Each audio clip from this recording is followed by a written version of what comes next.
Chapter 1399. Just after Noah hung up the phone, a wave of spell power suddenly emerged in midair in front of him. Amidst the sudden fluctuation of spell power, a mobile phone flashed out of it without any warning and fell into Noah's arms. That mobile phone was the one that Noah had left with Erica and Liliana when he left this world the last time. Presumably, Erica had specially used the magic of delivering a letter to transfer it over, right? Although it seemed a little exaggerated to use magic to transfer a mobile phone, it was not surprising when one thought of the things in the mobile phone. Of course, this sentence did not mean that there was anything special about Noah's mobile phone. It was just an ordinary mobile phone. However, in this mobile phone, there were the private phone numbers of the leaders of many famous magic societies in Europe, and even Tony's mobile phone number. With so many powerful people's numbers gathered in this mobile phone, coupled with Noah's status as the seventh God Slayer, he believed that as long as he dialed any one of them, he would be able to do most of the things he wanted to do, right? Therefore, for Noah, this mobile phone was still a little useful. At the very least, he could leave all the trivial chores to the magic societies. This was the relationship between the king and the magician. The king was responsible for fighting the gods. The magician was responsible for dealing with all kinds of trivial matters around the king. It was such a transaction-like relationship. Therefore, Noah did not feel that it was troublesome to carry such a mobile phone with him. He put the mobile phone directly into his arms and returned the mobile phone that Winterhorse Ganji had lent him. "Thank you. You've been a great help." Winterhorse Ganji, who had been silently listening to Noah talk on the phone, took back the mobile phone silently and scratched his head, looking very troubled. A trace of worry also appeared on Wanli Guyoli's face. After hesitating for a while, he mustered up his courage. "Well, my king, are you really going to stay here?" "Why?" Noah raised his eyebrows. "You don't welcome me?" "No, it's not like that." Wanli Guyoli looked as if he wanted to say something, but he didn't know what to say. Looking at Wanli Guyoli's anxious appearance and Ganshi Dong Ma's troubled expression, Noah shrugged. "I know what you are worried about. Aren't you afraid that I, as a deicide, will cause trouble and affect the safety of the citizens of this country?" Wanli Guyoli and Ganshi Dong Ma were speechless. Obviously, Noah was right. Although this sentence was not pleasant to hear, wherever the Godslayer went, it often symbolized the occurrence of a disaster. This was a fact. So far, among the people Noah had met, whether it was Warban, Luo, Hao, Yarek, or Tony, they were all people who would never care about the problems around them once they wanted to achieve something. If such a person, coupled with a strength that no one could match, wasn't that a disaster? Even Noah himself could not guarantee that he would not do the same thing. Of course, compared to the rest of his kind, Noah was undoubtedly much more rational, but sometimes it was difficult to determine whether it was right or wrong to be too strong.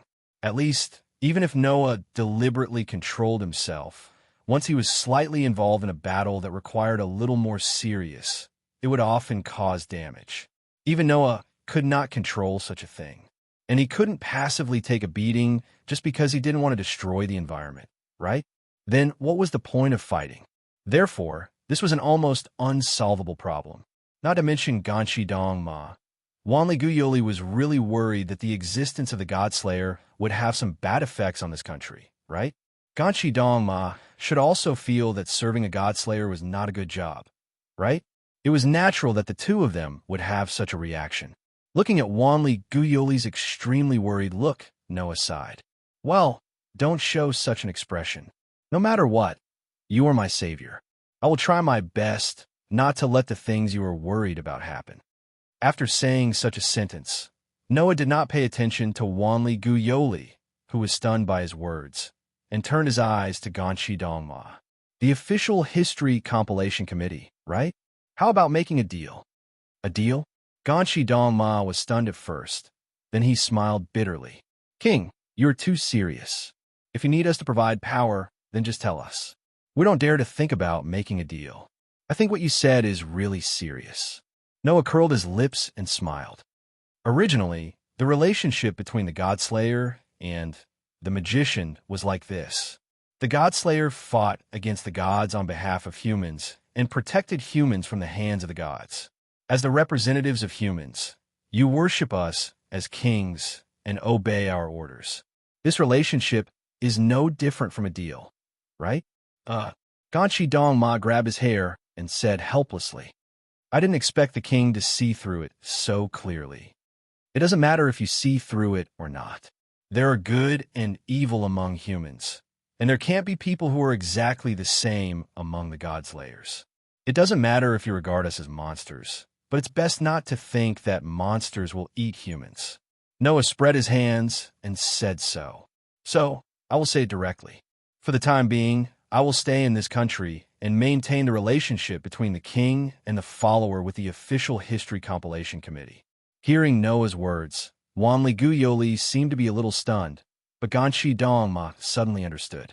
You mean, well, in order to not let my existence cause the things that my savior is worried about happen, I will try my best to live like an ordinary person here. Noah said so, with a hidden meaning.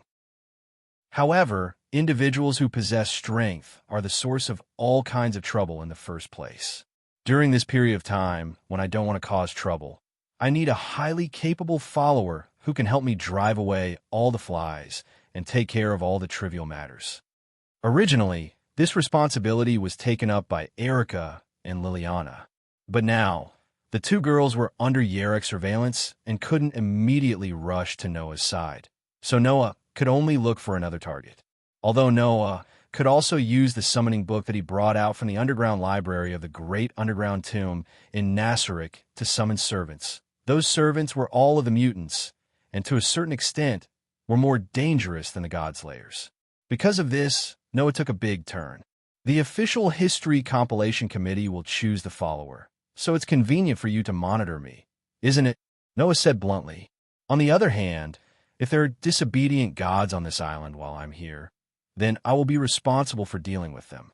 This relationship between the Godslayer and the magician, let us execute it perfectly. Hearing this, Ganshi Dongma fell silent, and so did Wanli Guyoli. After a while, Ganshi Dongma looked up, and his face regained its frivolity. I understand. I will be responsible for reporting to the higher-ups about the follower. I believe they won't refuse to help. It's a great help that the king is so easy to talk to. Mr. Ganshi, Wanli Guyoli hurriedly said, that's rude of you to speak like that. It doesn't matter. The so-called deal can only be made when both parties are on equal footing. Noah waved his hand and said indifferently, compared to this, I'm more concerned about where I should live next. Well, Ganshi Dongma deliberately dragged out his breath and then patted Wanli Guyoli's shoulder. Miss Yoli, I'll leave the daily life of the king to you. Huh? Wanli Guyoli was stunned at first, and then he exclaimed, huh? Seeing Wanli Guyoli's expression as if he had seen a ghost, Noah couldn't help but feel a little amused, and then said such a sentence with bad intentions. It seems that I have to continue to stay with my savior for a while. Please give me more advice, lovely Miss Witch. Wanli Guyoli opened and closed his mouth, and couldn't close it for a long time. After a while, he lowered his head and looked dejected. I understand. Thus, Noah and Wanli Guyoli's cohabitation life began. Chapter 1400. In one of the rooms in the Shrine of Seven Heroes, Noah was sitting on a bed with a small silver sword in his hand. After pondering for a while, he converted the energy in his body into the source of divine might. He extracted traces of divine might and infused it into the small silver sword. However, under the infusion of divine aura, the small silver sword that was Noah's elven magic device did not move at all. Its previous brilliance was also gone. After experimenting a few times, Noah sighed in distress. As expected, Aster still hasn't woken up.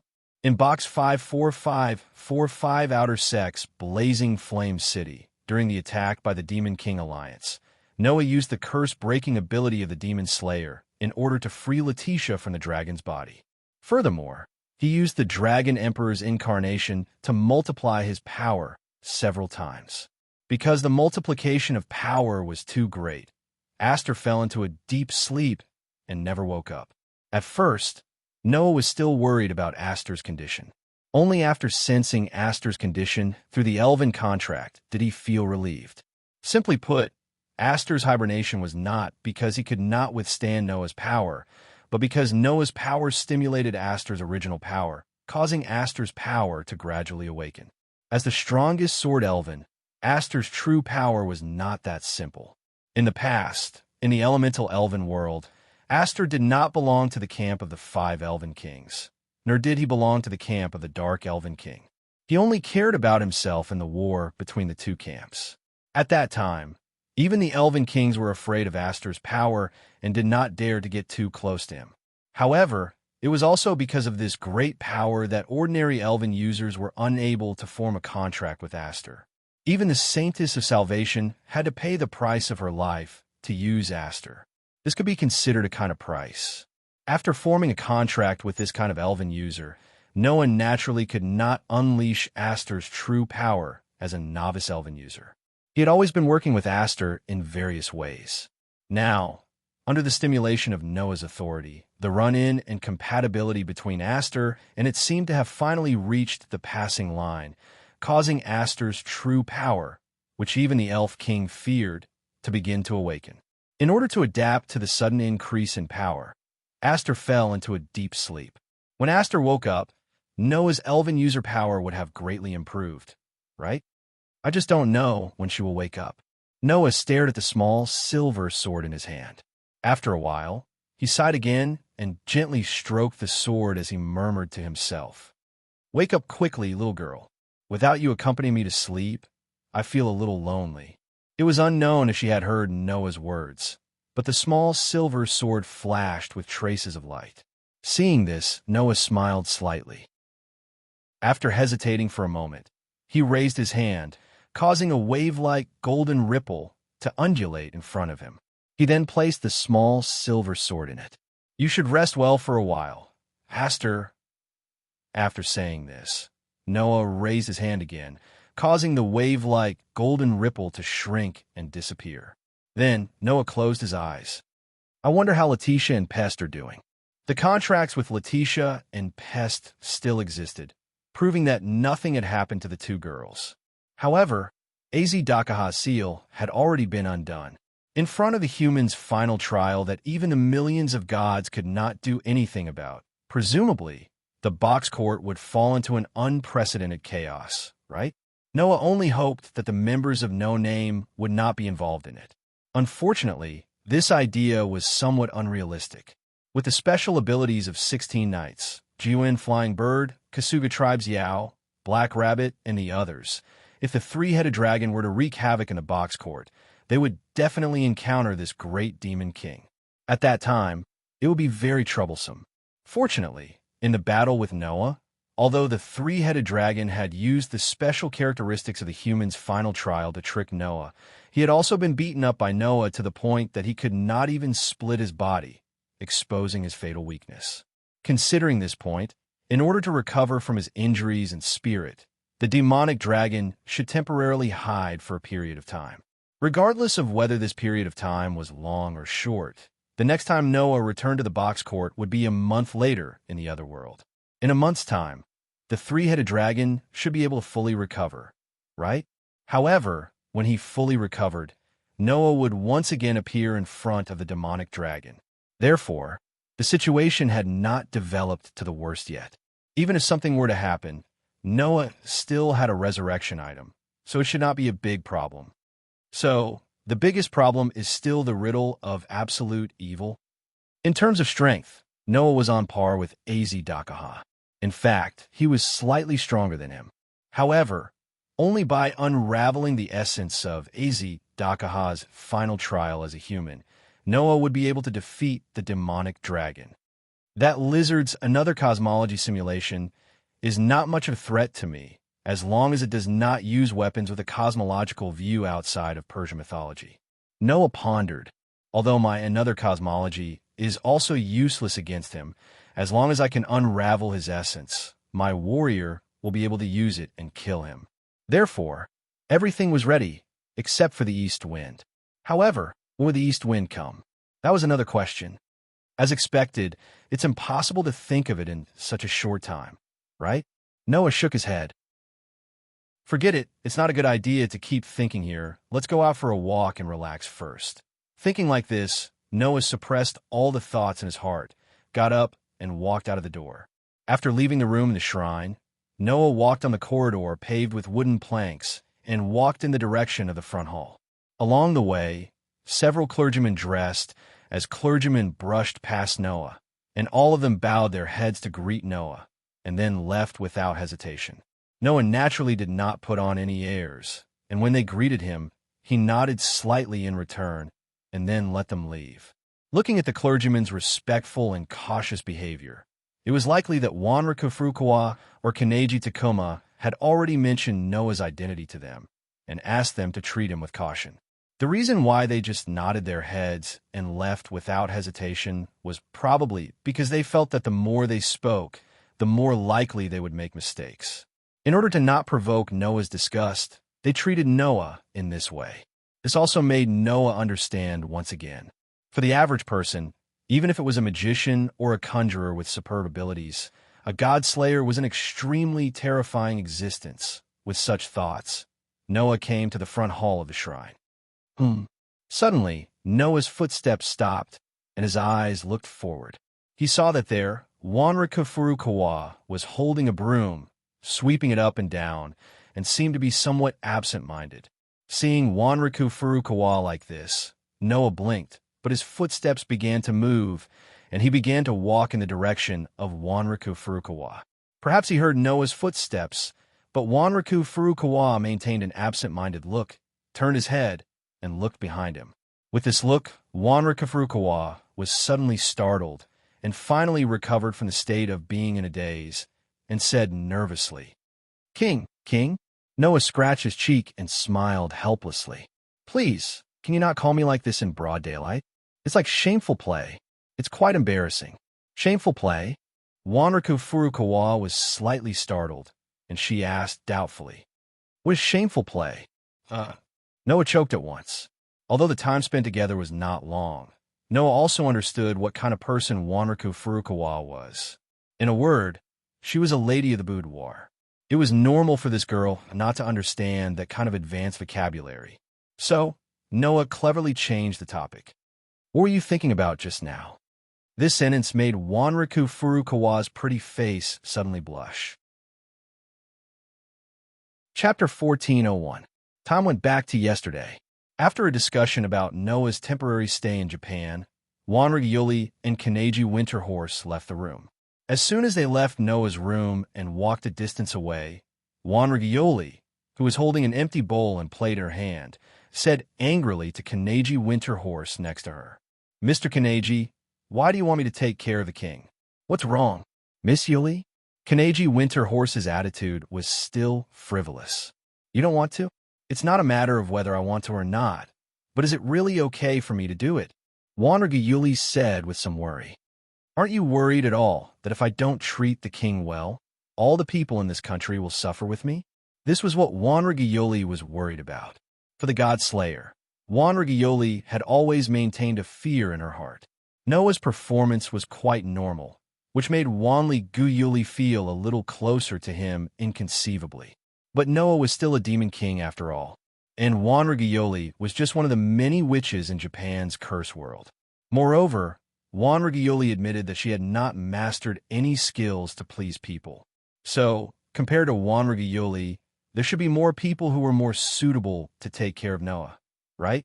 Wanrigyuli was only worried that if because of her relationship with Noah, the existence known as the Demon King would vent his anger on this country, then her sin would be really big.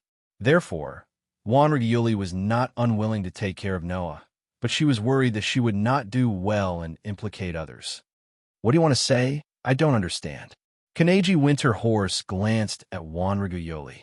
"But, Miss Yuli, what kind of relationship should we establish with the king in the future, and how should we get along with him? These need to be explored repeatedly.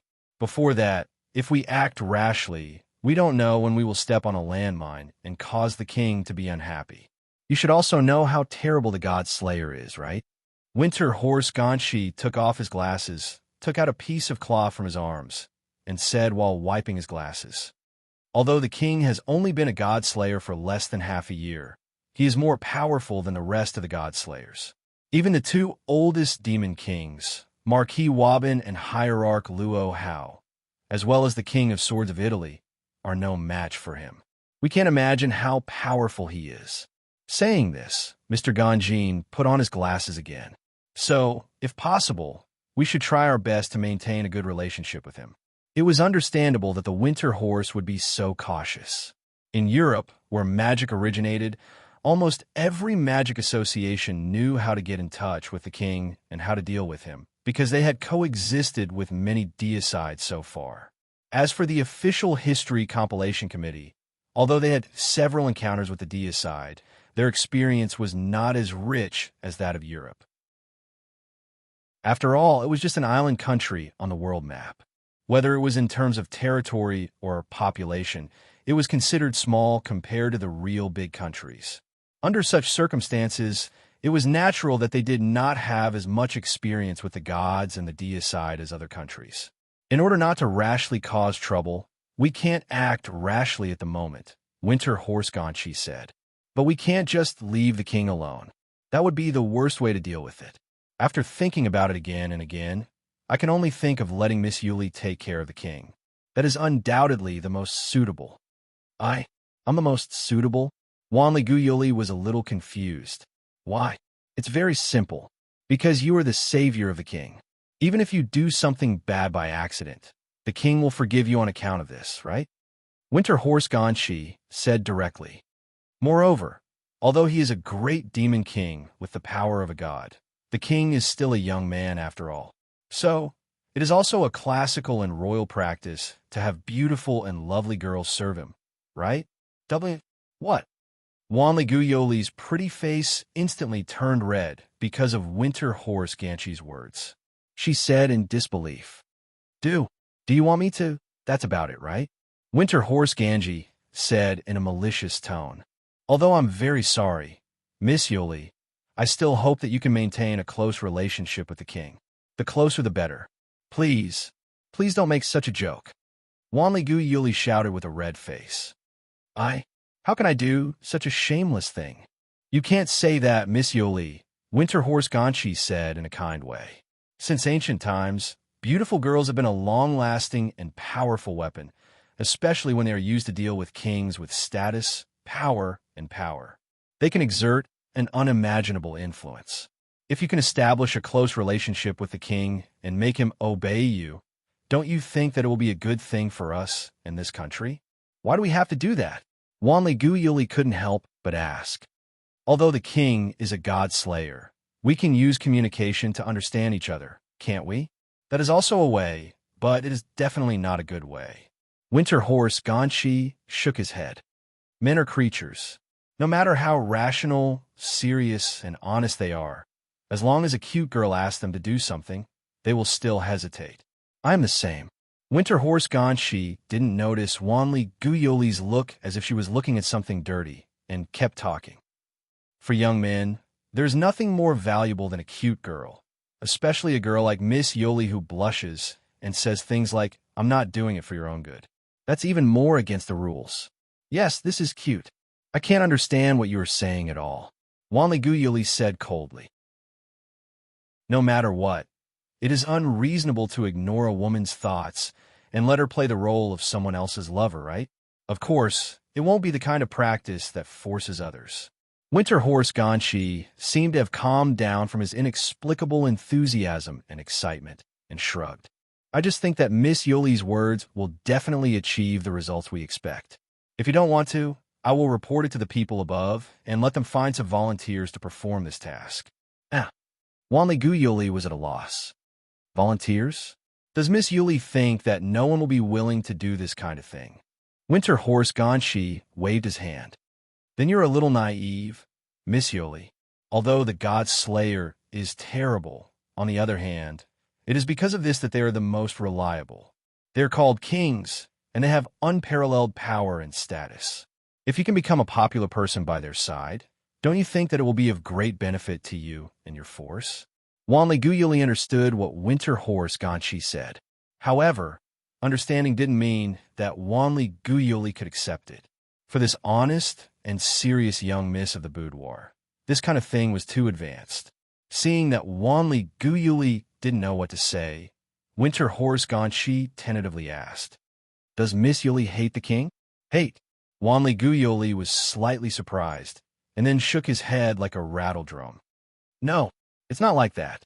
It's better to say that I think he is easier to talk to than the Marquis, the God Slayer. He is also a little gentle. I definitely don't mean to hate him." Seeing this, Winter Horse Ganshi showed a victorious smile. "In that case, how about you try to become good friends with the king a little?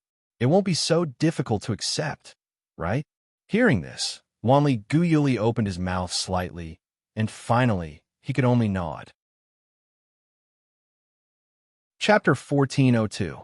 Recalling the conversation with the Winter Horse at that time, Wanrafuri Furu's face couldn't help but turn red. She felt that her cheeks were burning. Although the final result of the discussion was to let Wanrafuri Furu try to be good friends with Noah, whether it was a girlfriend or a good friend. First of all, it was necessary to have a good relationship. And to have a good relationship with a boy, Wanrafuri Furu had never tried it. Wanrafuri Furu had two identities. The other was a very ordinary high school student's superficial identity. The other was her identity as the Witch Yuan of the spell world. In terms of appearance, Wanli Gyuli was just a student in a school that was not very famous, nor was he a declining school. Although he participated in a club, he was only a member of a tea ceremony club. The girls in the club were all well-educated and cultivated girls. In addition, Wanrafuri Furu's appearance was actually very outstanding. In the eyes of others, she seemed to be a lady from a prestigious family. In the school, she was recognized as the campus belle. With these two identities, there were many people of the opposite sex who yearned for Wanrafuri Furu, but there was not a single person of the opposite sex who really interacted with her. And in terms of her identity, as a witch, Wanrafuri Furu naturally had no chance to contact the opposite sex. In fact, the title of Yuan was a title given to the most outstanding of the witches. Wanrafuri Furu's family, which Wanrafuri Furu was from a long time ago, often gave birth to children with psionic ability. It was considered a rather famous family in Japan's magic world. Wanrafuri Furu was raised with the goal of becoming a witch from a young age. In order to cultivate, Wanrafuri Furu had gone out of the country and also entered the deep mountains and forests, but almost all of them were with her classmates and friends who also cultivated with the goal of becoming a witch. Of course, there was no chance to contact the opposite sex. As a result, whether it was her identity or her identity, Wanrafuri Furu had no experience of close contact with the opposite sex. Now, suddenly, Wanrafuri Furu had a good relationship with the opposite sex. How could this innocent lady not be confused? Therefore, even when Wanrafuri Furu was cleaning, she was somewhat absent-minded, thinking about such things. Under such circumstances, Noah's question made Wanli Guyoli's face turn red in an instant. Seeing Wanli Guyoli suddenly blushing, Noah felt somewhat strange and took a few steps forward. "What's wrong? Why is your face so red?" After saying that, Noah very naturally reached out his hand and placed it on Wanli Guyoli's forehead. Then he placed the other hand on his own forehead and compared the temperature of the two hands. "You seem to have a fever. Are you okay?" When Noah put his hand on Wanli Guyoli's forehead, Wanli Guyoli's entire body went blank. When she came back to her senses, she saw Noah checking her body temperature in an extremely natural manner. Wanli Guyoli's originally very red face suddenly seemed to be boiling, the color constantly darkening. "No, why is it getting hotter?" Noah frowned. "Do you really have a fever? Then it's better to quickly take a rest." Hearing this, Wanli Guyoli resisted the urge to turn around and run away. Because of the intense shyness, she felt that even her head was a little dizzy. Her expression was stiff as she spoke. No need. I'm fine." Unfortunately, Wanli Guyoli didn't know that in this state, the more she said so, the less convincing it seemed. In addition, Wanli Guyoli was the kind of person who would give people the impression that she was too serious and honest. When she said such words, it gave people a feeling of insincerity. So Noah narrowed his eyes. I see. Indeed, you look like the kind of person who will force himself. To deal with this kind of person, at this time, you should use a little tough approach. A little tough approach. Wanli Guyoli was slightly stunned. Just when Wanli Guyoli was stunned, Noah suddenly stepped forward, bent down, and carried Wanli Guyoli, who couldn't react in time. Yes, Noah carried Wanli Guyoli. Moreover, it was a standard princess carry. Hey, hey, hey, hey, hey, hey, hey.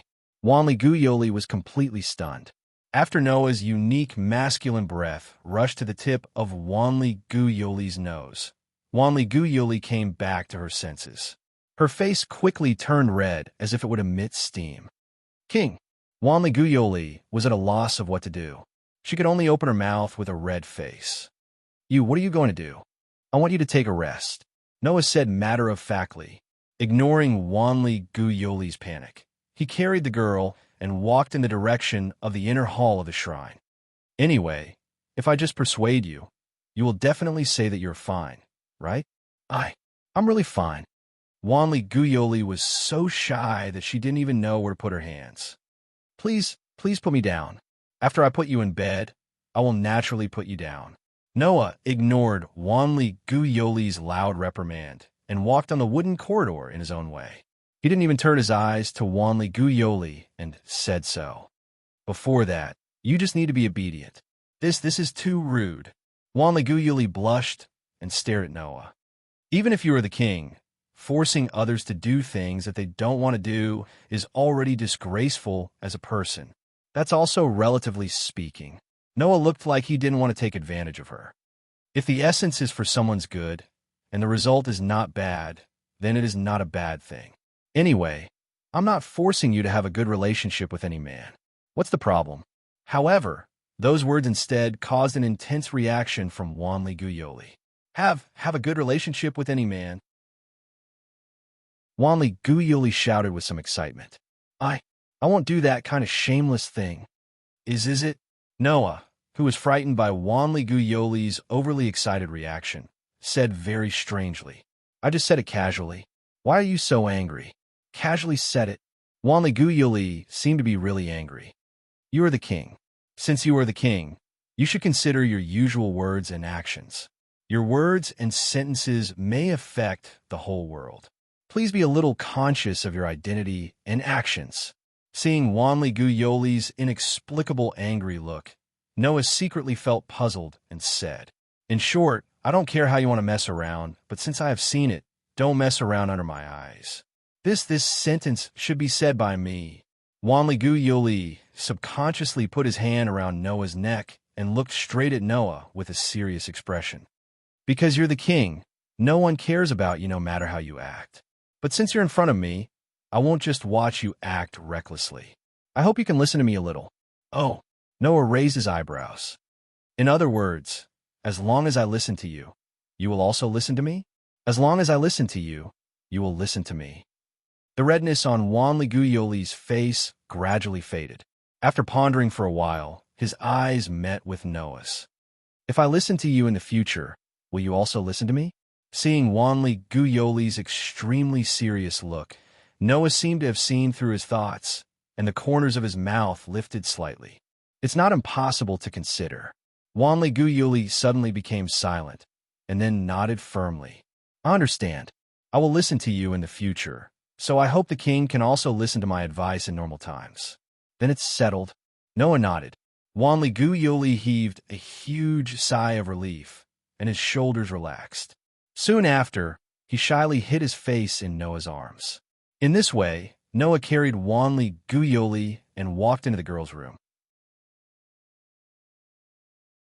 Chapter 1403. While the relationship between Noah and Wanli Guyoli was developing smoothly, on the other side, Ganshi Dongma encountered an unexpected obstacle. In order to prepare enough followers for Noah, Ganshi Dongma had been running around in the past few days. Although he kept saying making people stay up late and work overtime for several days and nights in a row without sleeping, even the most black-hearted company wouldn't do such an unreasonable thing. As expected, I should ask for a raise. Didn't feel nervous or complain at all, but when he did things, he didn't drag his feet at all. In order to find a suitable follower candidate, Ganshi Dongma had indeed not slept for several days. Of course, as a member of the official History Compilation Committee, Ganshi Dongma had also received no less than the spell training of a formal conjurer, and his own spell cultivation was also very high. For Ganshi Dongma, not sleeping for several days and nights was not a very difficult thing to endure. However, at this time, the member of the official History Compilation Committee was at the foot of a mountain, leaning his body on the door of the car parked next to him, and sighed with a tired face.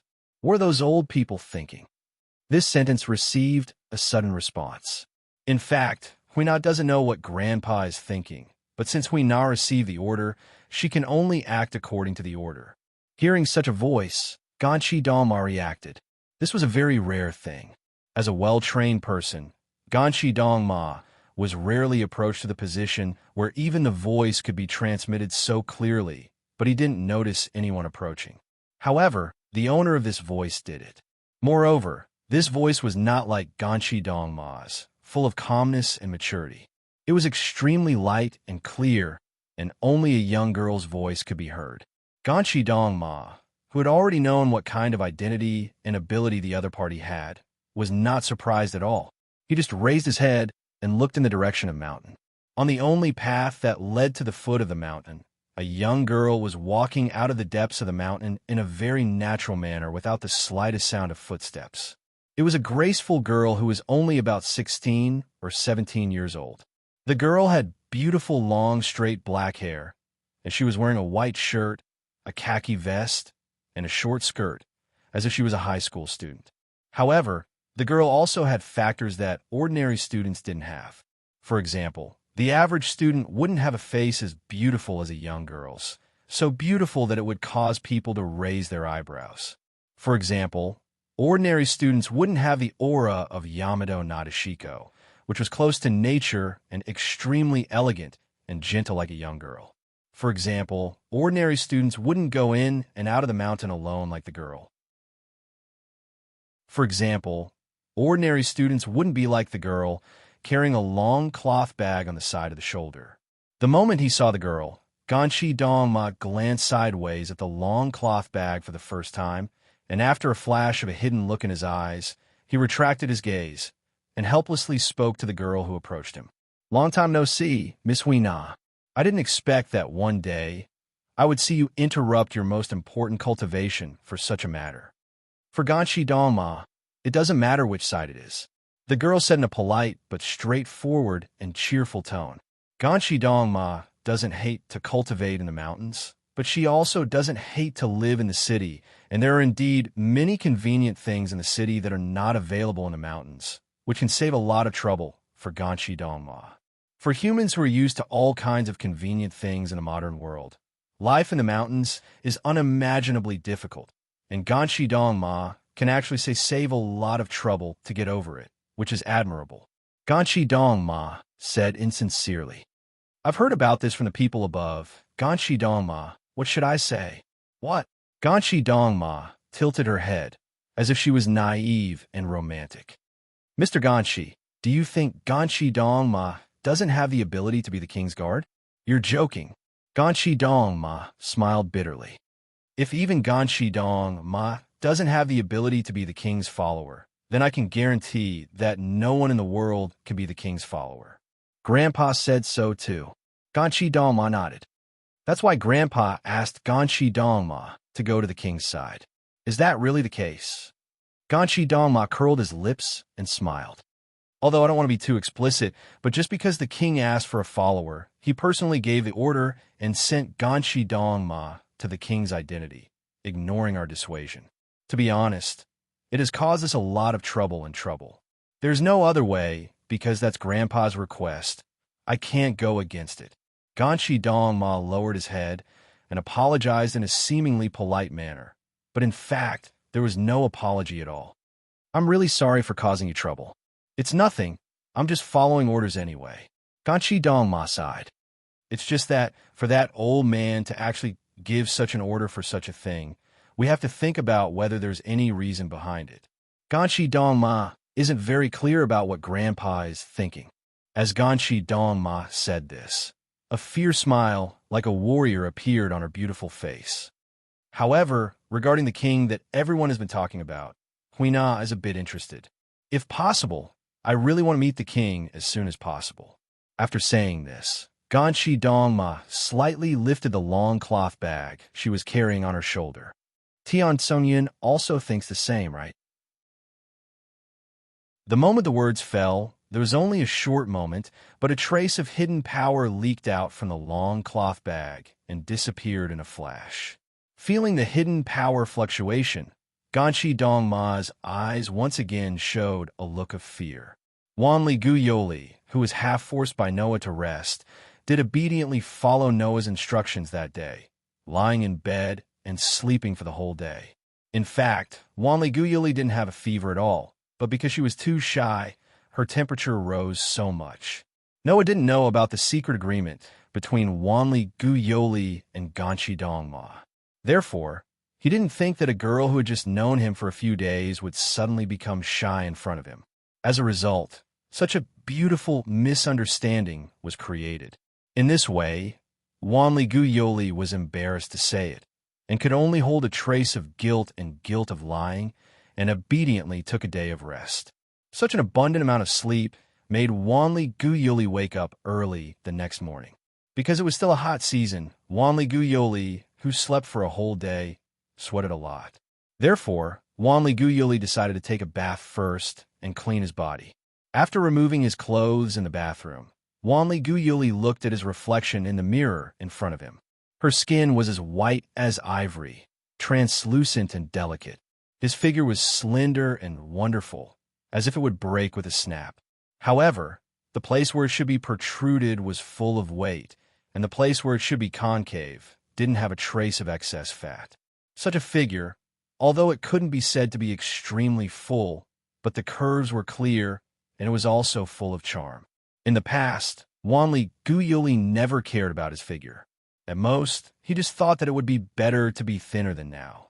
But now, as Wanli Guyoli looked at the reflection of her naked body in the mirror, she actually murmured out loud, as if at the behest of gods and demons. If it's a boy, will he like this figure? Wanli Guyoli, who was muttering to himself, quickly woke up, and his face was red because of shame.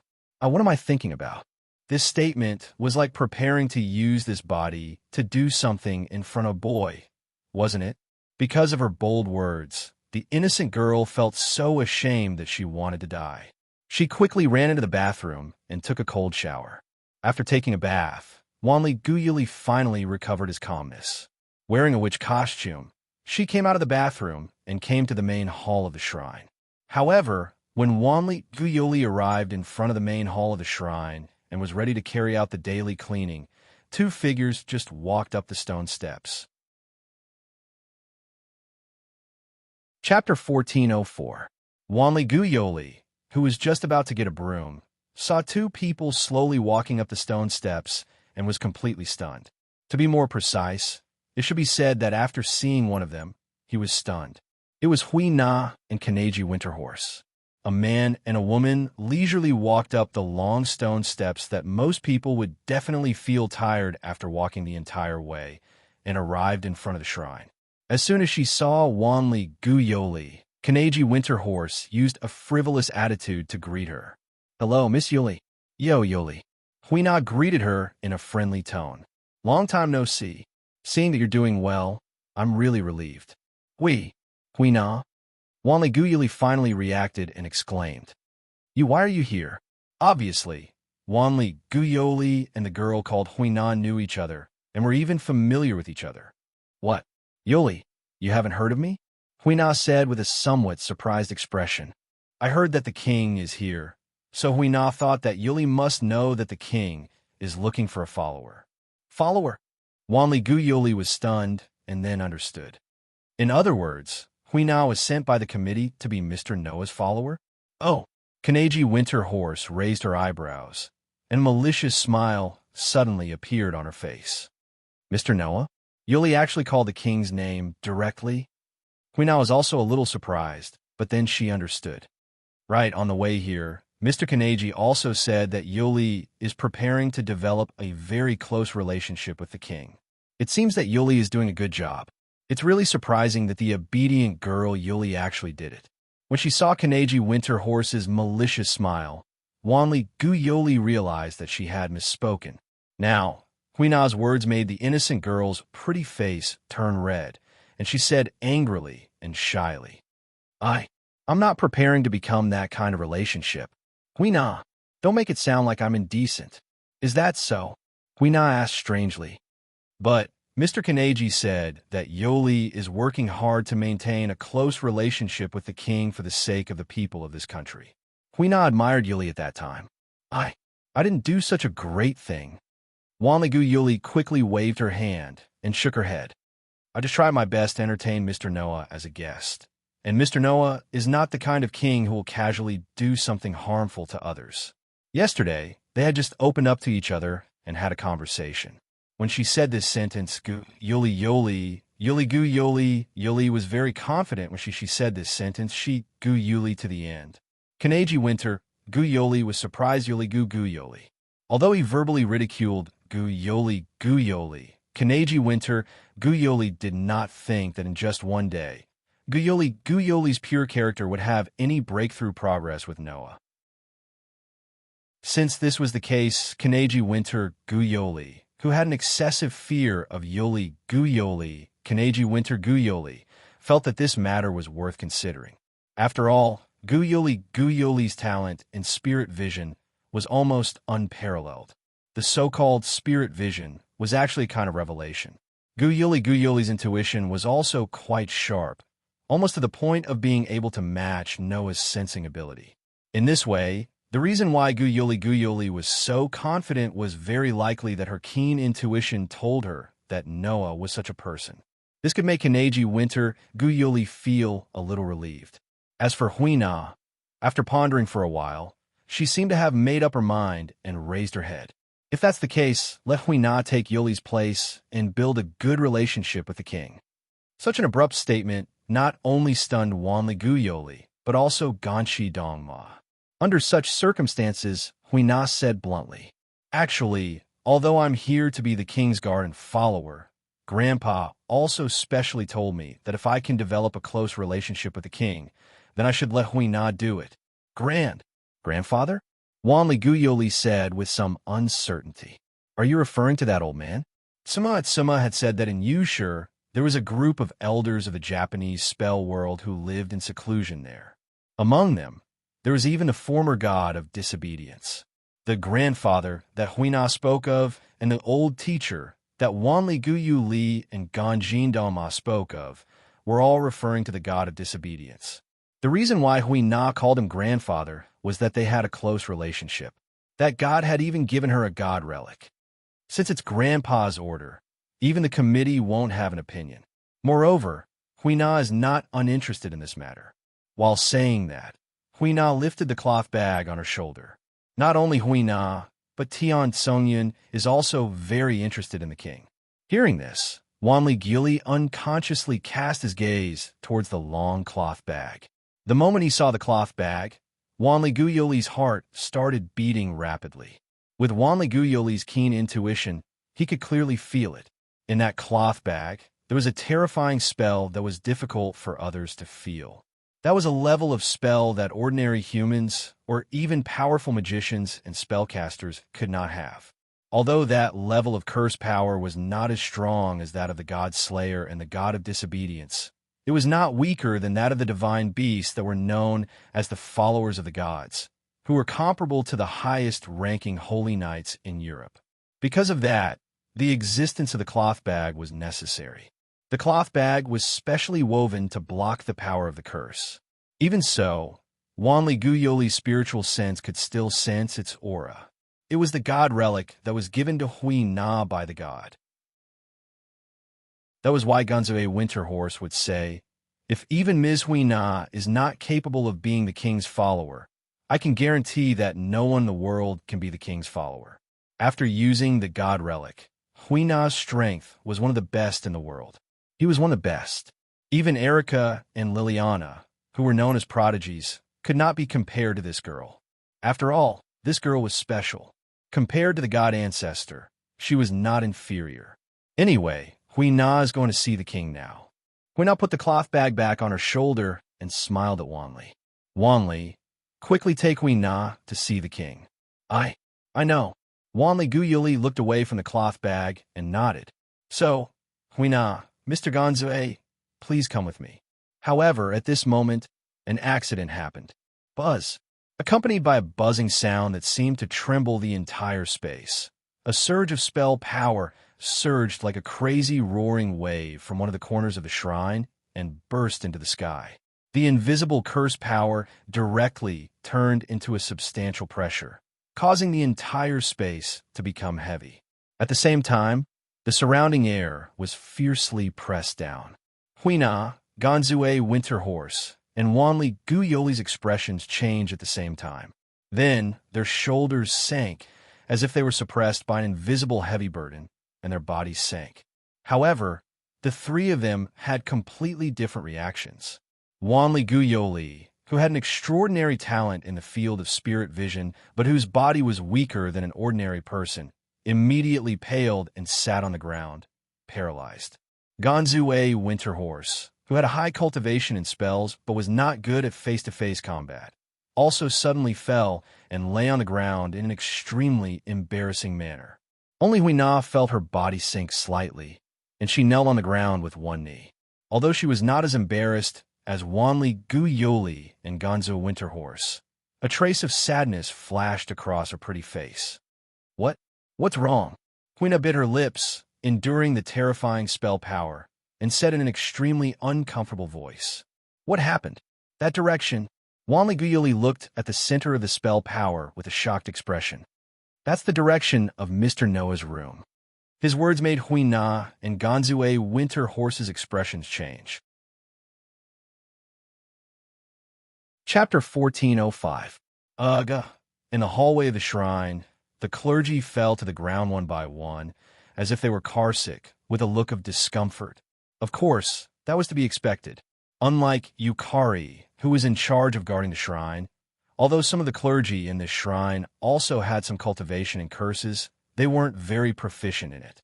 Yukari, who was in charge of guarding the shrine, was officially commissioned by the Official History Compilation Committee to be a spiritual ability user sent here.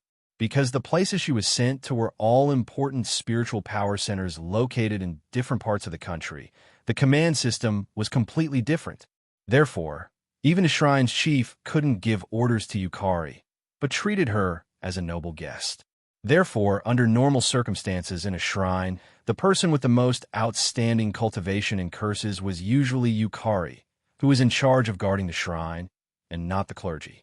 Using the entertainment industry as an example, it was the difference between celebrities and staff, that's all.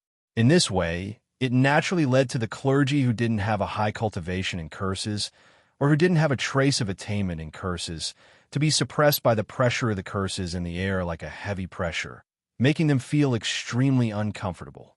In such a situation, Manitsuki Yuri, Keina, and Kanji Takuma all desperately raised the curses in their bodies to resist the heavy pressure around them, as if they were against an invisible wind, and walked forward with difficulty. Looking around, looking at the clergy who fell to the ground one by one, as if they were suffering from car sickness, Manitsuki Yuri said with great concern, "They should be fine, right? Don't worry, it's just a reaction similar to car sickness. Although it's uncomfortable, it's not serious." Kanji Takuma said with some seriousness. Although the curses in the air are extremely large, there's no specific target. Just like when we usually raise the curses in our bodies, it's just naturally letting the curses out of our bodies. It's not intended to cause any harm. So there's no problem. Just raising the curses in our bodies? Manitsuki Yuri said with some disbelief.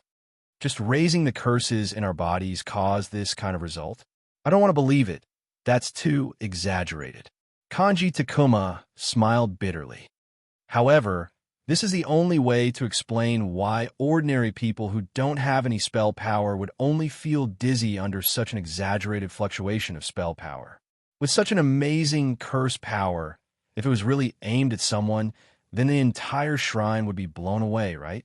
Huina also put forward her own opinion, but there was a faint light in her eyes. It's amazing. Is this the power of a king? As they spoke, the three of them arrived at the center of the tremor of the curse power. This was where Noah's room was located. Buzz! An enormous amount of curse power that could not be seen with the naked eye kept passing through the door like a terrifying gust of wind. Wanli Guyoli, Huina, and Ganjin Dongma felt as if they were standing on the edge of an abyss. It was as if they were enduring a cold wind from the depths of hell. A trace of discomfort appeared on their faces. Under such circumstances, the three of them could only raise the curse power in their bodies again, allowing the curse power to flow in their bodies to resist the incoming pressure. Although doing so would cause the curse power to be drained at an extremely fast speed, if they did not do so, apart from Huina, who had a god relic protecting her, Wanli Guyoli and Ganjin Dongma would fall to the ground like the other priests, unable to move at all. Mr. Noah, Wanli Guyoli walked forward with worry written all over her face. Just when she was about to open the door, Huina stopped her. Let Huina do it, Huina suggested. Behind the door, the fluctuation of the curse power is already so strong. If the door is opened, it will be even more terrifying. With Yoli's strength, he may not be able to withstand it. So let Huina do it. Although Wanli Guyoli was also an outstanding witch, her true strength lay in the aspect of spirit vision. Her attainments in other areas could only be considered as proficient, but not outstanding. On the contrary, Huina not only had a god relic protecting her body, but she was also involved in both martial arts and curses. In order to cultivate, she had been training hard in the mountains. In addition to her frequent contact with the god who gave her the god relic, she had experienced the enormous power that humans could not possess.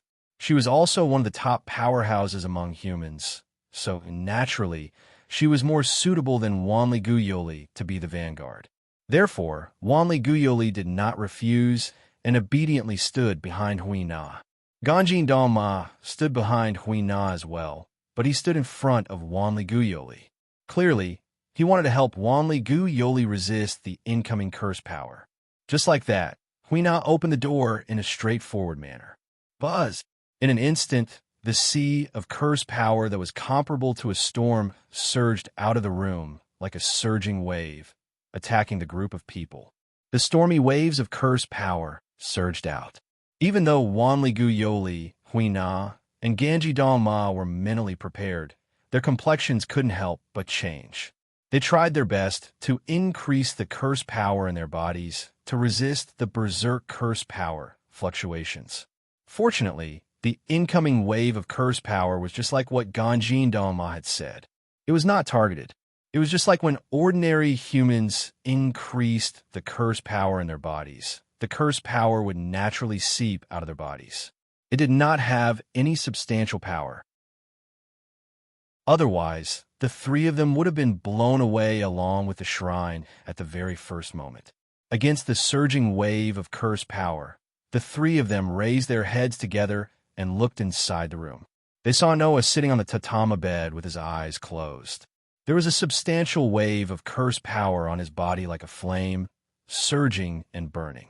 Originally, when the terrifying wave of curse power emerged in the entire space of the shrine, everyone had more or less guessed who the source of the curse power was. Such a terrifying curse power, except for Noah, who was a god slayer. Among humans, even the most powerful magician and conjurer could not possess it. Therefore, everyone had long guessed who the source of the curse power was. However, after seeing it with their own eyes, everyone understood. How terrible was this so-called God Slayer? Just by increasing the curse power and letting the curse power naturally seep out of the body, it could reach such a level. Sure enough, it was something that only a god could do. No, to be more precise, not even the gods were able to reach this level. There were two reasons. One, Noah's curse power had already reached the point of endless. Even if the power was limited compared to the general god slayer and god of disobedience, the curse power that could be used at one time could only be higher. 2. Although in this world, whether it was the magic power of the West, the internal power of the East, or the spiritual power of this place, as long as it was a mysterious power, it was called curse power. However, the power that seeped out of Noah's body was not magic power, but a higher level of divine power. These two reasons made the unbelievably strong curse power surge like a terrible storm, sweeping through the entire shrine. Buzz, buzz, buzz, buzz. The cloth bag that Hui Na carried on her shoulder suddenly trembled, continuously making a buzzing sound, as if it wanted to fight against the terrifying curse power surge. A strong curse power surged out of the cloth bag that could isolate the curse power. This scene attracted the attention of everyone present. Hui Na, Miss Hui Na, Wanli Guyoli, and Kangxi Dongma were surprised. This is bad. Hui Na gripped the trembling cloth bag tightly and laughed bitterly.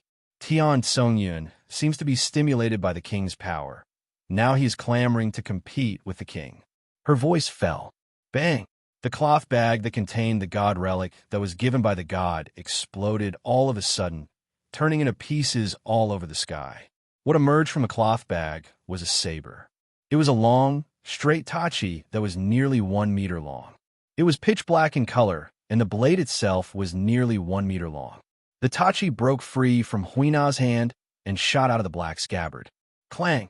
With a crisp sound, the divine saber shot out from the scabbard. Even the blade was pitch black. It flashed through the space and shot in Noah's direction. Chapter 1406. Noah had no idea what was happening outside, because Noah didn't expect that his experiment would cause such a big commotion. Yes, experiment. All of this was just Noah's experiment. The object of the experiment was the sovereignty of the sun obtained in the last world. In the last world, Noah mainly got 2 gains. One was to fight with all kinds of legendary existences, which made his ability value gain a lot of experience points. Not only was it upgraded to LV5, but it also upgraded the all-around value to Stage A. The all-around value was upgraded to Stage A. That was before Galgi disguised as the black-robed man to test Noah. After that, Noah experienced a series of battles with Galgi, Maxwell, Letitia, and a series of legendary figures such as the final trial of mankind, and gained a lot of experience points. After waking up this morning, Noah's ability value was updated, and his ability value was once again improved. Noah Dorio LV, 5 Strength, A8 65, SSS, 1840, Durability, A8 77, SSS, 1847, Dexterity, A8 80, SSS, 1856, Agility, A8 88, SSS, 1866, Magic, A8 66, SSS, 1859, Mystery, F D Magic, F D Swordsman, F D Shatter, I D Magic, Weapon Refining, Steel, Making Magic, Duplicate, Refine, and Forge Weapons. Duplicate, Refine, and Forge weapons will be weakened to a certain extent according to the level, performance, and ability of the weapon. Duplicate, Refine, and Forge weapons will be maintained for a long time according to the level, performance, and ability of the weapon. Swords Protection, Permanent Magic. Permanent protection will be obtained according to the attributes of the Contract Spirit. Contract Spirit, as a Sword Spirit, obtain the protection of the Sword Spirit and weaken physical attacks on oneself. The degree of weakening will increase or decrease according to the strength and ability of the target. Cold Smelting, Quick Attack Magic. Gradually turn the target into steel. Successful tempering will crush it. The tempering speed is determined according to the strength and ability of the target. Skills, Protection from the World. It was a permanent skill. Equal to luck. Events that were directly related to luck would eventually lead to the most favorable outcome.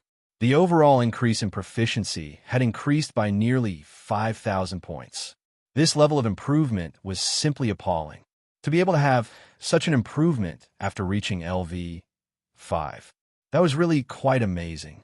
After all, the higher the level, the harder it would be to increase the proficiency.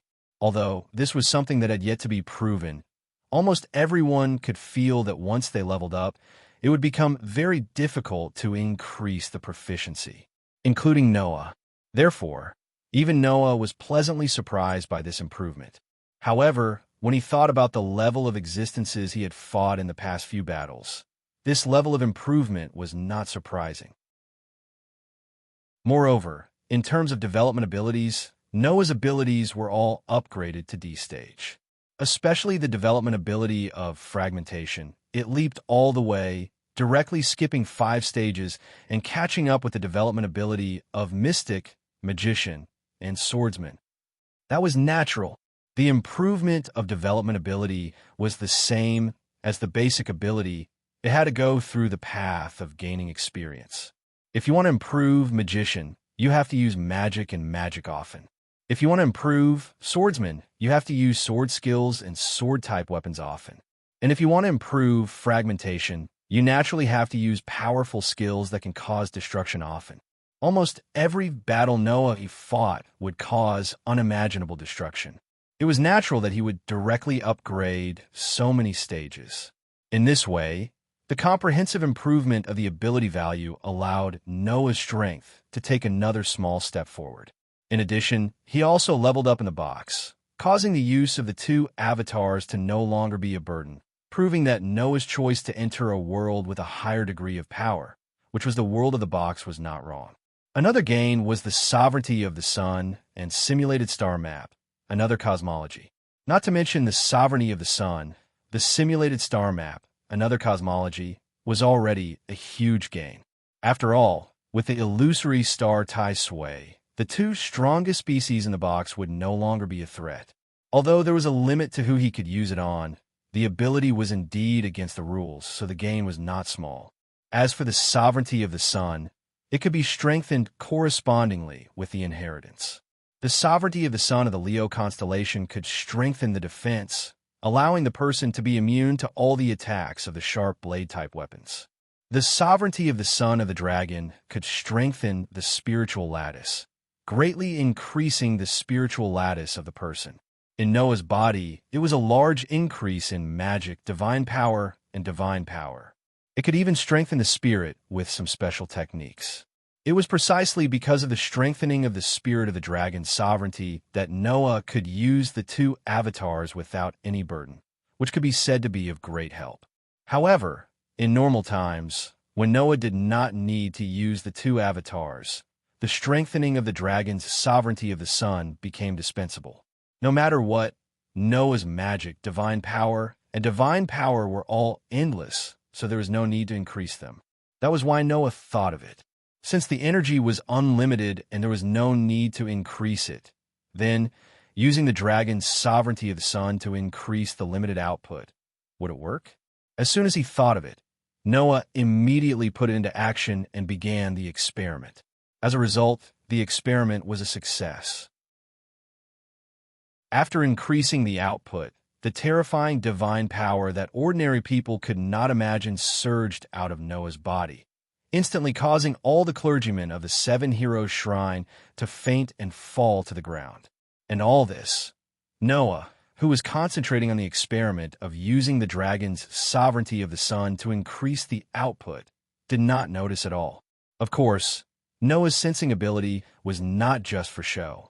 Although the approach of Wanli Yuli, Kana, and Cantorai Winterhorse, because he was too focused, Noah did not notice at all. But when he was attacked and felt hostility, malice, and killing intent, it was impossible for Noah's sensing ability not to wake Noah up. Under such circumstances, the black divine sword pierced through the air like an arrow.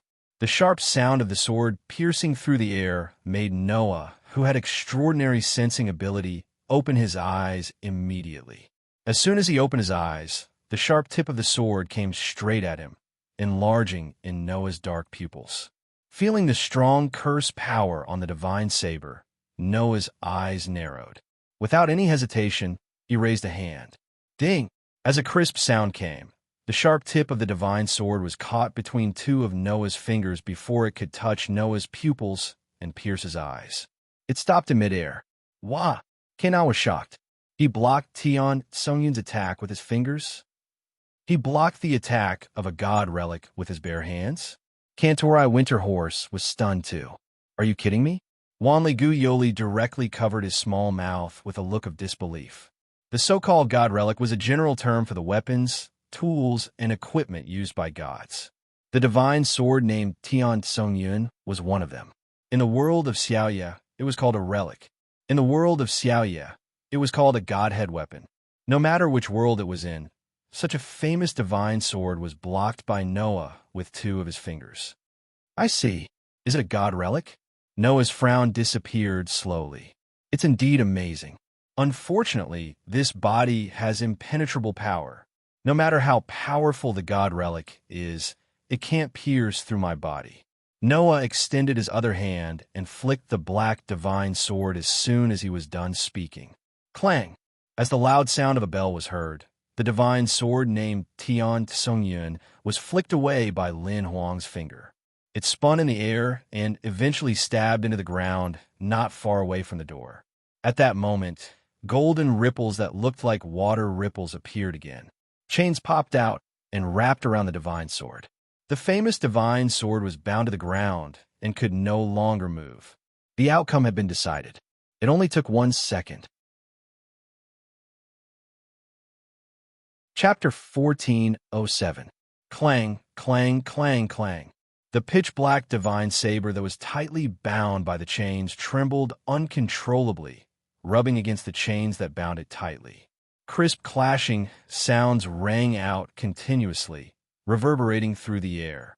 However, no matter how hard the black sword struggled, it could not break free from the chains. Noah only got up from his bed when he saw that. I knew it. I thought it was strange that a god relic would have consciousness. The divine knife, named Tian Songyun, clearly had a mind of its own. It attacked Noah on its own accord. However, Noah had never heard of a god relic having a consciousness. Noah glanced at the struggling pitch-black divine blade, then turned his gaze to Huina.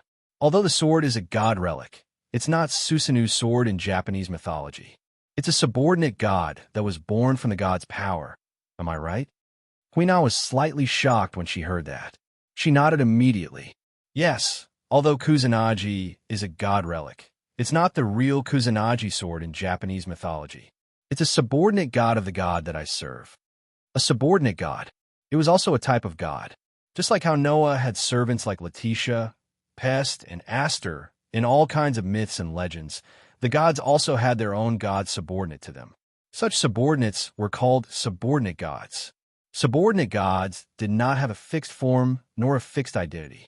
Some of them were gods that had a deep relationship with the god that they served in the myths. Some of them were gods like Kusanagi sword that were part of the god's power that they serve in the myths. In terms of strength, they were inferior to the god Slayer and the disobedient god. However, it was still stronger than the divine beasts and the like. Of course, a subordinate god like Kusanagi sword that appeared in the form of a god relic in myths was more outstanding in terms of the weapon aspect. The amount of power that could be unleashed depended entirely on the user's ability to use it. In other words, the Kusanagi sword that Huina had was not the real Kusanagi sword in Japanese mythology. It was the subordinate god of the Kusanagi sword's owner, the famous Susanu. It possessed the functions of a god relic as well as the identity of a god. However, it was not the real deal. That was why Noah's Enkidu was able to restrain it. Because it had the side of being a subordinate god, it naturally possessed divinity. Now, I finally understand. Noah turned his gaze to Gonchi Dongma and suddenly smiled. One of your elders who live in seclusion. The true identity of the god of disobedience is Susanu, right? Winter Horse Gonchi nodded with a bitter smile. Susanu. In Japanese mythology, it was a very famous divinity. Speaking of Susanu, Izanagi and Izanami must also be mentioned. Izanagi and Izanami were the father and mother gods in Japanese mythology. All the gods in Japanese mythology were created by these two gods in various ways or gave birth to their children. Susanoo was Izanagi's son. Susanoo's full name was Susanoo. He possessed many attributes and was known as the god of storm. He was also known as the god of destruction because of his violent nature. At the same time, he possessed the divinity of the god of earth. Later on, he became the god of conquest and the god of heroes because of various mythical deeds.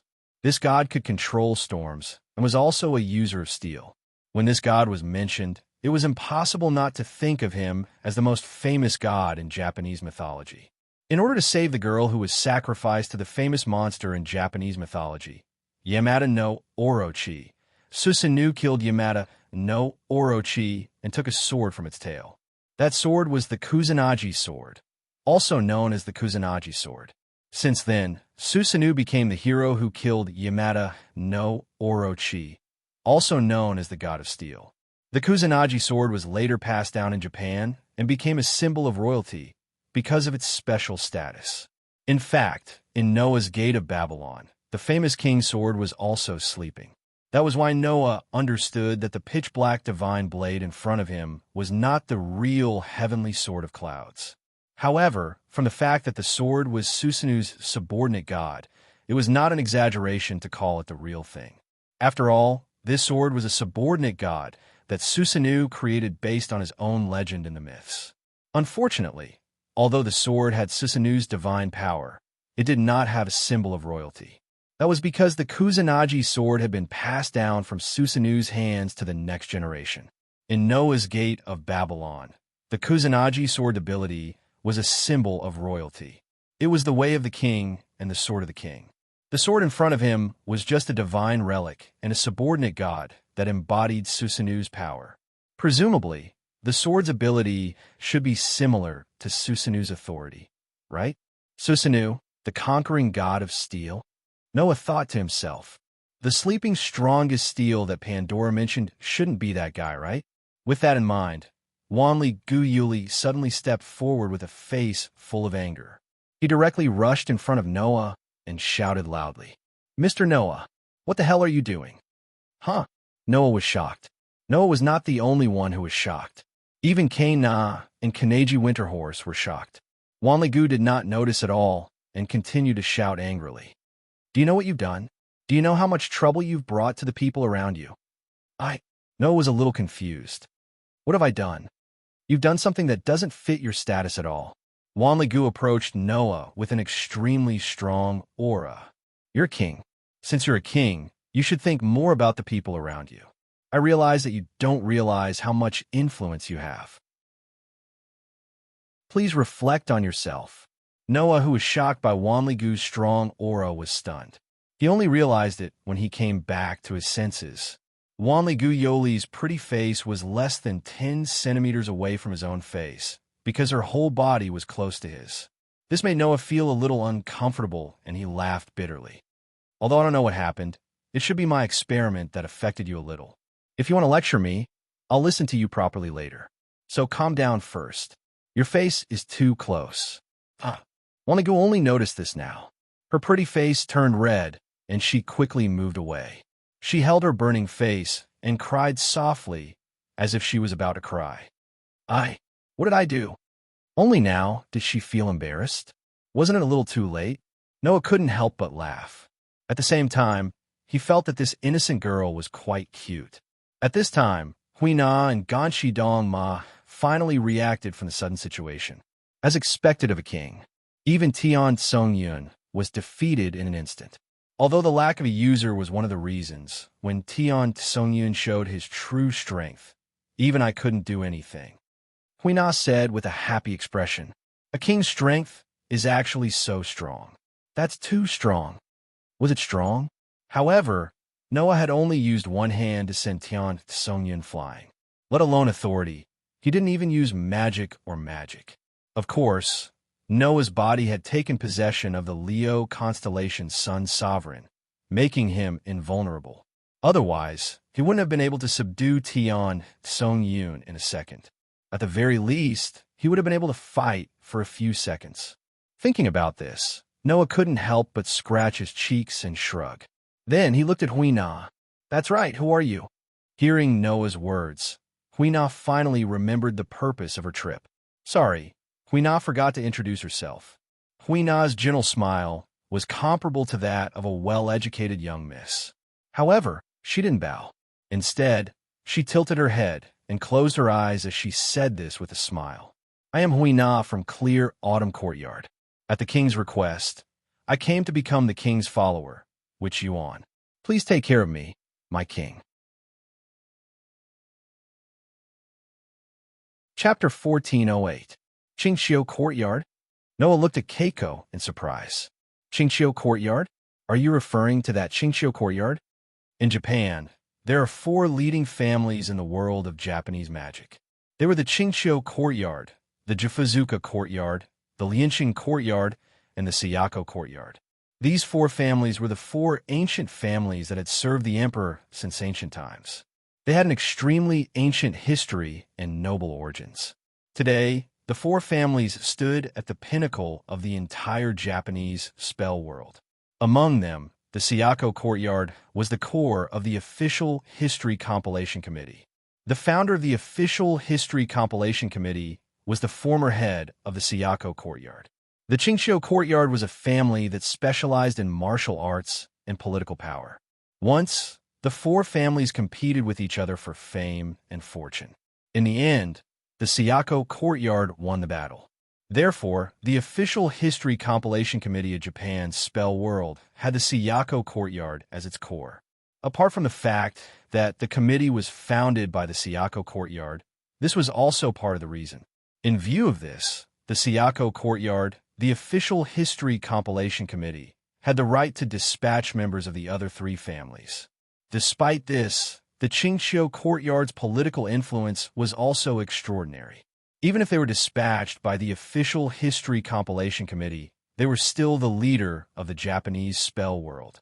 Even the core of the Official History Compilation Committee, the Sayako Courtyard, could not ignore their influence. That's right.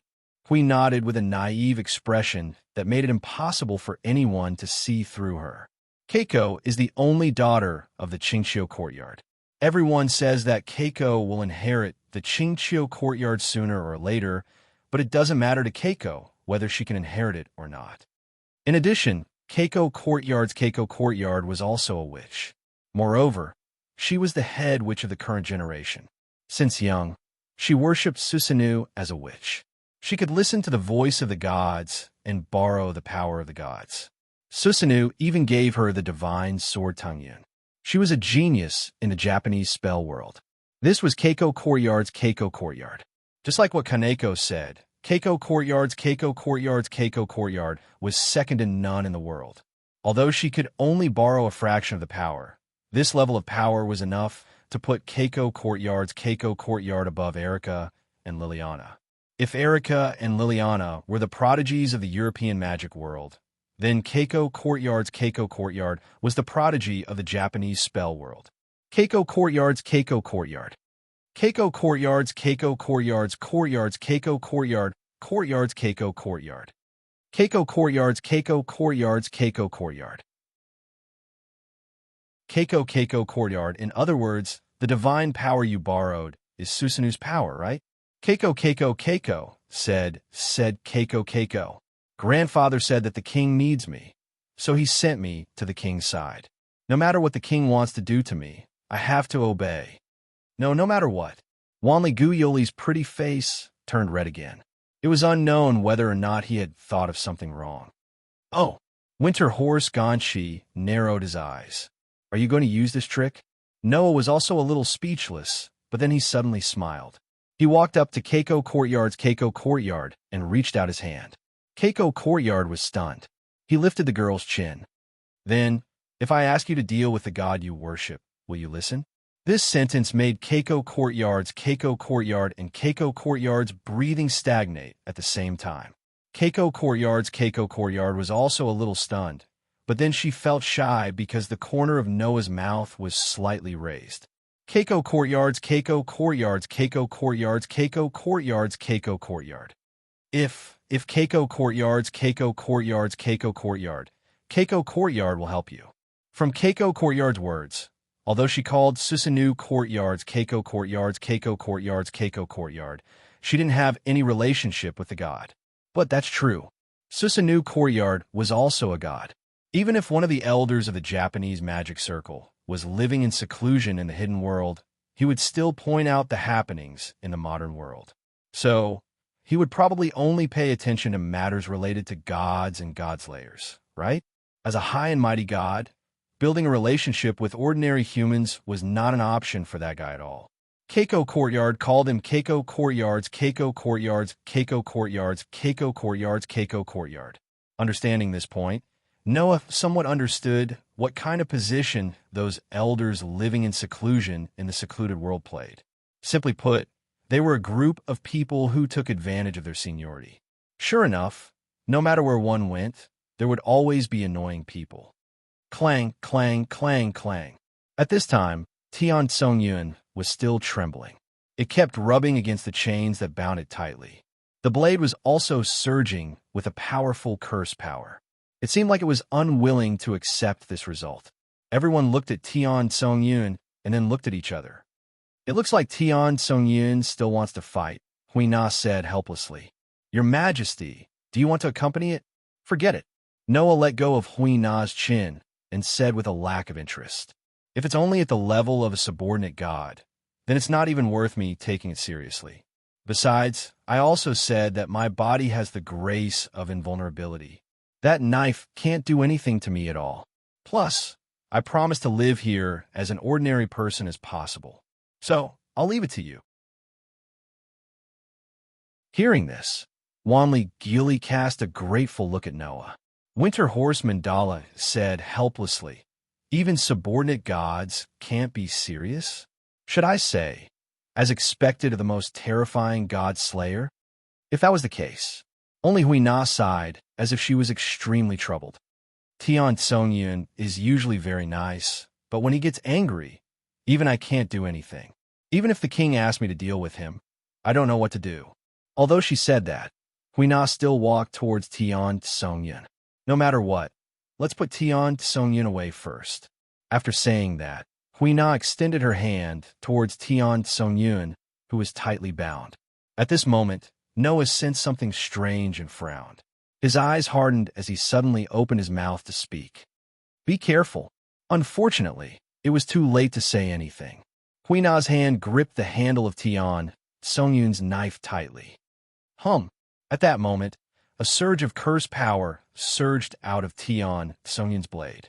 It turned into a dense darkness and surged in all directions like a tide. The speed at which the darkness spread was indescribably fast. However, Noah had already sensed that something was amiss long ago, so it was not difficult for him to avoid it. However, when he saw Wanli Gili and Hui Na being covered by the darkness, Noah clicked his tongue and relaxed his tense body, allowing the darkness to swallow him. Then, the feeling of the world spinning attacked Noah's body. When he came to his senses, Noah was already in an unknown forest. When Noah opened his eyes, the first thing he saw was an emerald green mountain. The smell of soil and trees was very strong. There was a small stream flowing by the side. However, it was raining cats and dogs, and the wind was howling as it blew across the entire world.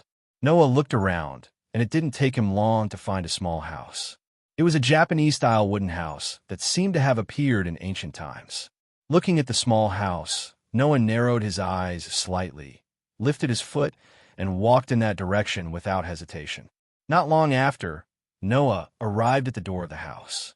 Without any hesitation, Noah reached out and opened the door.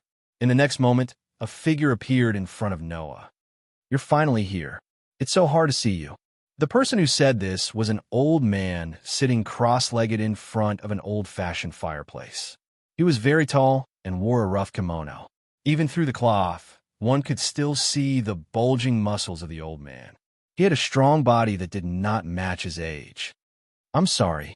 I used my family's witch in Tian Songyun as a medium to bring you here. The old man was not apologetic at all. Anyway, come in first. Chapter 1409. Inside the wooden hut, The old man was holding a bottle of wine and was happily drinking from it. Noah did not pay any attention to the old man, and instead looked to the side of the old man. Over there, Kusanagi, whose entire body was burning with curse energy, was stabbed into the ground, emitting a clear battle intent towards Noah. The divine sword that belonged to Susanoo had not given up on fighting Noah. It was different from Susanoo, who only became a steel after slaying dragons and snakes. Kusanagi was a subordinate god, and from the moment it was born, it existed in the form of a sword and a blade. It was the most primitive and purest steel god. As a steel god, every steel god was a god of war, and a god of war. Their thirst for battle was simply unimaginable to humans. As such, after experiencing Noah's incomparable power as the purest steel, Kusanagi, as the purest steel, released such an unrelenting battle intent towards Noah. Unfortunately, to Noah, it would be a different story if his opponent was someone worthy of respect and pleasing to the eye. However, for someone like Kusanagi, who was inexplicably harassing him, Noah did not even want to pay attention to him. However, Tian Songyun did not attack Noah directly like he did at the beginning. Although he released a shocking battle intent towards Noah, he obediently stayed by the old man's side, not moving at all. Who could make a steel like Kusanagi, who was born to fight, suppress his instincts? Who else could it be other than the main god that he was loyal to? At this moment, Noah smirked and walked into the wooden hut. He sat down on the other side of the hut, but he did not look at the old man. Instead, he looked around as if he was observing something.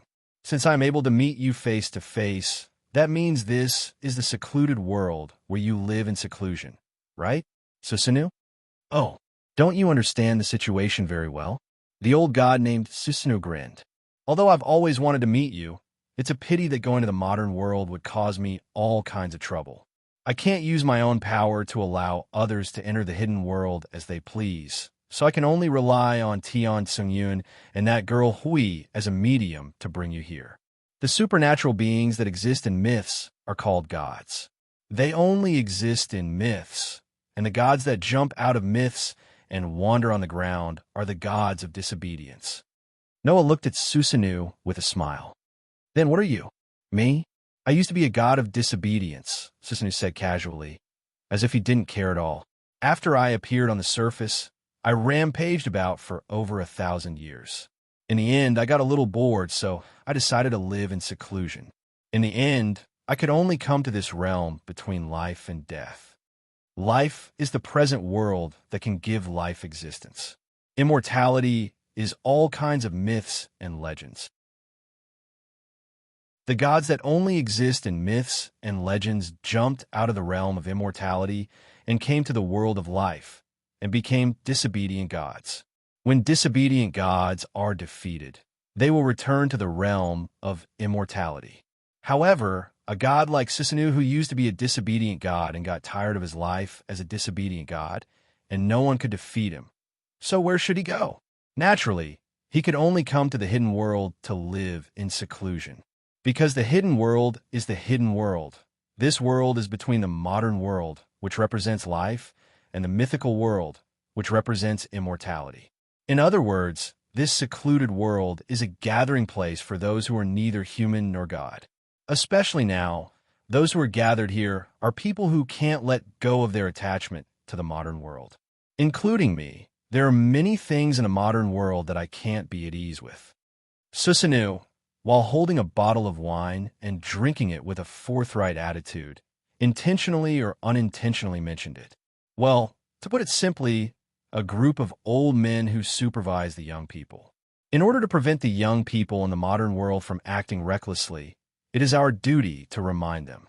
Sometimes, when there are characters that the young people can't deal with, it is also our duty to come out and say a few words. What he meant was that Noah's existence forced him to come out and say a few words. However, Noah snorted at this, saying, "You don't have to say so many nice words. It's not the first time I have dealt with gods like you. Even if I am no longer a disobedient god, as long as I am a god, my mission is more important than anything else." As he said that, Noah spoke as if he was referring to something else. In the end, you can't be saying that as a god, you're actually very concerned about the safety of humans. So you couldn't help but jump out and talk to me, right? Ha ha ha.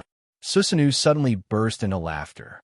Although I also want to say that, as you said, the death of one or two humans may be a little insignificant for a god, but it also depends on the situation. Take me, for example. If there's a monster like Yamada no Orochi that is endangering humans, even if there's only one human being who is about to be reduced to food, I will still save her. Thanks to this, I was able to win the heart of a beautiful woman. Sure enough, even a god has to often do good deeds. In the myth, in order to save Kita no Orochi, who was reduced to a sacrifice, Susanoo killed the snake monster and obtained the Kusanagi sword, and from then on, became the conquering god of steel. After that, the rescued Kita and Nadaheim became friends with Susanoo, and the two of them got married, creating a beautiful story. When Susanoo said that he won the heart of a beautiful woman, it was indeed such a thing. Unfortunately, I am no longer that impulsive age. The task of saving the little girl will be handed over to you, young man. Susanoo looked at Noah with a profound look. Is it that the reason why you were pulled here by me willingly?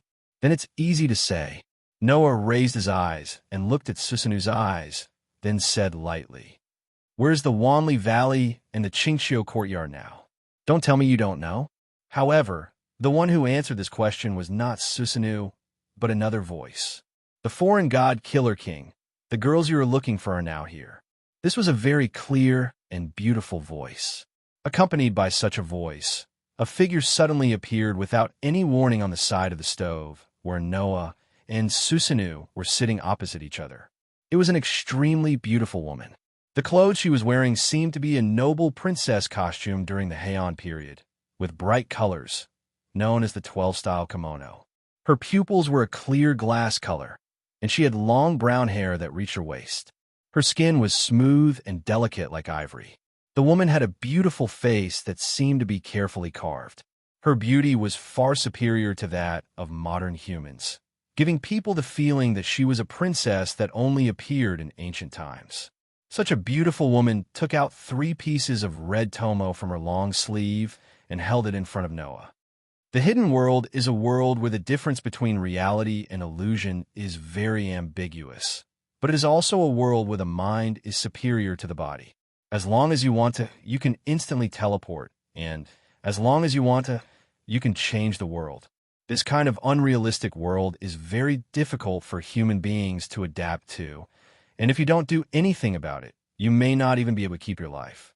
Therefore, I turn the people who came with you into dead objects to prevent this side effect. I hope you can understand. Hearing this, Noah felt relieved that a beautiful woman like a princess suddenly appeared without him noticing. But he reached out his hand and silently took the 3 tomo. At this time, another hoarse voice sounded. I didn't expect that one of the most powerful god killers would jump into the hidden world for a few humans.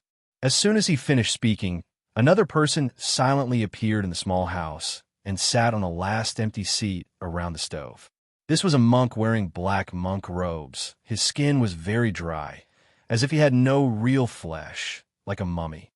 "Okay, everyone is here." Susanoo put the wine bottle in his hand on the ground, looked at Noah, and smiled ferociously.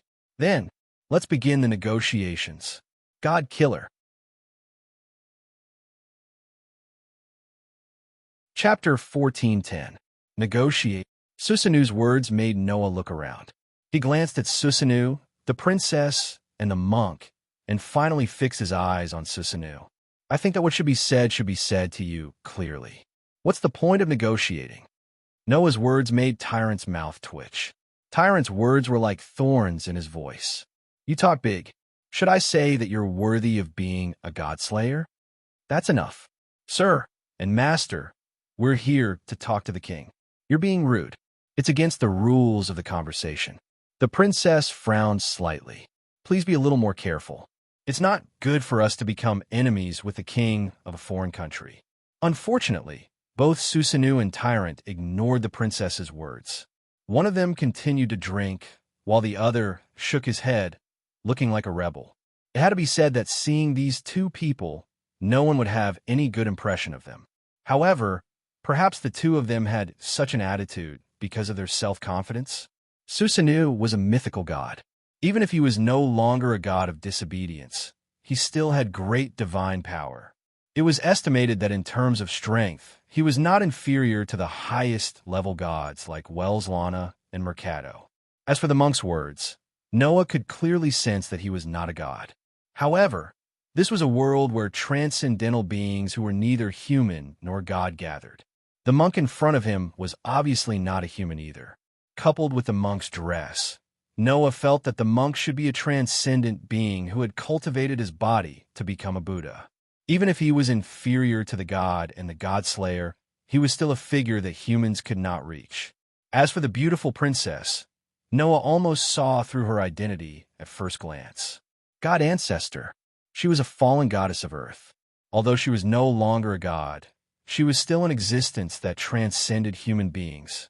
Noah, who had confronted the god Ancestor Ganivia, sensed a trace of the same aura from the princess. Therefore, the princess was very likely to be a god ancestor who had existed even longer than Ganivia. A god, a Buddha, a god ancestor. 3 transcendental beings. Except for the princess, who was a god ancestor, Susanoo and the monk were so rude because of their confidence. However, when it came to confidence, Noah was not lacking in it. It was because Noah knew exactly how much power he had at the moment. When using 2 avatars, Noah's full strength could reach 3 digits of boxtings. The gods and god-slayers in this world were between 4 and 5 digits. The highest was only 4 digits. Susanoo, the monk, and the god ancestor.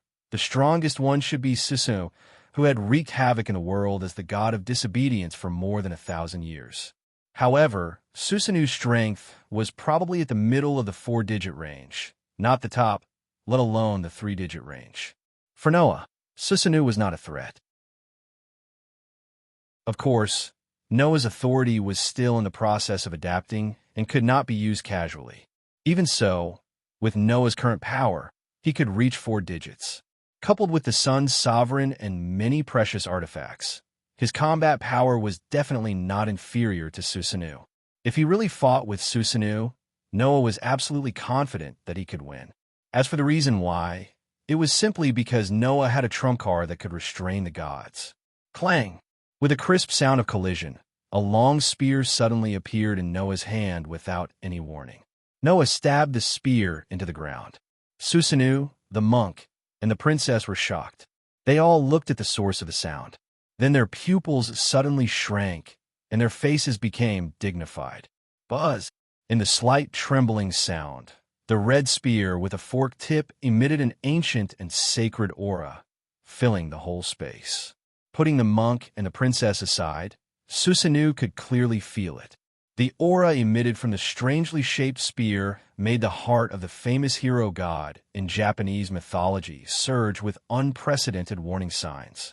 Susanoo had never felt such a sense of danger for thousands of years. The keen intuition of a god told Susanoo. The spear was dangerous. Very dangerous. Buzz, buzz, buzz, buzz. At the same time, the kusanagi that was stabbed into the ground next to Susanoo began to tremble violently. The incantation power that surrounded it became chaotic and violent. It was similar to Susanoo. As Susanoo's god follower, the kusanagi also felt a threat that it had never felt before from the strangely shaped spear. That kind of threat was like an innate instinct that was being suppressed. It was extremely strong. Don't you have something interesting? Susanoo's playful expression gradually disappeared as he looked straight at Noah. Is that a type of god relic? It's not an exaggeration to say that in this world. However, it's different from your broken sword. Mine is the real deal. Noah met Susanoo's gaze and smirked. I just want to say that there's a limit to my patience. You can challenge me if you want. If you want to fight, I'll take you on any time. However, if you've asked me to come here just to see you guys put on airs after saying this, Noah suddenly reached out his hand and grabbed the monk's collar. He pulled the monk in front of him and stared coldly at the monk's shriveled face that was like a mummy's. Let's fight then. I don't have time to waste on people like you who like to play games. You. The monk's shriveled face was contorted in anger. Susanu's face turned grim as well. He was no longer as carefree as he was just now. At this moment, Susanu and the monk finally realized what was going on. The person in front of them seemed rational, but it did not mean that he was not impulsive. He had killed 2 of the highest level gods when he first appeared. He had defeated 3 of his kind as soon as he became a god slayer. It would be unbelievable if he did not have a temper. Noah was adjusting his style based on the situation and the person. He could do anything to those who he could get along with. However, he could be stubborn to those who he could not get along with. If they were unhappy, they could fight him. It was such a crude principle. Rakshasa king from a foreign country, please calm down, the princess said immediately when she snapped back to her senses. We don't mean any harm. Just because we don't mean any harm, it doesn't mean that we won't be enemies. Otherwise, why would the relationship between a god slayer and a god of disobedience be so complicated? Noah pushed the monk who was glaring at him away. He glanced at Susanu, who was gloomy, and then looked at the princess. I'm sorry. I don't get along with these 2 fellas. I don't hate you, so I'll let you do the talking. As for you, Noah glanced at Susanu and the monk. Shut up and watch. Don't make me angry. The impolite words made Susanu and Tyrant's face turn ugly. What? Susanu smiled rudely, but there was no smile in his eyes. Aren't you very capable? In the myths, Susanu was famous for his violent temperament, so he was responsible for controlling the violent storms. He was also known as the god of destruction. Although Susanu had been wandering for thousands of years, it didn't mean that he had lost his temper after thousands of years. Now, Susanu was obviously angry. However, looking at Susanu in such a state, Noah only smiled suddenly. He reached out his hand and placed it on the strangely shaped crimson spear beside him. Then he slowly pulled it out. Susanu suddenly became vigilant. A terrible idea finally emerged in Tyrant's mind. The princess could no longer maintain her elegance, and her face was full of anxiety. In such a situation, Noah slowly stood up and said to himself, It seems that before we talk, it is necessary to let you understand the difference between the primary and secondary. After that, Noah pointed the spear in his hand at Susanu and sneered. Go outside. Susanu narrowed his eyes, and his body burned with surging curse power. Interesting, isn't it? The battle was about to start. Chapter 14:11. Secluded World, also known as the Realm of Life and Undying, was a very mysterious world. Not only was the boundary between reality and illusion very ambiguous, but also allowed people to do many inconceivable things just by thinking about it. It was also a world where the mind was superior to the body. With just a thought, anyone could teleport. However, teleportation could only be done in different spaces. Secluded World was actually not a world with only one space, but a wonderful world formed by combining many different spaces. For example, Secluded World could be considered a building, and the spaces in Secluded World were the rooms in the building. Although all the rooms were in the same building, they were separated by walls. This was how Secluded World existed. It was a world made up of multiple isolated spaces. This was Secluded World. It was because this world was formed by many different spaces that it could allow those existences to live in it. For example, the god of disobedience. Just by appearing, he would bring about phenomena related to his own attributes. If the god of fire descended, everything around him would become incomparably hot. If the god of sea descended, a tsunami comparable to the end of the world would descend along with it. For these kinds of existences, as long as they chose to live in seclusion in Secluded World, they would only affect the space they were in and would not affect other spaces. Therefore, under normal circumstances, if there was no reason, the existences in Secluded World would not go to other spaces of their own kind. Pandora was the same. The goddess, who was the birth mother of the God Slayer, lived in this realm of life and undying, and stayed in a space that was difficult for ordinary people to go to. Generally speaking, although the spaces in Secluded World were separated from each other, there was still a trace of connection between the spaces in Secluded World, making each space in secluded world like a spider web.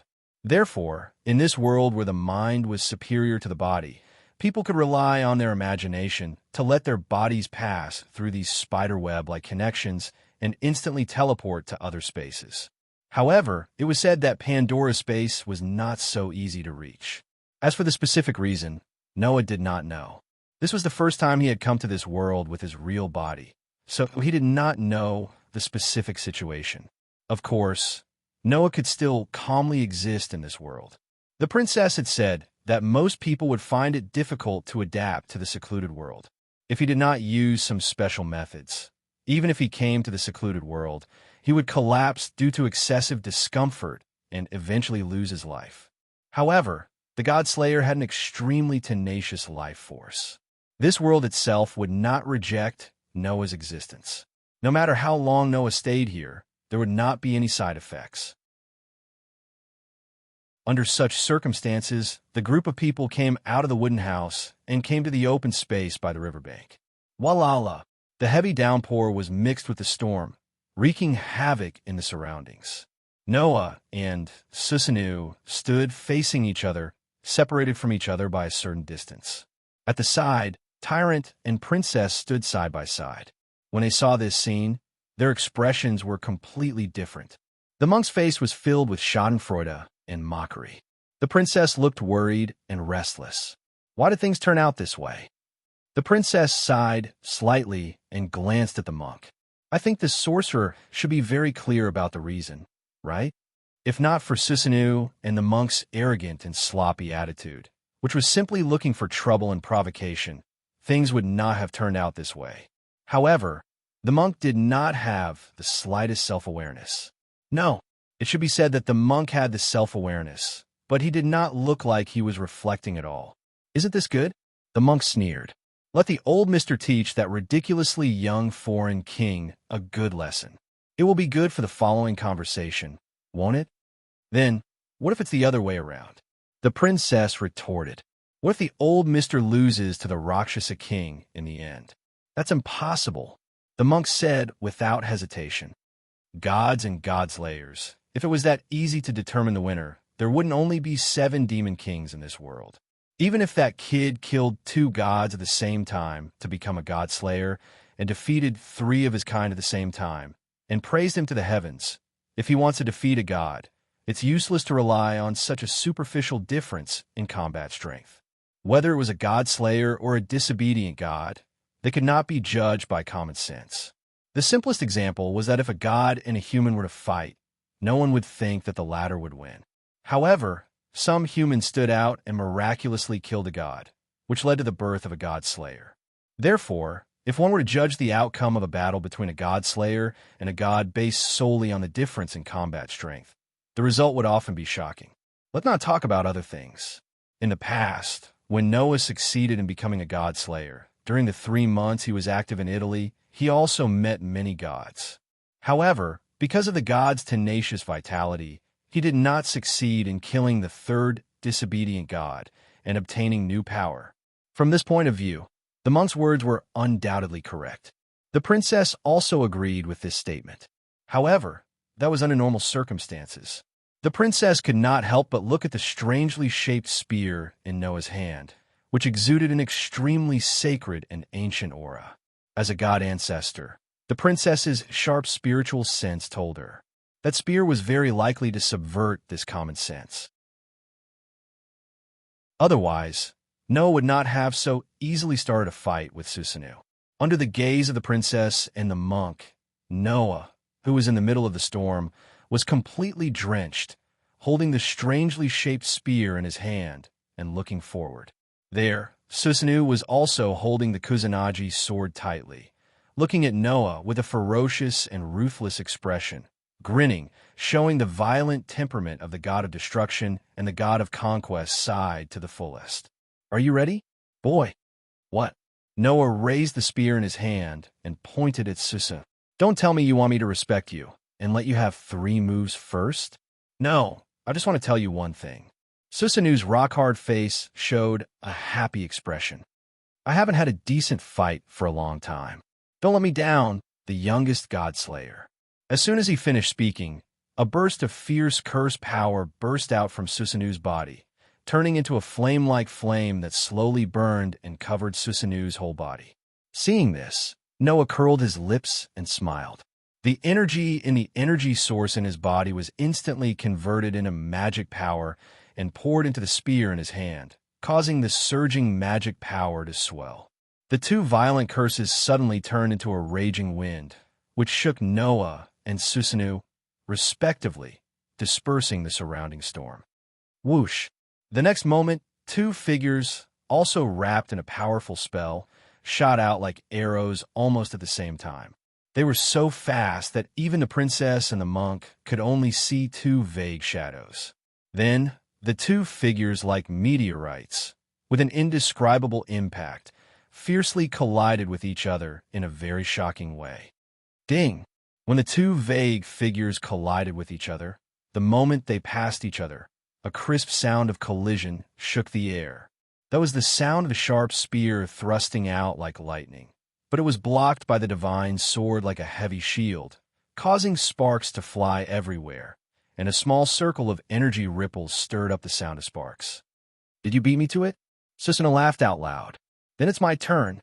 While speaking, Susana raised the Tian Songyun in his hand directly above his head and slashed down at Noah in front of him. Swoosh! On the pitch-black divine blade, a strong gust of wind tore the air apart. The sharp sound of the wind breaking was heard, which made people's eardrums tingle. Facing this fierce slash, Noah's eyes flashed, and relying on his amazing arm strength, he fiercely swung the red spear from the bottom to the top. Clang! A bell-like sound reverberated in the air, setting off a strong wind that rushed in all directions, causing cracks to appear on the ground where Noah and Susanu were standing. Chapter 14:12. Clang! The blade and the spear collided with each other, causing a crisp sound. The eyes of the god Slayer holding the holy spear and the god of disobedience holding the divine blade were burning with unyielding fighting spirit. They mercilessly swung their weapons that would go down in history at each other. Clang! Clang! Clang! The fierce sound of collision continued as the holy spear and the divine blade collided and shook the space, and frequently set off bursts of sparks that couldn't be extinguished even in the storm.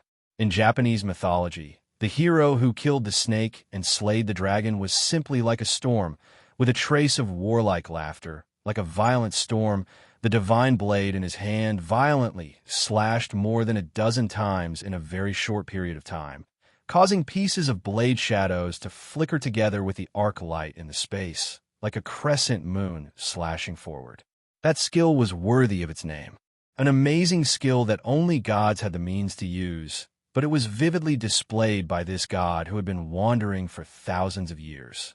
In the face of such an amazing skill, Noah was like a windmill, relying on the same amazing physical strength. He heavily swung the holy spear. If Susanu was the pinnacle of skill, then Noah was the pinnacle of strength. Every time, Susi used his amazing divine skills to continuously wave out a storm of slashes. Noah would not be outdone and fiercely sweep out with a blow that could split mountains and split rocks. This sweep was like a gust of wind sweeping away the fallen leaves, sweeping away all the slashes that flashed together with the light in the space, and bouncing off the divine blade. This scene had been going on for quite some time. However, the attack and defense of the two people did not change at all. Noah has been standing in the same place. Without moving, he just swung the holy spear, making the holy spear bring out a burst of whistling sound.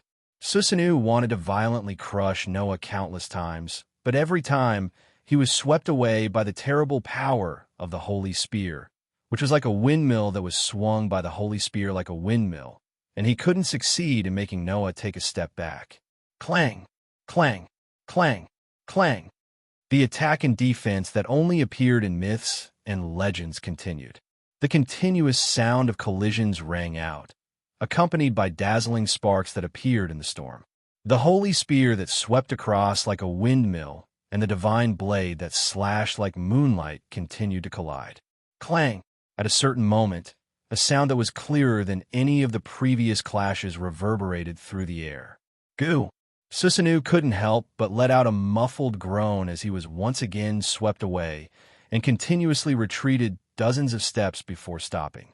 This time, Susanoo didn't continue his frenzied attacks. Instead, he rotated his numb arm and stared at Noah, who was casually raising the holy spear. So that's how it is. Although his skills are lacking, his arm strength is incomparably shocking. In terms of skills, other than the sword, Noah was only proficient at the level of an average person. Although it couldn't be said to be unpresentable in front of a god with a divine skill, it was indeed quite inadequate. However, Noah had an amazing physical ability. After reaching LV 5 and all the basic abilities reached the SSS stage, Noah's physical ability had already reached the level of a god. In addition, if one observed carefully, they would find that Noah's hands and feet were still surrounded by magic lines like electric wires, which was obviously a sign of the use of enhanced magic. With these two superimposed, even compared with the 16 Knights in reverse, Noah's physical ability would not be the slightest bit weaker. Naturally, it was beyond the level of ordinary gods. In other words, Noah was now relying on his amazing physical ability to fight. Just like the 16 Knights in reverse. No wonder you have some confidence. Although I don't know what kind of power it is, it doesn't seem to be the power of a god. You could train a body that is not weaker than a god, or even better than a god by yourself. No wonder you can become the leader of the generation of god slayers. Susanoo seemed to deliberately say it to Noah and shouted loudly. However, in this case, there is no way to defeat a god. As soon as his words fell, Susanoo stomped on the ground with a force that broke the ground and rushed towards Noah. In his hand, the dark divine sword also slashed out violently. In an instant, several sword shadows were formed in the space. It was still the same divine sword skill as before. However, this time, the trajectory of the sword's shadow suddenly changed halfway, causing the original storm-like offensive to change completely. It became like the rolling waves of the sea, wave after wave, with a kind of endless and continuous entanglement. Noah's brows suddenly wrinkled, but he still picked up the holy spear and violently waved it at the incoming sword shadow. Clang! Another crisp sound of collision rang out. However, almost in an instant, Noah's expression changed slightly. Because, with amazing strength, the holy spear smashed heavily on Susanoo's divine sword. But Susanoo's divine sword was not repelled as usual. Instead, it was entangled by a snake, and in a burst of fierce sparks, the spear and the divine sword violently rubbed against each other. Ha ha ha! Susanoo burst out laughing. You have been hit, God Slayer. While laughing, Susanoo's hand did not stop, and the divine sword that was entangled with the holy spear suddenly turned into a cold light and directly shot towards Noah's heart. This attack, there was no room for mercy. If hit, Noah would at least be seriously injured on the spot and lose the ability to fight. Unfortunately, for Noah, this attack was no threat at all. Clang! The sharp pitch-black divine sword directly pierced Noah's heart, and it actually caused a crisp sound of steel hitting steel and even sparks of friction. This incredible scene finally made Susanoo's wild laughter stop on his rock-like face. It was just a moment. Whoosh! He saw Noah turned around and kicked a powerful kick in the direction of Susanoo. Bang! Susanoo, who did not have time to react, was directly kicked in the chest with a powerful force, and with a muffled sound, his whole body was kicked out. Whoosh! The terrifying, strange force acted on Susanoo's body, and his whole body turned into a cannonball, and with a sharp sound of breaking the air, he finally hit the rock wall of a cliff and directly smashed the cliff wall, and pieces of rocks fell to the ground. Bang, bang, bang, bang. Pieces of rocks smashed into the ground, causing a series of heavy muffled sounds to resound. Susanoo was directly buried by the rocks, and in an instant, his figure disappeared. However, it was only for a moment. Bang! In the next moment, a storm rose from the center of the pile of rocks and directly lifted the huge rocks. In the center of the storm, Susanoo slowly stood up, raised his head, and shot straight in the direction of Noah like an arrow. "You're quite capable, boy." A trace of blood flowed down from the corner of Susanoo's mouth. "Can you have an invulnerable body? Is that your power?" Susanoo narrowed his eyes. Invulnerability is usually a power possessed by the god of steel. Could it be that you've killed a steel somewhere? You talk a lot of nonsense. Don't tell me you expect the opponent to tell you his ability in a duel. Noah said so, and the corner of his mouth slowly rose. Compared to this, shouldn't you be more concerned about that broken sword of yours? If you don't pay attention to it, it will break. Hearing this, Susanoo's face changed, and he suddenly turned his head and looked at the Tian Songyun in his hand, and then his face changed again. Because on the body of the famous divine sword, there were cracks all over it, and the Tian Songyun looked like a glass that was about to break, and it was too horrible to look at. "You also said that my skill is not good. In that case, why should I use this spear?" Noah raised the holy spear in his hand and pointed it at Susanoo from afar, which was emitting a sacred and ancient aura. "That is because this spear exists to bury gods like you."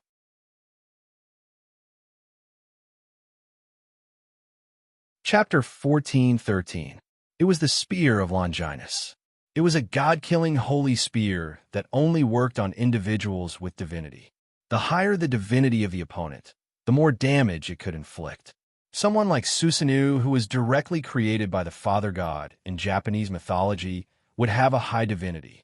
As long as he was stabbed by the spear, there was almost no chance of him surviving. However, although the holy spear was powerful, it would only work if it could hit its target. If it could not hit its target, it would be useless. Therefore, in the past, when Noah used this holy spear, he would first use the Enkidu to bind the opponent, then use the Longinus to attack. However, Noah did not use the Enkidu at the beginning of the battle with Susanoo. This was because Susanoo had Tian Songyun in his hand. Not only was the divine sword a god relic, but it was also Susanoo's subordinate god. It was similar to a demigod with divinity.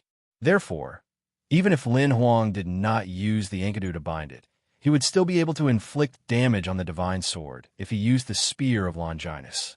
However, Tian Songyun was only a subordinate god. Its divinity was not as high as Susanoo's. It was only comparable to a demigod. If its divinity was lower, the damage that the spear of Longinus could inflict would be weaker. However, no matter how weak it was, the damage that was accumulated from the countless collisions would almost reach the critical point of the divine sword. So, Noah waved the holy spear in his hand and stared at Susanoo, who had a change of expression. "It's my turn to attack now." Noah raised his empty hand as soon as he finished speaking. Buzz! Suddenly, golden ripples appeared in the air around Noah.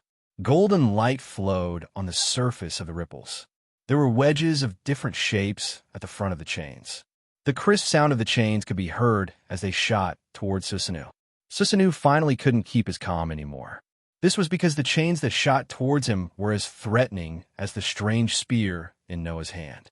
It would be bad if he was caught by the chains. Susanoo's heart was filled with a strong sense of alarm.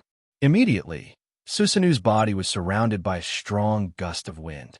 He lifted his strong body and flew up into the air.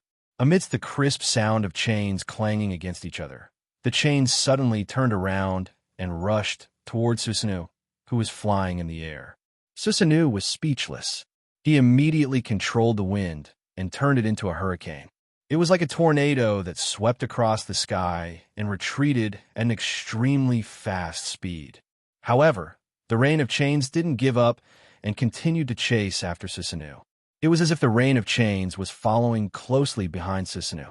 Therefore, in the stormy weather, the tornado and the chains that were glowing with a dazzling golden light began a chase under the dark clouds.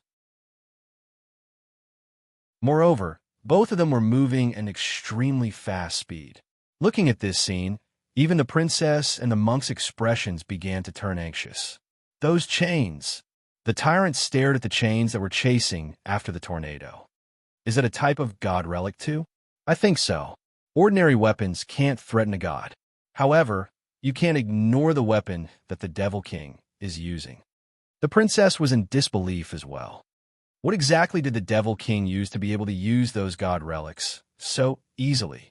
Just as the name implied, god relics refer to all the weapons, tools that God used. Almost every god relic had a unique power that contained wisdom that humans could not replicate. It was a true god's weapon. Usually, only gods could use god relics. Apart from gods, it was impossible for humans to use god relics unless they could find a complicated way to use them. Take Queen Na, for example. The reason why she could use the Kusanagi cloud was that she could borrow a god's power. Queen Na could only use the Kusanagi cloud after obtaining the god relic's approval by possessing Susanu's divine power. Humans would not be able to use god relics if they did not use such a roundabout method.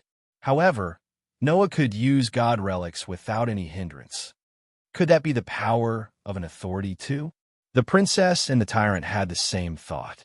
After all, apart from Erica and Liliana, the rest had no idea what kind of authority Noah had obtained exactly. Even Erica and Liliana only knew half of it. They did not know Noah's authority completely. Therefore, Noah's authority was still a mystery to the rest. Only Alice and Tony had more or less grasped some information. However, even these people had no idea what it was. Noah had tens of thousands of relics that were on par with god relics. Seeing that the Enkidu was unable to catch up to the tornado that was known for its speed, Noah's brows furrowed slightly before he relaxed.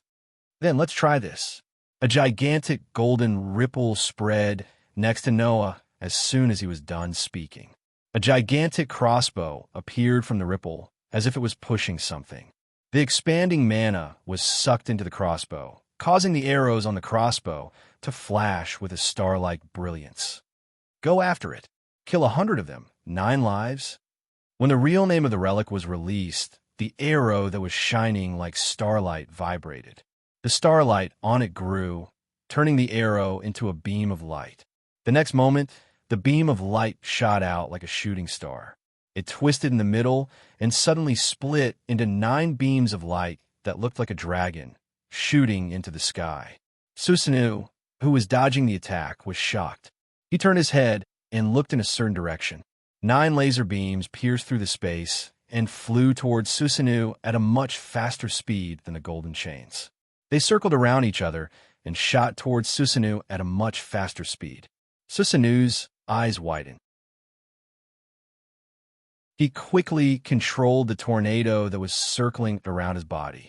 The tornado that was flying in the air suddenly changed direction and retreated to the side. However, Susanu did not know that dodging the attack was useless against this relic. Kill 100 of them. 9 lives. This noble phantasm was the noble phantasm of Hercules, who had a history with Noah. In Greek mythology, Hercules was given 12 impossible tasks. One of the tasks was to destroy the sea monster that wreaked havoc in the world, the Hydra. In the legend, Hercules finally overcame all kinds of difficulties and killed the Hydra with a bow and arrow. The bow and arrow that Hercules used to kill the Hydra was kill 100 of them, 9 lives. It could turn the arrow into a beam of light and then into 9 tracking lasers. It was a relic that could even kill a fantasy breed with 1 shot. Therefore, the beams of light suddenly changed direction, pierced through the air, separated the tornado, and suddenly caught up with Susanu at an indescribable speed. What? Susanu was shocked, and then his face became ferocious. Don't underestimate me. With a violent roar, Susanu raised the Kusanagi sword in his hand and slashed 9 consecutive times at the incoming beams of light. The flashing saber light collided with the incoming beams of light. Bang! Bang! Bang! Bang! In an instant, the 9 saber lights collided with the 9 beams of light, stirring up intense flames and shock waves in all directions. However, not only did Susanu not show any joy, but his pupils shrank. Whoosh! A figure rushed out of the intense flames and shock waves and flashed in front of Susanu. You're the one who underestimated me, you bastard god. The god-killing holy spear turned into a red light and stabbed out violently.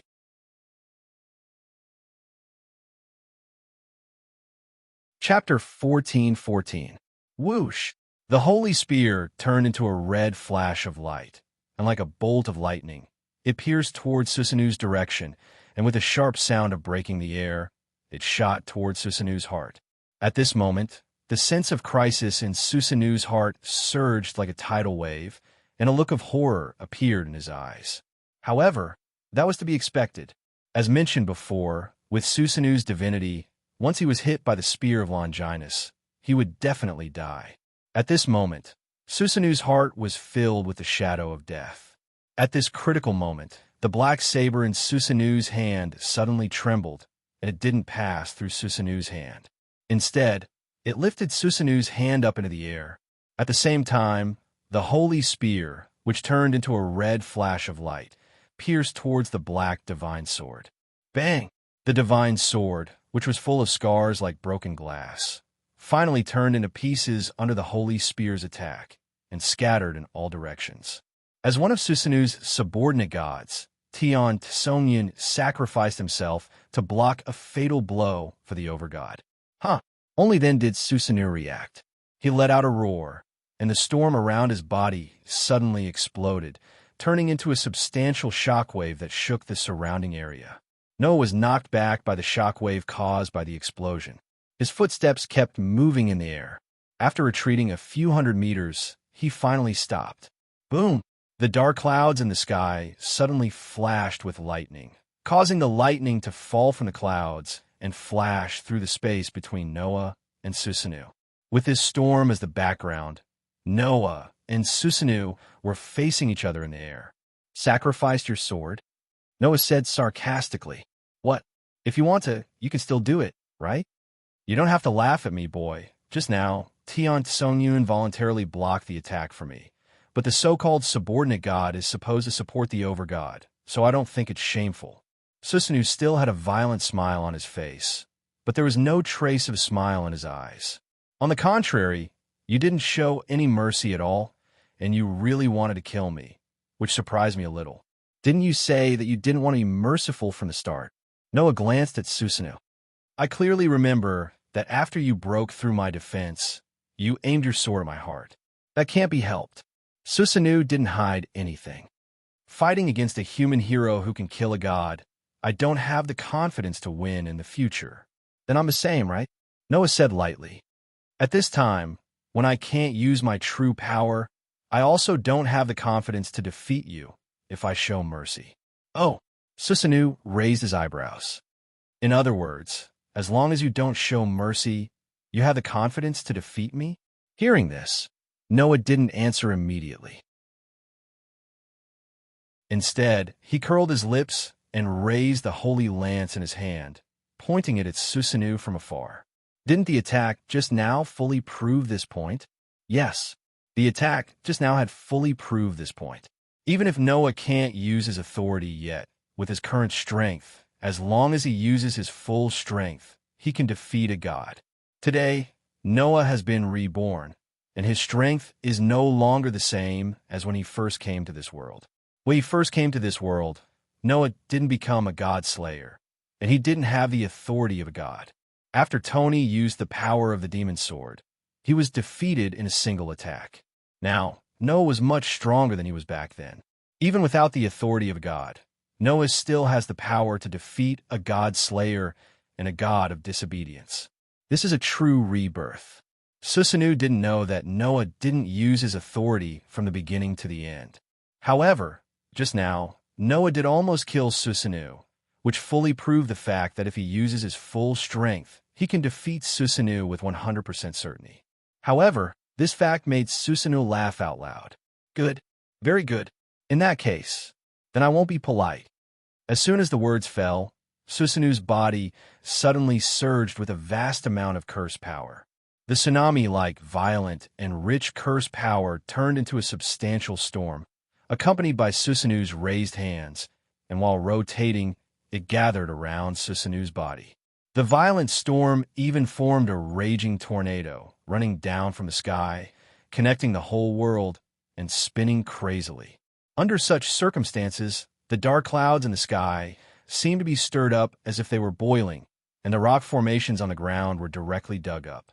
Trees and gravel were directly uprooted and constantly swept into the storm, causing the storm to reach a diameter of hundreds of meters in an instant. In the center of the storm, Susanoo raised his hands and shouted loudly, "God Slayer, take the final blow that I will use up all of my divine power." Hearing Susanoo's words and feeling the terrible curse power contained in the terrifying storm, Noah's face gradually became serious, and he murmured, "It seems that this is indeed your final blow. Susanoo's power is definitely not inferior to Velislana and Mercado. In other words, this storm god is also a god of the highest level. For a deity of such a level, a blow that was charged with all the curse power in his body was equally dangerous to Noah without using his authority. If that's the case, I have to use all my strength." After saying such a sentence, Noah threw away the holy spear in his hand and let it be swallowed by the golden ripples. Immediately, another golden ripple fluctuated from Noah's side.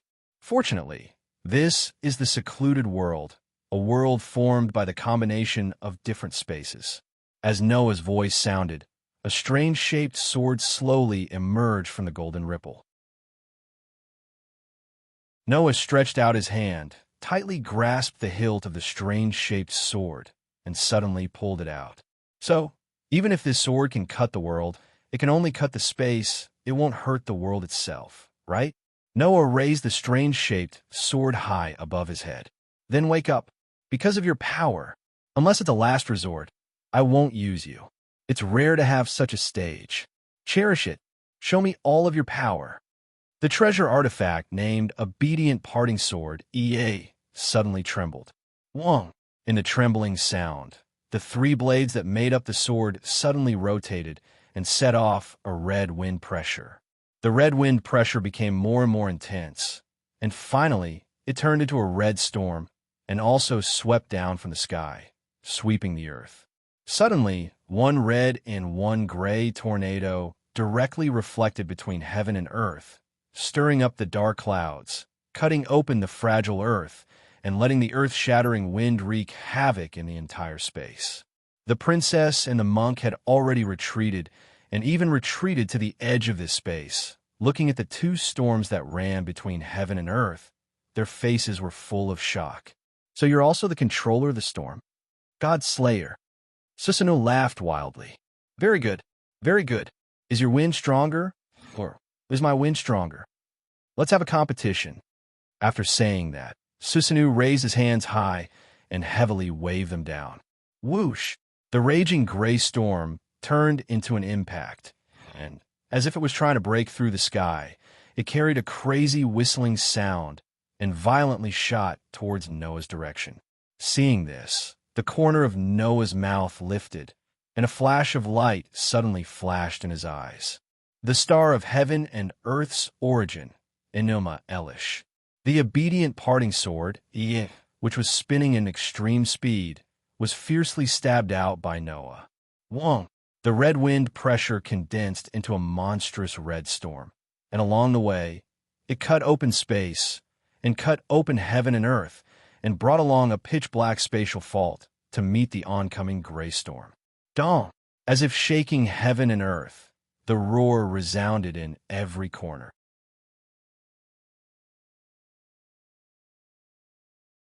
Chapter 14:15. Boom!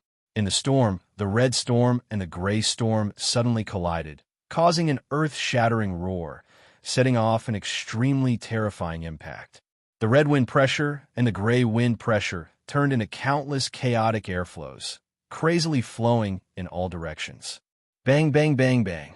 Everything that was swept by the wind pressure, no matter if it was trees, rocks, cliffs, or the ground, exploded, turning into fragments that were directly swept into the wind pressure and annihilated into powder. Kacha, kacha, kacha. In midair, the space was like a fragile piece of glass. Under the raging red wind pressure, it cracked and shattered. Whomp! Just like that, the pitch-black spatial fault suddenly appeared wherever the red storm passed. It trembled repeatedly and devoured everything that was swept into it, annihilating everything into nothingness, including the gray storm. Almost at the moment of collision, the gray storm was suddenly entangled by the red storm, and was suddenly pulled into the spatial fault by the red storm, disappearing into the pitch-black spatial crack. What? Susanu's face was filled with horror. Noya, who was holding the 3 blades in his hand, continuously spun and released a red wind pressure. He looked at Susanu's horrified expression and sneered. The controller of the storm? That's not right. The real ability of the noble phantasm was not to control the storm. Instead, it was to form a spatial fault and then split the world, reproducing the scene of hell before the birth of heaven and earth. So, it should be the creator of hell. After saying that, Noah was like a raging torrent of magical power, pouring it into the noble phantasm. Boom! An even more violent red wind pressure suddenly expanded from the point where the 3 blades of the sword of guile parting were connected. The wind pressure expanded and turned into a storm that pierced through space. While it tore through the space barrier, it carried along a dark space fault and swept violently towards Susanu's direction. The pitch-black spatial fault that seemed to have divided the whole sky into 2 suddenly became like a pitch-black galaxy, crossing the sky and falling on the huge gray storm. The gray storm was directly crushed by the pitch-black spatial fault, turning into a turbulent flow, and was pulled into the spatial fault, disappearing without a trace. Then, the red wind pressure gathered into an even more terrifying storm, and like a red tornado breaking through the sky, it violently shot in the direction of Susanu. At this moment, in Susanu's heart, a fatal sense of crisis exploded. The shadow of death suddenly shrouded Susanu's heart. His pupils shrank to the size of a needle tip. His resolute face was filled with horror and despair. After exhausting all of his divine power, Susanu could only watch helplessly as the spatial fault that seemed to have divided the sky and the earth into 2 halves, as if creating a road leading to the underworld, rushed towards him. In his heart, there was even a touch of despair. In such a situation, the red wind pressure still tore the space apart like glass, causing the space fragments to splatter in all directions. On one hand, the red wind pressure divided the sky and the earth into 2 halves, and on the other hand, the spatial fault that symbolizes the underworld was approaching in the direction of Susanu. It didn't take long for the spatial fault that divided the sky and the earth into 2 halves to arrive in front of Susanu. Susanu, who has exhausted all of his divine power, could only stare blankly at the spatial fault that filled his entire field of vision, and his whole body was frozen in place, unable to move at all. Just when Susanu was about to be engulfed by the red wind and annihilated by the spatial fault that divided the sky and the earth, 2 figures suddenly appeared on both sides of Susanu, grabbed Susanu, and then disappeared in place. In the next second, the red wind pressure swept past the spot where Susanu had been standing. The pitch-black spatial fault also sliced this part of the world in half, and it didn't slow down in the slightest as it flashed past like the Milky Way until it reached the end of the world. Wherever the pitch-black spatial fault passed, the surrounding space would crack open, making the entire sky look like a spider web, filled with cracks. After an unknown amount of time had passed, the red wind pressure that had ripped open the space and created a spatial fault gradually dissipated and slowly disappeared. What was left was the spatial fault that seemed to have divided the entire sky into 2 halves, spanning across the 2 ends of the sky, and it didn't calm down for a long time. As for the ground, under the raging wind pressure, it has long been turned into ruins. The original mountain forest and stream had long been completely shattered and disappeared without a trace. The 3 spinning blades that were spinning at an extremely fast speed slowly stopped, and the red wind pressure completely disappeared. Noah slowly pulled back the Gwili sword, that he had thrust out. Looking at the huge, pitch-black spatial rift that stretched across the entire horizon and split the entire sky into 2, there was no joy on his face. After being strengthened by the dragon's sovereignty of the sun, Noah's strength has been raised to another level. Using such a terrifying amount of magic to release the power of the good separation sword, to cut open the entire world and achieve the true creation of the heavens and earth, that would not be strange at all. Of course, there's also the reason why this space is only a part of secluded world, and it is not as big as a real world. However, after being strengthened by the dragon's sovereignty of the sun, using the power of the sword to release the power of the sword, it is not strange that it can directly cut an island in half. Then, there is only one question left. In the end, do we still let him escape like this? After saying this, Noah turned around and looked at the corner of the ground that has been turned into ruins. There, 3 figures suddenly appeared without any warning. Susanu's knees went soft, and he knelt on the ground, his face full of fear as he violently gasped for breath. Beside him, the princess and the monk's faces were also pale, and their eyes were filled with shock.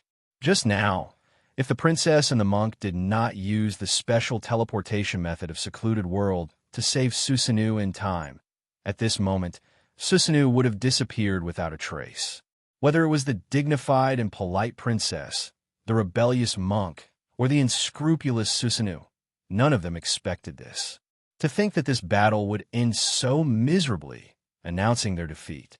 The highest level god, in the hands of a single god slayer, was reduced to the point where he needed to be saved to survive. It has to be said that this is the most practical way to slap the face of the previous few people who said that it would be difficult to determine the victor. Just like this, under the gaze of the 3 people, Noah slowly floated down from the sky and landed on a broken rock. With the dark space fault as the background, he looked at Susanu. What's wrong? Not fighting anymore? Susanu's face became extremely ugly. The storm god, who is famous for his violent temperament, wants to continue to fight with Noah for 300 more rounds. However, when he glanced at the strange sword in Noah's hand, a trace of fear involuntarily appeared in Susanu's eyes. To be able to make a god show fear in his eyes, this is simply an unprecedented feat. However, by relying on the most primitive ancient sword and the sun's sovereignty of the sun, Noah has achieved this feat, not to mention Susanu. Even the rebellious tyrant was speechless. He had a bitter look on his face, as if he had eaten Chinese gold thread. Only the princess, who was frightened by Noah's power, breathed a sigh of relief. At least, Noah didn't blame them for saving Susanu, right? Otherwise, Noah only needed to strike once more, and the 3 of them would probably not be able to survive. Just when the princess was about to step forward and say something, something strange happened. Boom! In the sky, in the deepest part of the dark space fault, a deafening loud noise resounded. Immediately afterward, a burst of laughter shook the air from inside. Ha ha! I old son am free.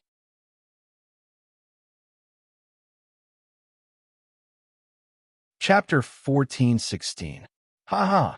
I old son am free. When such a burst of laughter rang out from the pitch-black spatial fault that spanned the entire sky and entered the ears of everyone present, everyone was stunned. Immediately, before Noah could react, Susanu, the monk, and the princess seemed to have thought of something, and their expressions changed. Damn it! The monk shouted with a shocked face. Could it be that the monkey came out? Impossible. Susanu immediately shook his head. That monkey should be imprisoned by our curse. It's impossible for it to come out without anyone unlocking the curse. The princess also had the same opinion as Susanu, but then she was slightly surprised. She raised her head and looked at the pitch-black spatial fault that spanned across the sky. She spoke with some uncertainty. Could it be because of the power of Rakshasa King that the Lord God escaped? Only then did Susanu and the monk react. They both turned their heads and looked at Noah. A god relic that can create spatial faults. Susanu stared at the Gwaili sword, EA, in Noah's hand and murmured, "Could it be, what kind of power does your god relic have?" The monk pointed to the Gwaili sword, EA, in Noah's hand with a hoarse voice. Could it be that the god relic can really cut open space? What are you still talking about now? Noah frowned. Do you still need me to prove something to you? Hearing this, the 3 transcendent beings in the hidden world, including the princess, all laughed bitterly. This is really a double whammy, Susanoo raised his head and looked at the pitch-black spatial fault that spanned across the sky again, and said in a deep voice, "It seems that after the sword cut open this space, its power also spread to another space. And that space happened to be the monkey's cage." The monk was speechless. As a result, the wind pressure that can even cut open space also cut open the curse that bound the monkey. "That's the only way." The princess nodded. "As for the truth, we only need to investigate a little to find out." After saying that, the princess turned around and bent down gracefully. She scooped up a handful of water from a crack in the messy ground. Her red lips moved slightly as she chanted, "Ancient serpent's wisdom, please show me the truth of the other side." The princess splashed the water in her hands in front of her. Immediately, the water that was sprayed out dispersed in midair, turning into a cloud of mist. The mist then twisted and converged into a screen. The scene presented on the screen was a magnificent palace like the Forbidden City in China. However, such a palace was forcefully split into two by a pitch-black spatial fault that suddenly appeared. It was as if it had fallen into the Earth's crust, collapsing with a loud rumble. In such a collapsed palace, a golden light flashed and flew into the sky. In the distance, a golden cloud flew over from one side of the sky at an astonishing speed. The golden light that soared into the sky blasted into the sky, crossed the golden cloud, and turned into a figure. The figure somersaulted and flipped onto the golden cloud with extreme flexibility. Immediately, the golden cloud carried the figure. Like a stream of light, it wandered in the sky for a while. Finally, it rushed into the pitch-black spatial fault. "Oh no!" Susanoo cursed it out loud. "The monkey is coming." The princess and the monk had the same lamenting expression, as if it was a blessing and not a curse. They raised their heads and looked at the horizon. Noah frowned. He also raised his head and looked at the huge pitch-black spatial fault across the sky. There, a stream of light suddenly appeared, flew out, and came above Noah's group at an astonishing speed. It seems that there are traces left behind by a battle between young and vigorous men. Well done. It couldn't be better to welcome me, the fighting Buddha, in such a way. Such a voice spread from above the golden cloud. Immediately afterward, Noah saw it. Above the golden cloud, a figure was gradually exposed in the air. Noah was more or less surprised when he saw the full appearance of the figure. Although the figure's body outline was humanoid, it did not have a human appearance. It had a sharp mouth, monkey cheeks, and its entire body was covered in dense golden hair. It had a furry tail behind it, and it was wearing an outfit that looked like something that would only appear in Peking opera, which people would call damn. The pair of eyes were bloodshot. The whites of the eyes were red, and the pupils were golden. It was an ape. The ape that the princess called the god. Of course, that was not the other party's name. It was just a temporary title. The god with the appearance of an ape had a more resounding name. "What? Old guys? Why do you all look so miserable?" The ape said such a sentence in a curious tone rather than ridicule.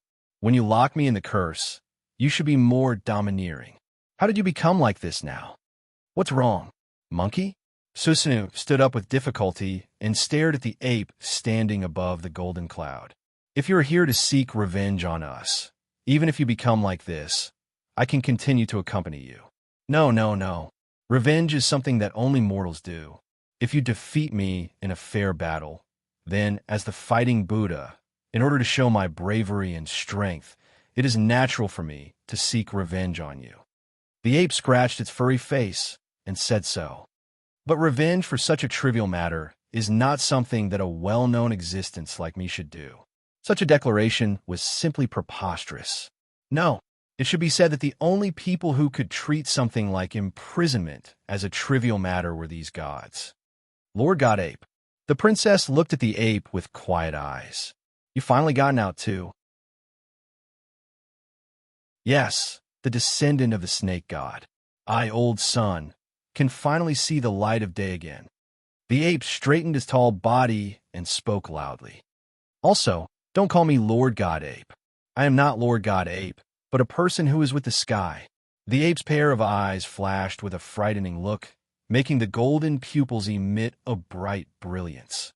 I'm the monkey king born in the stone, the fierce fighting Buddha. A brilliance suddenly flashed in the ape's hand. The brilliance condensed into a long strip and finally turned into a staff made of steel. Holding the heavy steel staff in his hand, the ape's body surged with amazing curse power. His voice vibrated like a sound wave. My surname is Sun, and my name is Wukong. I call myself the Great Sage, Heaven's Equal. The surging curse power surged from the god named Sun Wukong in all directions like waves, causing the surrounding air to begin to produce a trace of chaos. The earth-shattering name made the expressions of Susanoo, the monk, and the princess become serious. Noah also held the Gwaili sword Ye in his hand, and a burst of surprise surged in his heart. The Great Sage, Heaven's Equal. It was an existence that didn't even need to be explained. The name of Sun Wukong was more well known than anything in China and Japan, which were close to the east. Why would the ape god, who had once broken into hell and turned the heavenly palace upside down, appear in such a place? Just as Noah was surprised by this, the Great Sage, Heaven's Equal, who was standing on a golden cloud in midair, suddenly turned his eyes and looked in the direction of Noah. Kid over there, you're not an ordinary person. Old son, I can feel the aura of an enemy on you. So that's why. You're the God Slayer. You're the one who made the wind god suffer. At this moment, Noah felt it. The Great Sage, Heaven's Equal, released his fighting intent towards him. It was you who helped me get out of trouble, wasn't it? Then, in order to repay you, let me be your opponent. Without Noah's consent, there was no time for him to react. The ape god, who claimed to be the Great Sage, Heaven's Equal, looked up to the sky and laughed. Riding the golden cloud, called the somersault cloud, he turned into a stream of light and rushed in the direction of Noah at an amazing speed. Whoosh! The steel staff with a strong wind cut through the sky, like a windmill. In the blink of an eye, it was heavily swung toward Noah's head. The inexplicable signal of war made Noah's eyes narrow.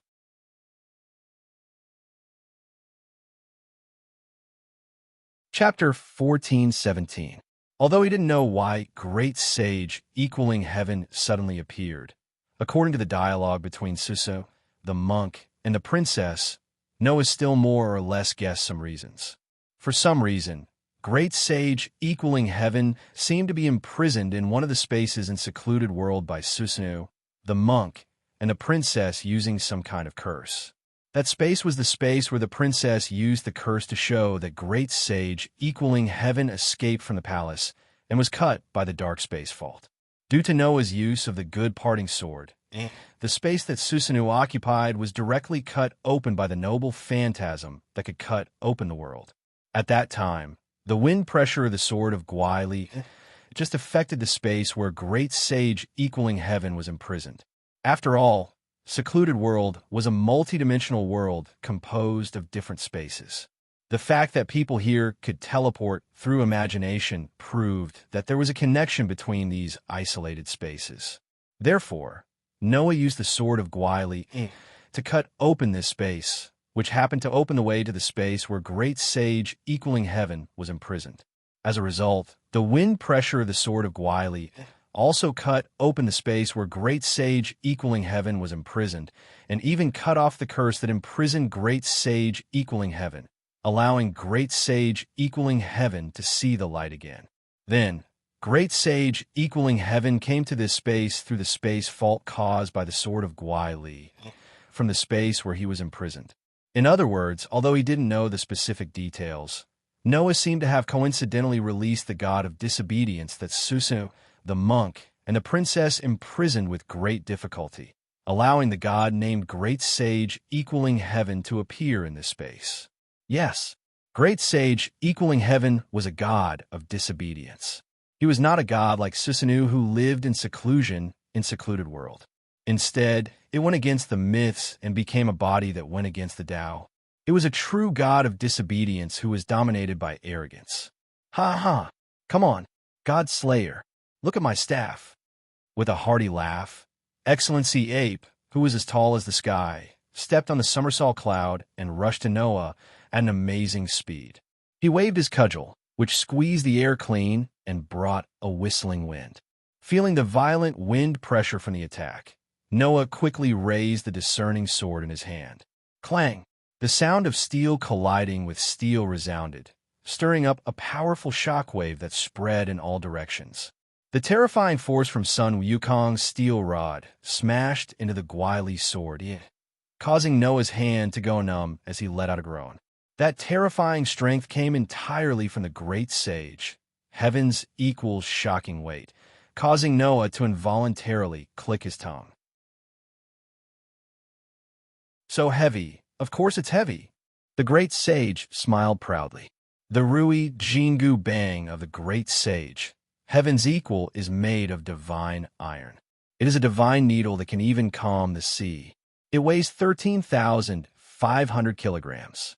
With this iron rod, I have swept the underworld, modified the book of life and death, and disturbed the heavenly court. I have beaten 100,000 celestial soldiers and celestial generals. Therefore, God Slayer, you should be proud to be able to take Sun Wukong's cudgel. After saying that, the great sage, heaven's equal, once again raised the Jingu Bang in his hand high above his head and waved it mercilessly at Noah with the force of splitting the earth. With just a wave, the atmosphere was directly torn apart by the simple steel rod, setting off a violent airflow. As the Jingu Bang waved down, everything was squeezed clean, just like in the legends. Sun Wukong's Jingu Bang had an extremely amazing weight. Even Noah, who had used magic to strengthen his arm strength and the LV5 ability value, felt that it was difficult to handle. He did not choose to take it and quickly retreated. Bang! The golden hooped cudgel, which did not lose its momentum, landed directly on the ground. The ground, which was already in ruins, suddenly exploded. It was as if it had been hit by a meteorite. It sank layer by layer until it turned into a crater with a diameter of hundreds of meters before it stopped. Don't run, God Slayer. The great sage, heaven's equal's monkey face, was full of joy. Riding the somersault cloud, he turned into a streamer and rushed in the direction of Noah. After a while, he caught up with Noah, who was retreating, and waved his cudgel again. Noah only felt that his vision was blurred. Sun Wukong, who was riding the somersault cloud, flashed in front of him and waved the heavy iron rod at his head. Not only was his strength amazing, but his speed was also terrifying. However, that was to be expected. In Journey to the West, the great sage, heaven's equal, Sun Wukong, had 5 most outstanding strengths.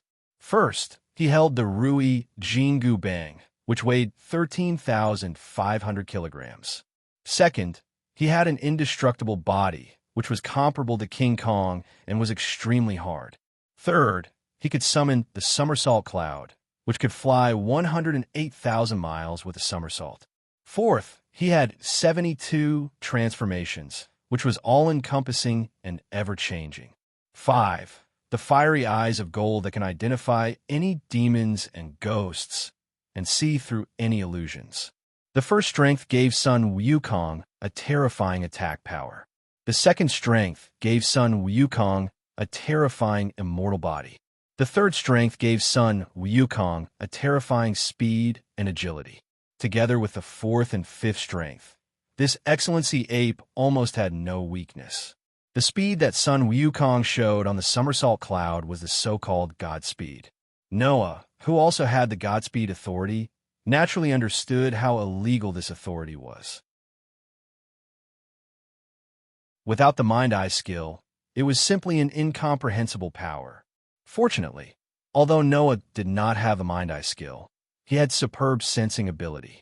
Therefore, when Sun Wukong retreated from the Godspeed world and waved an amazing blow at him, Noah reacted in time. Blow him away. Gweili sword, EA. The dark black rotating blade, which was covered by red lines, suddenly began to rotate, causing red wind pressure to surge out. It was like a whirlpool that began to rotate wildly. Bang! Like a wild whip, one of the red wind pressure, which was spinning wildly like a whirlpool, swept heavily on the chest of the Monkey King, who was about to swing the rod down, causing a heavy muffled sound. The great sage, heaven's equal, let out a muffled groan as he was sent flying.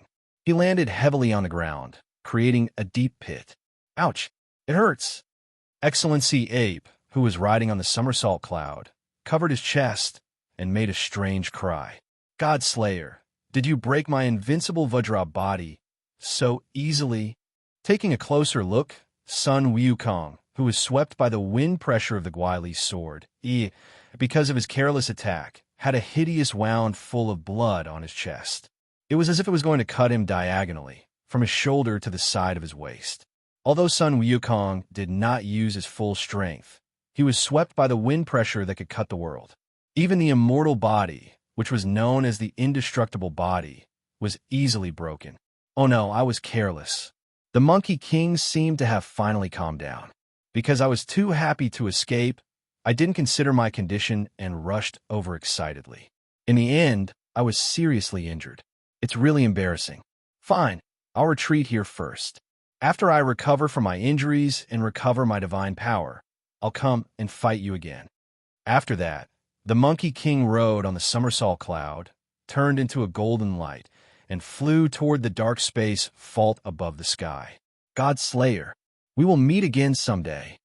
With that, the great sage, heaven's equal, disappeared into the pitch-black spatial vault along with the golden light. What's going on? Noah looked at this scene, almost stunned. Come and go as you please? Fight as you please and escape as you please? Do you have to be so shameless? From the very beginning, Noah was in a state of confusion when the great sage, heaven's equal, found fault with him. Then, he inexplicably received the other party's attack.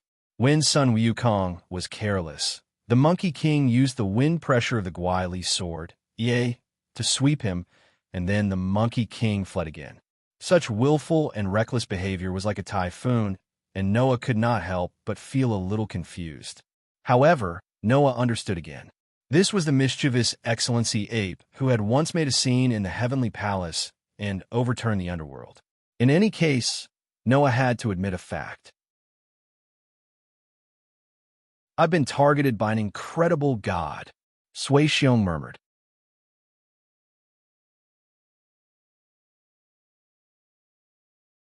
Chapter 14:18. It wasn't until the great sage equaling heaven disappeared into the dark spatial vault that Susanoo, the monk, and the princess looked at each other. It seems that Monkey King should have returned to the real world, Princess said with some worry. This time, the people on the ground will have to suffer a great disaster again. The appearance of the god of disobedience would bring great disaster to the world on the ground. Monkey King, was the god of war with boundless magical power. If he became a god of disobedience and allowed himself to be manipulated by arrogance, ordinary humans could only suffer. That was also a matter of course. Princess was probably worried about this, right? The kindness of worrying about the country and the people obviously came from her heart. Compared with the kind-hearted princess, Susanoo and the tyrant were quite irresponsible. They said such words as if they didn't have a care in the world. Even so, don't humans have a saying that only by experiencing hardships can one stand out? Even if it causes a disaster, it's just a small matter. With the appearance of a disobedient god, the god's layers will naturally be attracted like sharks that have smelled blood. That monkey will be dealt with sooner or later, won't it? Hearing the heartless words of Susanoo and Monk, Noah frowned tightly and looked coldly at the two guys who he didn't have a good impression of at all. You are the ones who imprisoned Excellency Ape. Now that he has escaped and returned to the real world, he will definitely turn the world upside down after he recovers from his injury. It is not surprising, even if there are heavy casualties. Only you guys who don't take human life seriously can sleep soundly, right? No, even if you say so, we have done everything we should do, Susanoo said without a trace of worry and guilt. What's more, although the curse of imprisoning the monkey was completed by us, the ones who really benefited were you humans. Now that something has happened, you want to push the blame to us. How can it be such a good thing? We humans are the ones who benefited. Noah's frown deepened. What the hell is going on? Hearing Noah's blunt questioning, which was almost in the form of an order, The rebellious monk immediately wanted to mock him. However, before that, Noah glanced at the monk and said indifferently, "You'd better not say anything I don't like to hear. Otherwise, I don't mind giving you another stab." After saying that, Noah gently raised the gwili sword in his hand. The red wind pressure that lingered around the sword carried an aura that made one's heart palpitate, causing the monk's shriveled face to twitch slightly. He could only swallow the sarcasm that was about to come out of his mouth. At this point, no matter how rebellious the monk was, he finally understood one thing. That was, it would not benefit him at all if he spoke too fast. These transcendental beings were not ordinary humans, nor were they ordinary god-slayers. Instead, it could use all kinds of god relics that only existed in myths and legends. It could even open up heaven and earth. It could even cut open the curse, binding the god of disobedience. In addition, the other party was not an existence that would swallow insult and humiliation. He would do whatever he wanted. If he continued to provoke him, perhaps the next time he would be the one to face the world-splitting sword strike. He would be the one to face it. Even the monk, who had become a Buddha physically, would no longer have any sense of superiority at this time. The god-slayer in front of them must not be provoked. This was the monk's truest feeling now. Similarly, it was Susanu's feeling. Under such circumstances, even Susanu seemed to have swallowed his bitterness. He closed his mouth tightly, for fear that if he spoke rudely again, he would really be killed by Noah's sword. Only the princess took a step forward and whispered to Noah softly, "The great sage is actually steel that we summoned to slay the dragon and snake." Steel? Noah sighed aloud. Sure enough, Sun Wukong is also steel.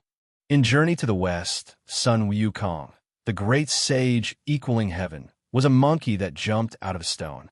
After learning the magical powers of heaven and earth, he caused havoc in the heavenly palace and was imprisoned in Taishang Laojuan's 8 trigrams furnace. However, after being calcined by the furnace fire, he obtained an indestructible body and fiery golden eyes. All of these myths were closely related to steel. If Sun Wukong, the stone monkey, was regarded as the stone itself, that is, the ore itself, after being calcined by the furnace fire, he obtained a steel-like body when he came out. Wasn't that the process of forming a sharp weapon of steel, which was the forging process of sword? The so-called steel god referred to the gods who slayed dragons and killed snakes and held weapons made of steel in their hands. Their existence itself was like a living sword. There was a legend that was completely consistent with the forging process of the sword, which was the best proof that the great sage equaling heaven was steel. Moreover, in Journey to the West, Sun Wukong subdued the dragon and turned it into the Mount of Tang Sung on the way to the Buddhist scriptures, which was the legend of the dragon horse. The story of breaking into the dragon palace and taking away the Rui Jingu Bang proved that this excellency ape had a deep relationship with the dragon and snake. In this way, the great sage equaling heaven was naturally the steel god who slayed dragons and snakes. In order to eliminate the dragon and snake that appeared in Japan, Susa, the monk, and the princess worked together to summon the great sage equaling heaven and then imprison this excellency ape with a great spell. As long as a dragon and snake, the mythological beast of the dragon and snake, and the goddess of the earth, who symbolized the dragon and snake, appeared in Japan, the 3 of them would undo this spell and let the great sage equaling heaven go to slay the dragon and snake. Of course, after completing the task, the curse would reseal the great sage equaling heaven. Unfortunately, now, this curse had been directly cut off by Noah with the Genesis divine sword, and it could no longer be restored. In addition to the purpose of slaying the dragon and killing the snake, we have also established a connection to the space where the great sage is imprisoned in the island country on the ground. The great sage's ancestral temple is protected by a strong barrier and a sealing spell. If there is a witch who can use a spell to weaken the seal, then we can use the power of the great sage, heaven's equal to heaven to a certain extent. The princess tried her best to explain to Noah. In this case, the humans on the ground can more or less gain some benefits. So, Susanoo said that it was the humans who benefited. It's just that you didn't specifically imprison a disobedient god for the sake of humans, right? Noah looked directly at the princess. After all, the power that the great sage equaling heaven can lend to humans, you transcendental existences can do the same, right? You are right, the foreign Rakshasa king. The princess smiled bitterly. Our main purpose is to slaughter the dragon and snake that appeared in the island country. Why did you specifically summon the god of steel, who slays dragons and snakes, to eliminate the dragon and snake that appeared in the island country? Noah directly approached the main topic. It has something to do with the strongest steel that you have been very concerned about, right? Yes. The princess closed her eyes. Dragons and serpents can stimulate steel. Sometimes they awaken steel from its slumber, and sometimes they bestow steel with power. In order to prevent steel from waking up from its slumber, we summon the gods who can slay dragons and serpents. Just like Perseus in Naples, he appeared because of the appearance of the dragon beast, proving that the dragon and snake could awaken the sleeping steel. After Susanoo annihilated Orochi, he obtained the Kusanagi sword from its tail, which also proved that the dragon and snake could give steel the power. In order to prevent the strongest steel from waking up from his slumber in the island nation, these three transcendent existences had done so many things. That lord is the last king to appear in the world, known as the last king. At the same time, he is also the strongest steel. He can annihilate the demon king and become the natural enemy of the god slayer. The princess said quietly, letting that lord wake up again will not do much good to the world. We unanimously decided to let that lord continue to sleep. But this is also a very risky approach, Noah said calmly. The monkey has now broken away from your curse and returned to its disobedient body. What are you going to do? Fortunately, the king who can rival the great sage is also on this island country. The princess looked at Noah with great sincerity. The foreign Rakshasa king, please stop the great sage. Sure enough, things have turned out like this.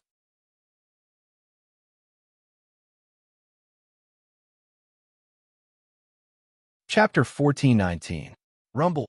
In one of the spaces in Ushur, the forbidden city-like palace that originally imprisoned the great sage, heaven's equal was still collapsing like the sky was falling and the earth was cracking. The dark space fault that split the entire palace into two halves was directly imprinted on the ground, making the palace seem to fall into a swamp. It slowly disintegrated and collapsed, turned into rubble, and was gradually swallowed up. If this continued, it was only a matter of time before the palace was completely destroyed. However, this palace was originally used to imprison the curse of the great sage, heaven's equal. Now that the great sage, heaven's equal, had escaped, this palace was no longer useful. It might not be a bad thing for him to retreat after accomplishing his mission here. In the dark space fault, at a certain moment, a stream of light flew out from it like a meteor, crossing the sky and stopping in midair, revealing its full appearance. It was none other than Noah.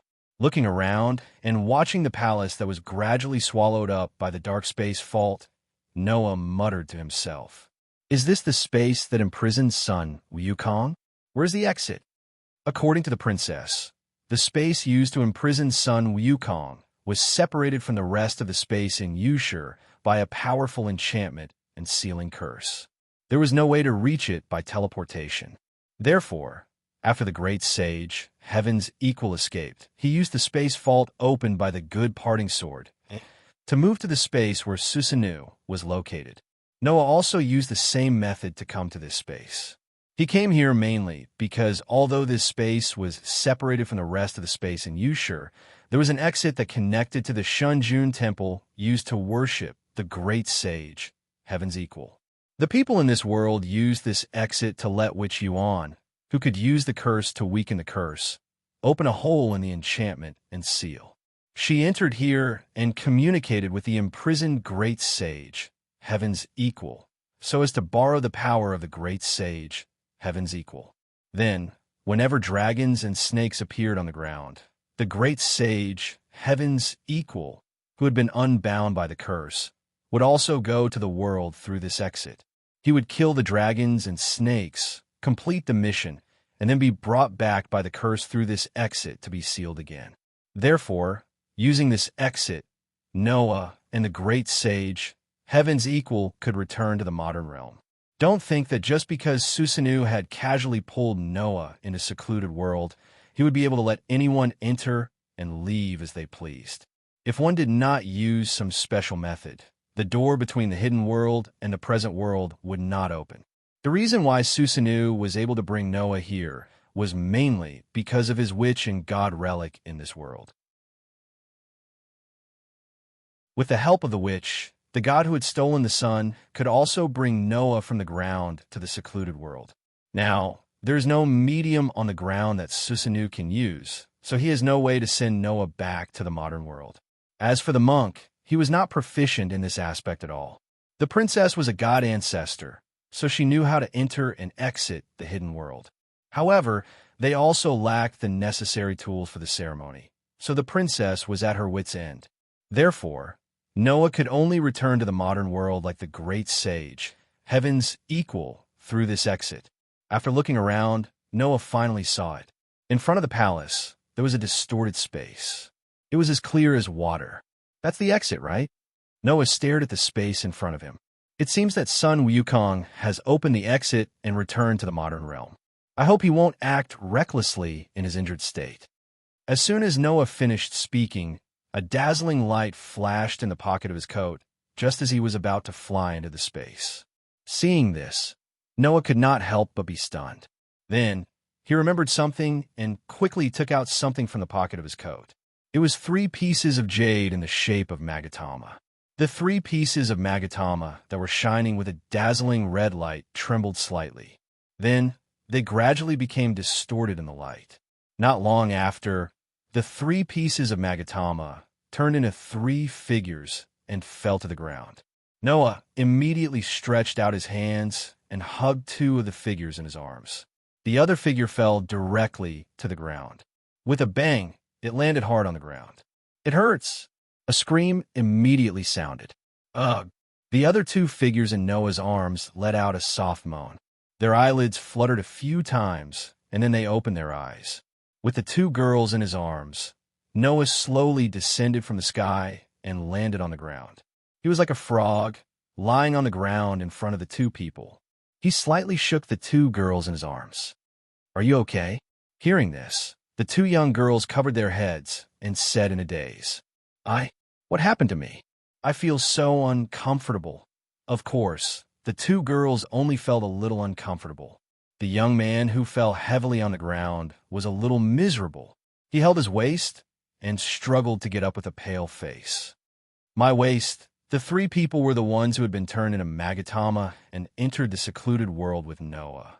They were Wanli Guyoli, Qingxiu Courtyard Tuina, and Ganqi Dongma. Because humans had no way of adapting to the secluded world, the princess turned them into Magatama to prevent them from losing their lives. Now that the 3 of them were in this space, the transformation technique was undone. After all, this space was not only separated from a secluded world. In order to allow the witches who serve the great sage, heaven's equal to heaven, to enter and leave freely, this space was also enchanted to allow humans to adapt to the secluded world. Therefore, the transformation technique of the 3 was undone. Ganqi Dongma, who was holding his waist, grimaced as he instinctively observed his surroundings. Where is this? Wanli Guyoli and Qingxiu Courtyard Tuina also regained their senses and looked around. Seeing that the 3 of them had returned to their original state, Noah directly spoke. It's a long story. In short, let's leave the secluded world and return to the modern world first. Secluded world? Wanli Guyoli and Qingxiu Courtyard Tuina looked at Noah in surprise. This is the secluded world? That's right. Noah nodded. I will explain it to you slowly on the way. Let's go out first. Wanli Guyoli, Qingxiu Courtyard Tuina, and Ganqi Dongma looked at each other, then nodded. After entering the distorted space, everything around them became extremely dark, leaving only a path that was emitting light, connecting them to the front where they couldn't see the end. Noah, Wanli Guyoli, Qingxiu Courtyards Huina, and Ganqi Dongma ran forward at a speed beyond what ordinary humans should have. However, Wanli Guyoli, whose physical strength was weaker than the average person, couldn't have such leg strength. He was now being carried by Qingxiu Courtyards Huina. Under such circumstances, Noah briefly explained the current situation to the three of them. The curse of the great sage, heaven's equal, is broken. Ganqi Dongma was slightly surprised. Then he had a headache. This is troublesome. Not only Ganqi Dongma, but even Wanli Guyoli and Qingxiu Courtyards Huina were surprised. This made Noah a little surprised. Why? Do you all know that the great sage, heaven's equal, is imprisoned? As long as you're a person in the industry, you will know more or less. Ganqi Dongma explained. King also knows about the 4 major families in Japan's curse world, right? Among the 4 major families, the Jiyoshi Mizuka family enshrines Lord Ape in Nikko's West Heaven Palace. It is not an ordinary enshrine, but a deity who was originally the god of disobedience is sealed there. The Jiyoshi Mizuka family has been borrowing the power of this deity for many years. However, Lord Ape in the West Heaven Palace is sealed with a great curse. If you want to borrow the power of the deity, you must have Witch-Yuan, who can weaken the seal, to enshrine. Otherwise, there's no way to borrow the power of the deity. Huina continued Ganqi Dongma's words. Huina heard that Witch-Yuan, who has this kind of talent, has not appeared again in the past 100 years. Therefore, the Jiyoshi Mizuka family has not received the help of the deity's power for nearly 100 years. As a result, today, the curse that sealed Lord Ape was split open by obedient parting sword, allowing the great sage, heaven's equal, to freedom. During the conversation, a light like a cave entrance appeared in front of them. Seeing the light, Noah and his party quickly quickened their pace and rushed into the light. The next moment, the darkness faded, allowing the sunlight to enter the vision of Noah and his party. However, other than the sunlight, there was also a scene that could only be described as unbearable to look at, imprinted in everyone's eyes. It was a dilapidated ruin.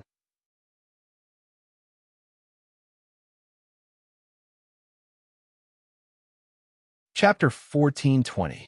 Small pieces of debris and pebbles were rolling on the ground, or falling from the piles of ruins, stirring up waves of soft noises. A cool breeze blew through the ruins, stirring up thick sand and dust, making the air a little turbid. The scene imprinted in the eyes of Noah, and the others made their faces freeze. Compared to the forbidden city-like palace in the space where the great sage, heaven's equal, was imprisoned, this was a magnificent temple that was not the slightest bit inferior. However, at this moment, everything in the temple seemed to have been ravaged by a strong earthquake, turning into a tragic ruin. The surrounding trees fell in a radial pattern in all directions. The buildings seemed to have collapsed, turning into piles of rubble. One could faintly see people dressed as clergymen lying on the ground, or directly buried in the rubble, their bodies covered in dust. That scene was simply like the scene of a disaster, making people feel suffocated. Wanli Guyoli had already covered her small mouth with her hand, turning her head away as if she could not bear to look directly. This is too much. Huina, the careless wild child, could not help but whisper.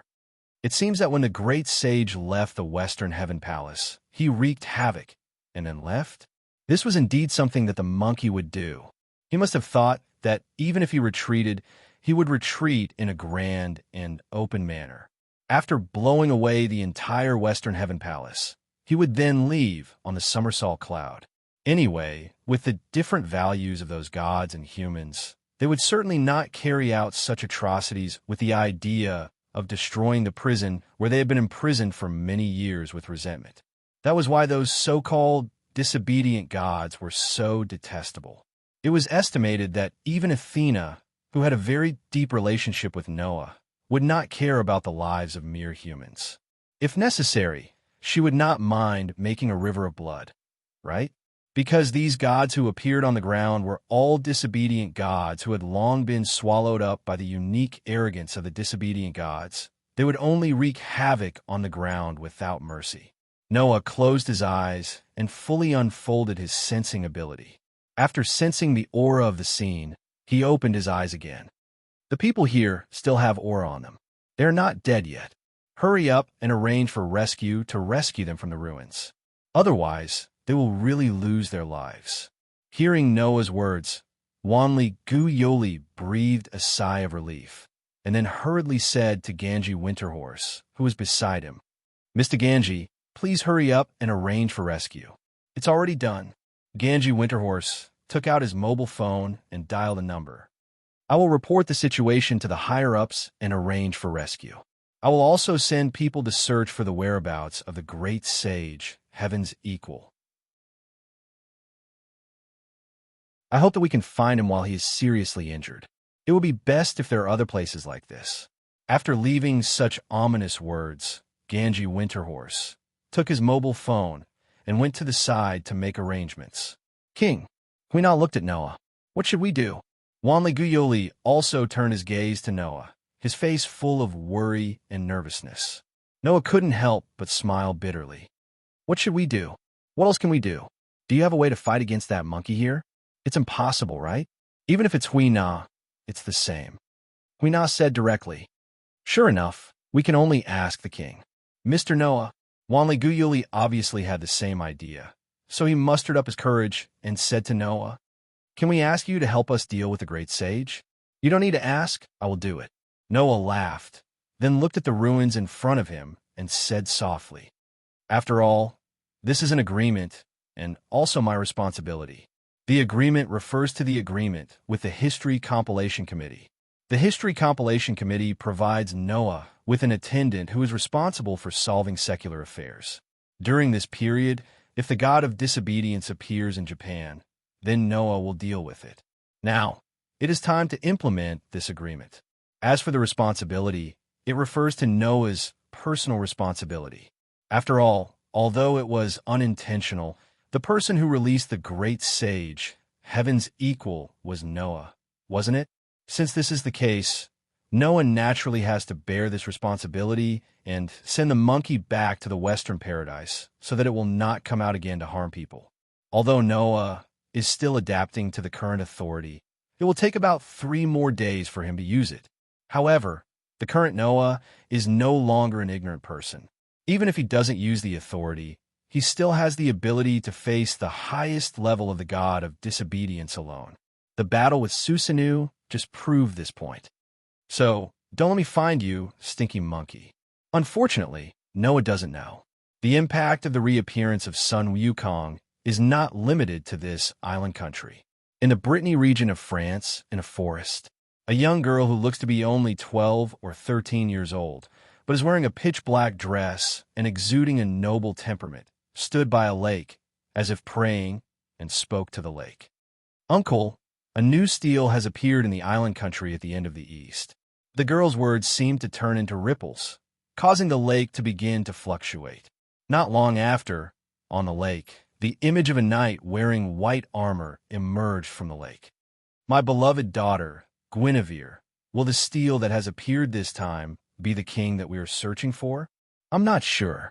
Using steel as an example, it seems to be a god with other complicated attributes, and is not the most orthodox and pure steel god like Uncle. Guinevere closed her eyes, still in a praying position. However, Guinevere and Uncle have been searching for Master all these years, but we have not set foot on the island country at the end of the east.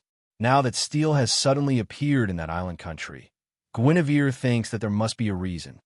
"That is to say, this is your intuition?" the god named Lancelot said in a heavy voice. "Since it is your intuition as the Queen of Witches, then the possibility is very high." Unfortunately, it did not trigger spirit vision, just some inspiration. Guinevere opened her eyes and looked at Lancelot in the lake.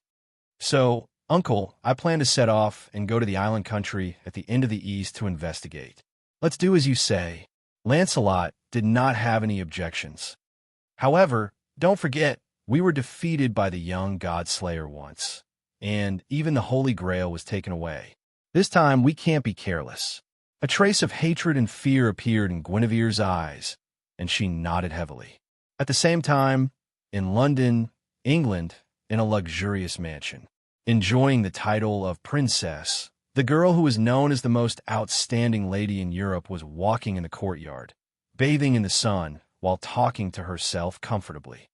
It's so good to be able to walk freely. Because of her special talent, the girl's body had always been very weak. In recent years, she could only lie in bed and could no longer get up. She could only rely on the method of creating doppelgangers to move around in the sun. However, a month ago, the girl got rid of that life, and her body recovered. This is all thanks to the king. The girl pursed her lips and smiled elegantly. At the same time, she thought of the method that the king helped her recover. Her pretty face flushed slightly, and her small hand pressed on her lips, looking like a young girl in love. He is so tough. I really want to complain to him. Just as she finished speaking, the young lady seemed to have suddenly sensed something. She stopped in her tracks and smiled sweetly. Hiding in the dark and peeping on ladies? That's a pretty good hobby, isn't it? This sentence was immediately rebutted by a displeased voice. Undoubtedly, the guy who is best at peeping. What are you talking about? As the voice sounded, a bolt of lightning suddenly appeared in the courtyard. The lightning gradually turned into a bolt of lightning, and then into a figure that entered the girl's eyes. The girl who was familiar with the enemy in front of her knew what kind of power this was. It was the power called lightning spark. The person who came was Yarek.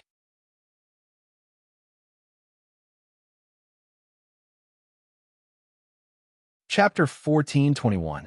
Seeing Yarek suddenly appear in front of her, Alice sighed faintly, as if she was worried about a friend. When will the person known as the prince get rid of the habit of breaking into other people's homes? This was not the first time Yarek had broken into Alice's home without permission. With the Seraphic Authority, there is almost no place that the Black Prince could not go without being discovered by anyone. That was why the Black Prince was secretly known as the most powerful monster thief in history. Ever since Yarek became enemies with her, he had broken into Alice's home without permission more than once. Fortunately, Alice had an ability called mental telepathy. This ability allowed her to eliminate distracting thoughts and focus her mind. She could slightly detect other people's aura, feelings, and even what they were thinking. She could then interfere with the source of the spirit, which was the so-called spiritual body and soul, and then manipulate them with dexterity. This was a special ability that only a very small number of witches and witches could use. Alice might not be able to read the mind of the Godslayer with this ability, but she could still sense the aura of the Godslayer by releasing her mental power. Therefore, even if Yarek broke into Alice's home, she could still clearly sense his arrival. That was why Yarek called her the best at peeping. Through the use of mental telepathy, Alice could clearly sense everything that was happening in other places, just like Noah's telepathy. The difference was that Noah could only sense hostility, malice, murderous intent, aura, or some other abnormalities. Alice, on the other hand, could completely detect everything that was happening in the place she sensed. It was as if she had seen and heard it in person. There would be no deviation. This way, Alice could more or less fight against Yarek. After all, the Black Prince Yarek was a political enemy of the Wise Men's Parliament. If she fought against the Godslayer with force, she would lose in the end, no matter what the process was. As the Godslayer, Yarek could easily destroy the Wise Men's Parliament if he wanted to. Therefore, to fight against Yarek, she needed to use politics, negotiation, strategy, negotiation, economy, and so on. She could not just use force. Otherwise, they would definitely suffer a crushing defeat. It was because of this that Alice was able to defeat the Godslayer many times with the help of Paul Brantley, the commander of the Black Cross, Erica's uncle, who had the highest title of paladin among humans and was comparable to god beasts and god ancestors. As for him breaking into her house without permission every time, Alice just let him be. In any case, there was no way he could fight against Yarek by force alone. In that case, it would be better to be more magnanimous and allow the other party to enter and leave freely. This way, Alice would be able to show her calmness in the political confrontation and gain a certain advantage. Now, Alice was targeting Yarek for trespassing on private property and verbally attacking him. In this regard, Yarek only gave a sarcastic remark. Since that's the case, let's set up some defenses. If the princess doesn't have any guards around her, wouldn't that be very degrading? As he said this, Yarek's gaze swept over Alice's body and narrowed his eyes. Besides, you're actually using your real body today, and you look very healthy. Have you finally found a way to get rid of your illness? You're still as outspoken as before, Alice said with an elegant smile. I just got a little help from a wise king. A wise king? Yarek's eyes flickered slightly as he stared at Alice closely. Among today's god-slayers, almost every one of them is a battle maniac who only causes trouble.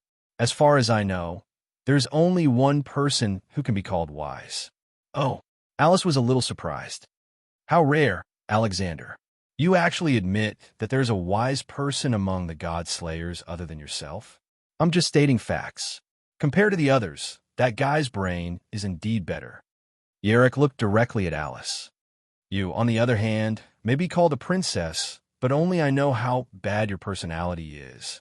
In your opinion, the other god-slayers are probably just walking catastrophes. You actually think that one of them is wise. It's going to rain in England tomorrow. Can I take it that you're just jealous? Alice was not provoked by Yarek's provocation. She pursed her lips and smiled. At least, in my opinion, that lord is indeed much wiser than you god-slayers. Don't lump me in with the rest of them, Yarek finally blurted out. I'm not brainless like those guys who only think about solving things with their fists all day long. But if you can solve things with your fists, surely you wouldn't mind doing so. Alice poked at Yarek's sore spot. Then what's the difference between you and the other god-slayers? Then what about the king you think is wise? Yarek said sarcastically. If I remember correctly, when he first came out, he fought with the Italian idiot one-on-one and caused a loss of 15 billion euros. Later, in order to defeat the homeless old man and the powerful woman from China, he caused great damage.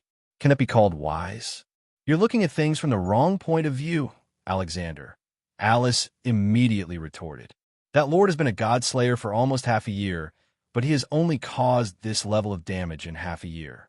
In the past month, he hasn't caused any commotion. Compared to you people who fight to the death with the gods every few days, how wise is he? Well, Yarek was suddenly speechless and said angrily, I didn't expect that you, who have never sided with any of the god-slayers, would speak for him like this. Don't tell me you like him? WH. What? Alice's elegant demeanor instantly disappeared without a trace. Her pretty face turned red as she stood up in anger. It's not gentlemanly to casually fabricate a relationship between a lady and the opposite sex. Alexander, don't you have any manners? I just said it casually. I didn't expect you to have such a big reaction. Yarek's mouth twitched, and a rare expression of interest appeared on his face. Don't tell me that the person who is called a princess in Europe has finally fallen in love with someone. When did you become such a gossipy person? Why didn't I know that you have such a cute curiosity? Alice blushed and stared at Yarek. You didn't come to me just to talk about this, did you? What's the matter? Humph. Yarek snorted, but still got to the point. I received news that the god ancestor has left Brita, and his whereabouts are unknown. God ancestor? Lord Guinevere? Alice calmed down and asked in surprise. Why? Who knows? Yarek said directly. It's precisely because I want to know her whereabouts that I came to find you. In terms of collecting information, the Sage Parliament, which Alice belonged to, was undoubtedly more suitable than Yarek's royal factory. Princess Alice, who had the best spiritual vision and spiritual perception in Europe, was also more suitable than Yarek to do this kind of thing. That god ancestor is our common enemy, Yarek said meaningfully. I think, in this regard, you won't mind working with me, right? That is to say, you provide information about the enemy's departure, and I provide information about the enemy's location. Alice sighed. You're still the same as before. You're better than anyone else. Having said that, Alice started to laugh happily. Well, I haven't used my real body to travel for a long time. This time, I'll use my real body to work. Hearing that, Yerrick knew what to do. It was a done deal. In addition to Guinevere, Lancelot, Yerrick, Alice, and the others, there was one more person who also took action. Soon, these people would meet Noah, who was in the center of the chaos, and cause a big commotion.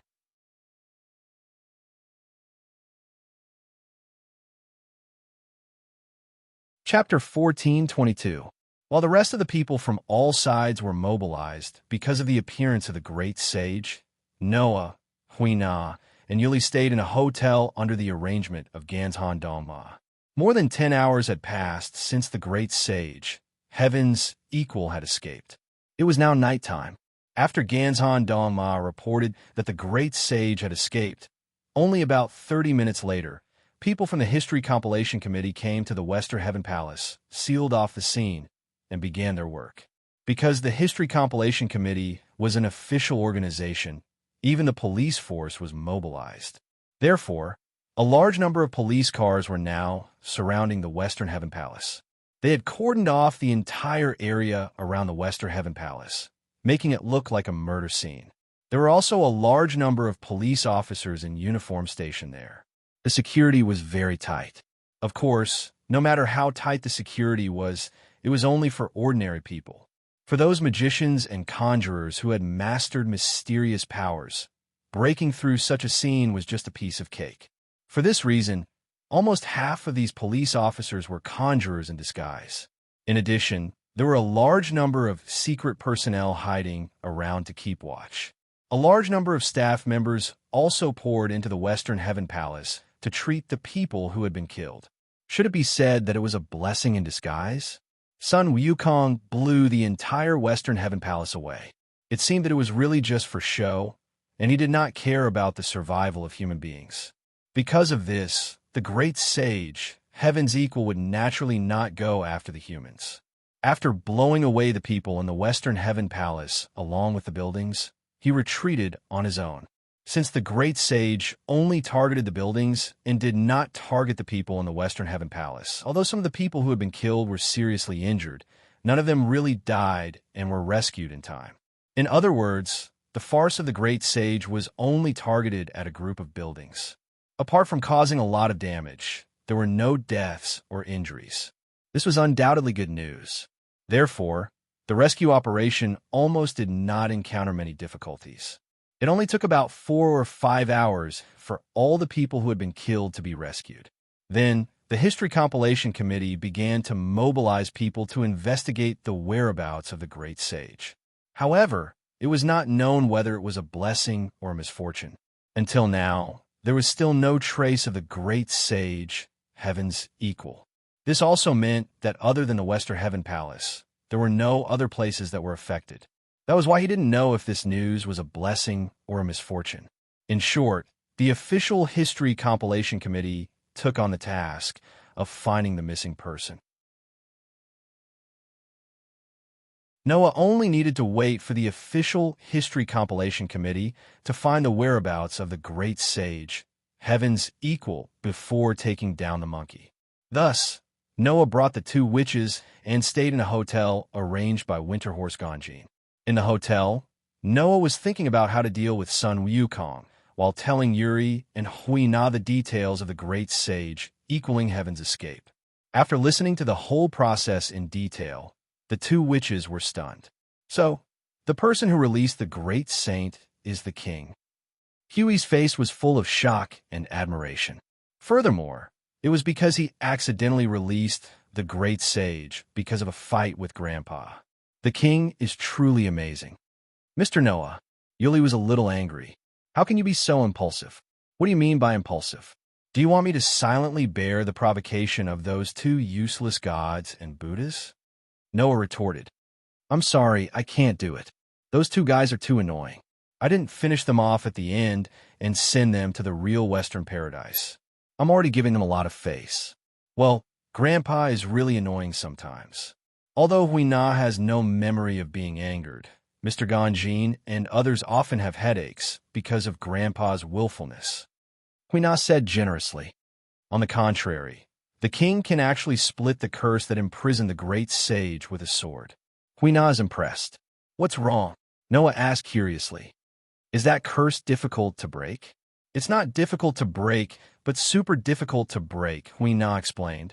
Huina heard that if you want to break the curse that imprisoned the great sage, heaven's equal, you must meet 3 conditions.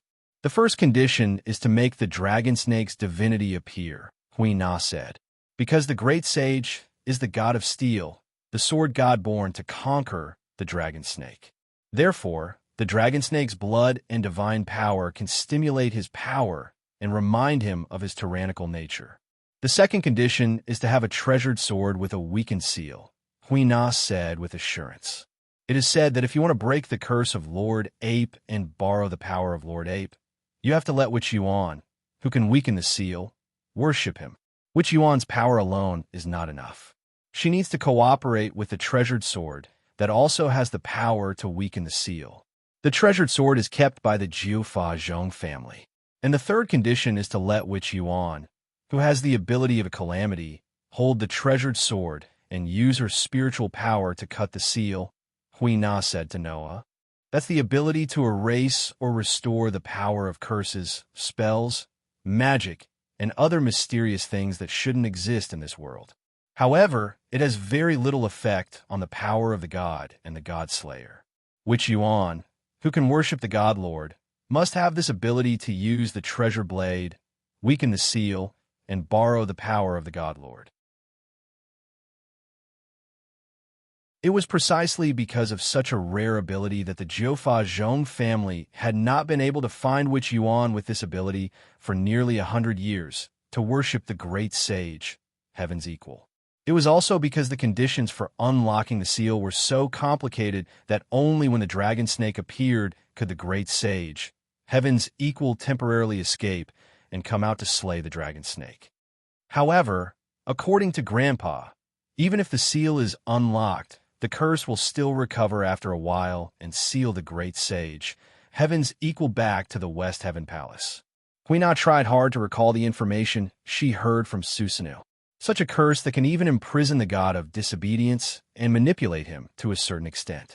It is said that the elders of Yushur exhausted their efforts and spent nearly a lifetime to complete it.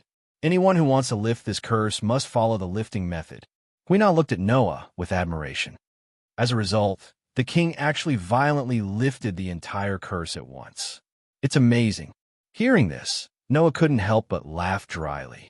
Noah didn't know that the curse that imprisoned the great sage, heaven's equal, was so complicated and powerful. Gathering the wisdom of the elders of secluded world, it took the equivalent of a lifetime to complete the great curse. No wonder it could imprison the god of disobedience and control him to a certain extent. Unfortunately, no matter how powerful the curse was, in the end, it was just a barrier and seal that formed cage. In the face of the power that could cut the world and open the world, there was no reason why any barrier and seal could not be broken. It was precisely because the curse that imprisoned the great sage, heaven's equal, was a barrier that the noble phantasm named Good Parting Sword, EA, could cut it off. After all, Good Parting Sword, EA, was originally a noble phantasm. It's just that I didn't expect that even Tian Songyun was destroyed. Yuli looked at Huina, hesitated, and said softly, Huina, this shouldn't affect you, right? It's okay. Huina waved her hand casually. Although without the divine blade, I will definitely lose a part of my strength, but I can still use the invite God to descend technique and borrow Grandpa's power. Even if I can't compete with God, I won't lose to anyone else. Indeed, even without Tian Songyun, Huina's invite God to descend technique could still obtain the same power as the god ancestor and mythological beast. This was the real violation of the rules of the head of the Witch Yuan. Of course, just as she said, no matter how much she violated the rules, she couldn't be compared to God and the God Slayer. At this moment, there was a knock on the door. Noah, Yoli, and Huina cast their gazes over at the same time. They saw Winter Horse Gantai open the door and walked in from outside the door. As soon as he came in, Winter Horse Gontai said such a sentence. King, I'm afraid you don't have to deal with the great sage, heaven's equal. Such a sentence made Noah completely stunned.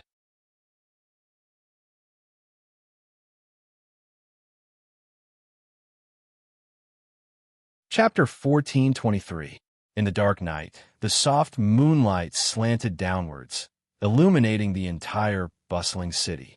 A cold wind with a slight chill blew past, causing the clear, whistling sound of the wind to reverberate in the surroundings. It did not subside for a long time. On top of a tall building in such a city, a young man suddenly flew over like a bird. In the blink of an eye, he landed on the roof of the tall building. His body bent slightly, and his knees bent slightly. The force of his fall was completely neutralized, and he straightened his back. It was a young man of about 14 or 15 years old, wearing a black shirt and jeans of the same color. With light steps, the young man nimbly leaped onto the railing of the building. As if he was weightless, he stood upright on the railing, looking down and muttering. The place where the great sage appeared is probably around here, right? Taking a closer look in the direction where the young man was looking, there was a messy area that had turned into ruins. The area around the ruins was completely cordoned off by a police cordon. Police officers and police cars were also surrounding the area, guarding the area like it was heavily guarded. That was naturally the Western Heaven Palace, which originally worshipped the great sage, heaven's equal, as the ape god. The young man looked in the direction of the Western Heaven Palace and sighed as if he found it troublesome. Although it's very easy to break in, it doesn't make any sense. Anyway, the great sage is definitely not there. Master only asked me to find the great sage. It's useless to come here. Although he said that, the young man's eyes were quite sharp as they swept across the ruins of the Western Heaven Palace. The traces of the collapse of the rubble are still very clear. Although some of it has been cleaned up, it should be a measure taken for the rescue. Looking at it this way, the rubble was created about a dozen hours ago, which is not much different from the information we received. Then, the young man seemed to have felt something. He turned his head and looked in one direction. There's a huge amount of curse power residue here. I'm afraid that the great sage should have left in this direction. It had to be said that the young man's observation skills were really outstanding. However, for magicians and conjurers who had mastered the mysteries, this level of tracking could be completed in an instant with a small magic trick or curse. They did not need to spend much effort to carefully observe the surrounding movements. Unfortunately, the young man had to go through this kind of observation to come to the same conclusion. Because, although the young man was very famous in a magic world, he was a complete layman when it came to spells. If the youth were to fight in this world, the number of people who could claim to be able to defeat him in a one-on-one battle would not exceed 10. Of course, that was under the condition that the God Slayer and the God of Disobedience were not taken into account. However, if the young man were to do the delicate work of tracking, it would only make things more efficient. The youth himself was very clear about this. However, there was nothing the youth could do. After all, it's master's orders, the young man grumbled. Even though he knew that it would waste a lot of time for me to do it, master still completely ignored it. It would be better to say that when a young man spoke frankly about this matter, not only did the master he spoke of not pay any attention to him, he even berated him. The relationship between master and disciple is like that of a mother and son. As your guide on the path of martial arts, I am about to step into someone else's territory. As my disciple, not only did you not have any thoughts of exploring the path for your master, you even shirked away like this. How can you achieve great things in the future? Saying this, the young man's master directly sent him flying.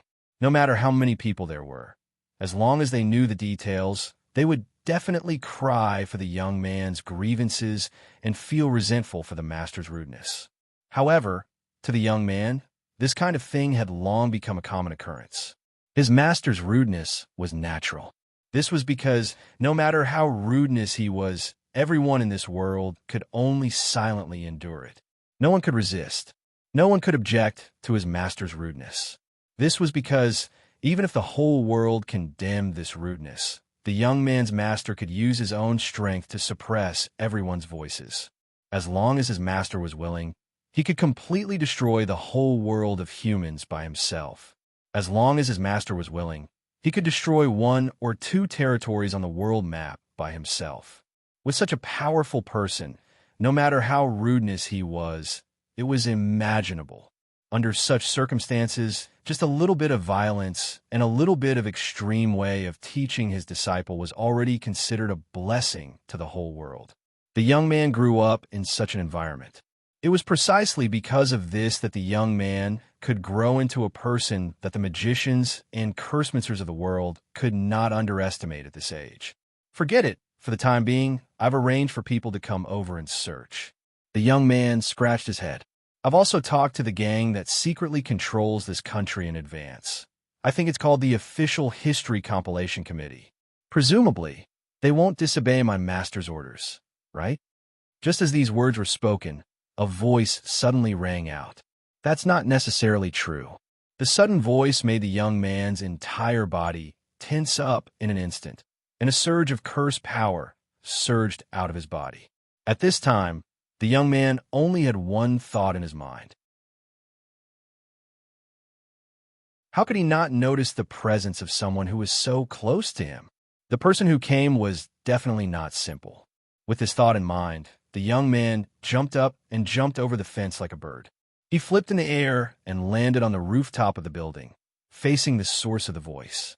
Then, the young man raised his head and looked in front of him.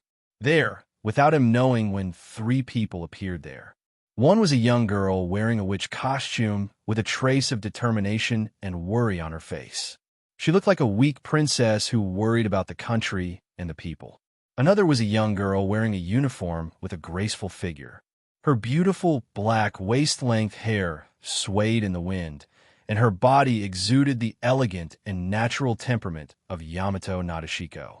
The last one was a young man with black hair and black eyes, wearing an ordinary black shirt and black pants and a pitch-black coat.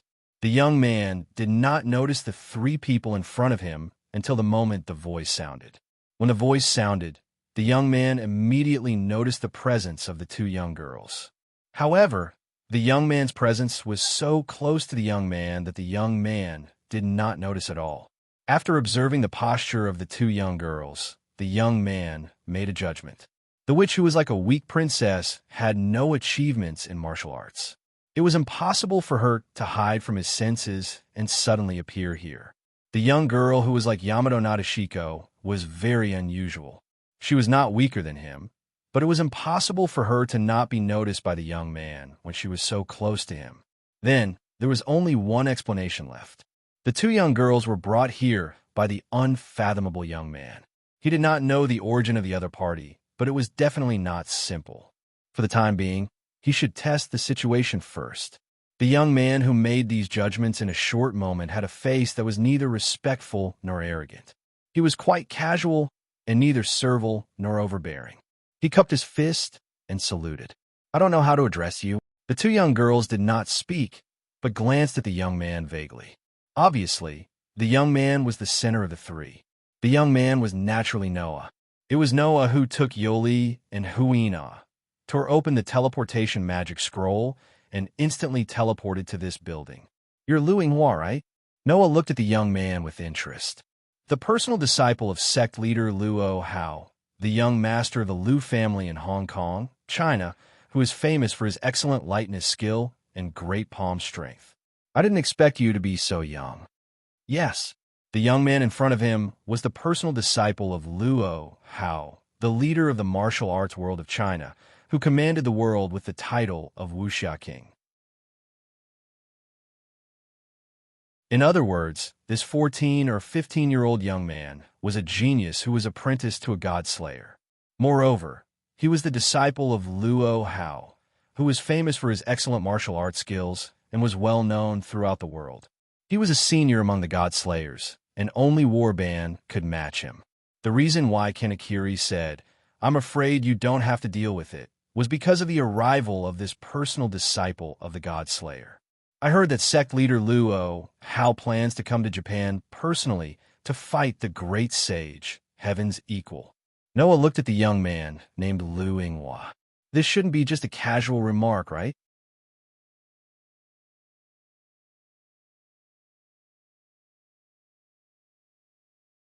Chapter 1424. Just 10 minutes ago, Ganshi Dongma brought the news of Luo Hao's plan to come to Japan and fight with the great sage to Noah. He also said that sect leader Luo Hao had ordered the people of the History Compilation Committee not to interfere. Not only that, Luo Hao had also sent his personal disciple here to search for the whereabouts of the great sage.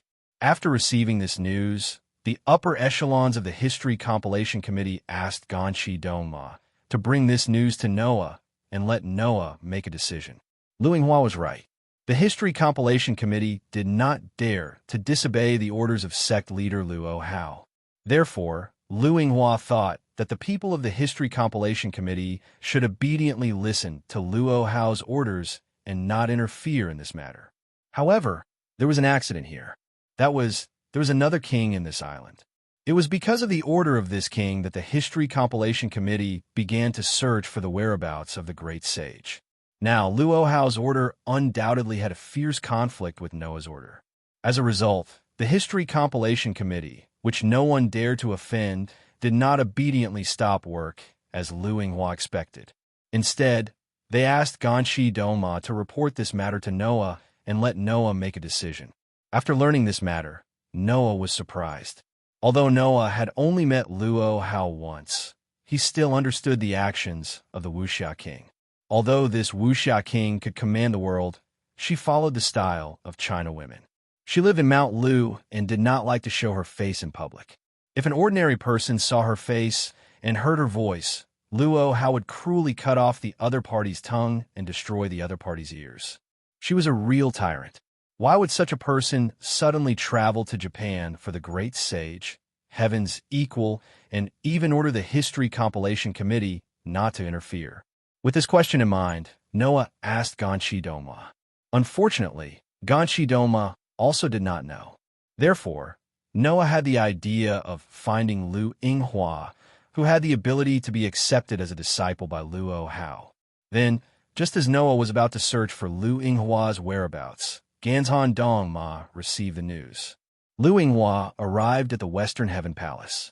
After all, the official History Compilation Committee had already placed spies around the Western Heaven Palace. Lu Yinghua ran over without any concealment. Naturally, he was discovered immediately. Therefore, Noah tore open a teleportation magic scroll on the spot, took Yuli and Huina, and instantly teleported to the building where Lu Yinghua was. Sect Master Luo Hao doesn't like to show himself in public, right?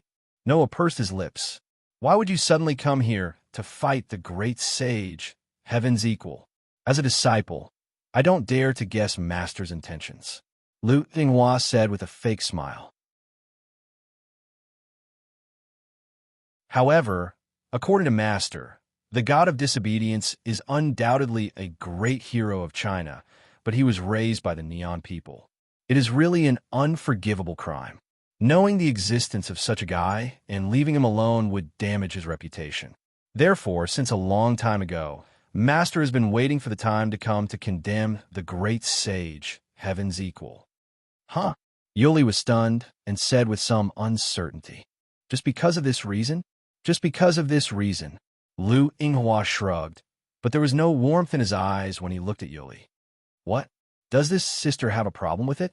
Yuli's heart tightened when she was stared at by Lu Yinghua's cold eyes. At this time, Yuli remembered the advice Ganshi Dongma gave before leaving.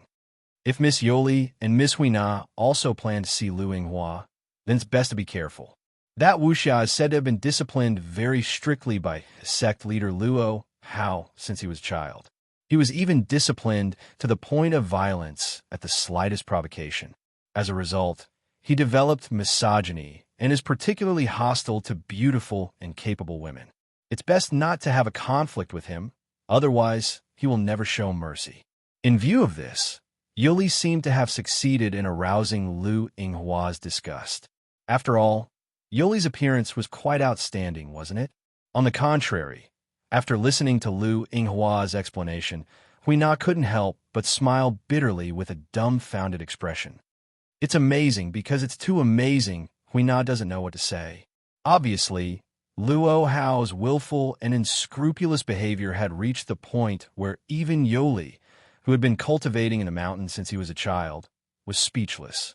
Only Noah sighed as if he had a headache. I see. It's indeed what the sect leader would say. In the past, Luo Hao went directly to Italy to find trouble with Noah because of a small provocation from Athena. At that time, Noah had fully understood how serious Luo Hao's willful and unscrupulous behavior was.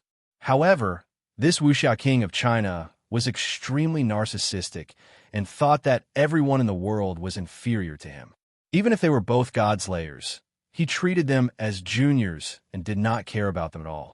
He only saw Warban as his enemy. As a result, after being defeated by Noah in Italy, the wuxia king simply admitted defeat, which indeed reflected the generosity and straightforwardness of Chinese wuxia, which changed Noah's impression of him a lot. Now it seemed that even if he had no shortcomings as a wuxia king, the sect leader was a problematic child who gave people a headache. He was more troublesome than the 16 Nights of Reverse Time, the Distant Flying Bird, and Haruhito Hikari. Might as well let Luo Hao deal with the great sage, heaven's equal. That's not a bad choice. Noah's soliloquy made Lu Yinghua's heart move, and he asked Noah whether intentionally or unintentionally. Your Excellency seems to be quite familiar with my master, may I ask? Forget about asking. I'm not as ostentatious as your master, Noah said to Lu Yinghua in a bad mood. Just tell your master directly that if she wants the head of the great sage, heaven's equal, I can give it to her, but she better not cause any more trouble. Otherwise, this time, it won't be a simple fight. After saying this, Noah shook out a scroll, and a dazzling light covered the three of them, and they disappeared. Only Lu Yinghua was left, and he stared blankly at the place where Noah, Yuri, and Kata disappeared and did not recover for a long time. In fact, Lu Yinghua was also a proud person.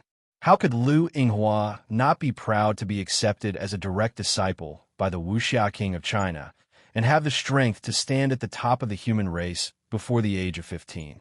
If someone else had spoken to Lu Yinghua like this, he would definitely not have let it go. However, at this time, Lu Yinghua did not even have the slightest bit of anger, and he began to ponder alone.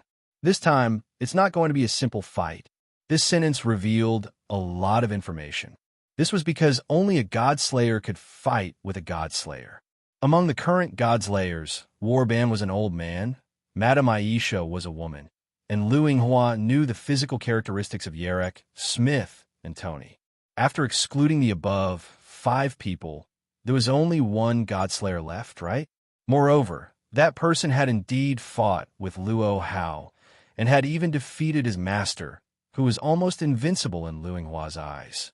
Thinking of this, Lu Yinghua couldn't help but recall the first sentence that Luo Hao had said to him a few months ago when he suddenly left Lushan Mountain and went to Italy. After that, he suddenly returned without any warning. I didn't expect that I, Luo Zulian, would have a taste of defeat. Noah Dole is indeed a strong enemy. Noah Dole? Lu Yinghua's expression changed slightly. Could he be the god slayer who defeated Master? This was the only way to connect all the clues. This is troublesome. Lu Yinghua's brows furrowed deeply. I didn't expect that godslayer to be in this country. It seems I'll have to take a few heavy blows for Master and ask her to come out in advance. At this time, Lu Yinghua still did not know. This decision caused Luo Hao to completely step onto a path of no return, and the trajectory of her entire life had been changed. On the other side, Yuli, who had teleported back to the hotel, spoke to Noah with some concern. Mr. Noah, are you really going to give the great sage, heaven's equal to sect leader Luo Hao? If someone is in charge of solving the problem, why not? Noah sighed. Although I have an ominous premonition, that's right.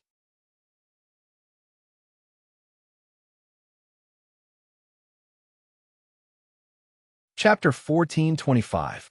The next day, as soon as he got up, Noah received a call from Erica. The god of disobedience appeared on your side? When Noah picked up the phone, Erica's first sentence was this. What's wrong? Noah sighed. Even Italy has received the information. After all, it's information about the god of disobedience, which has always been the most important information for magic societies.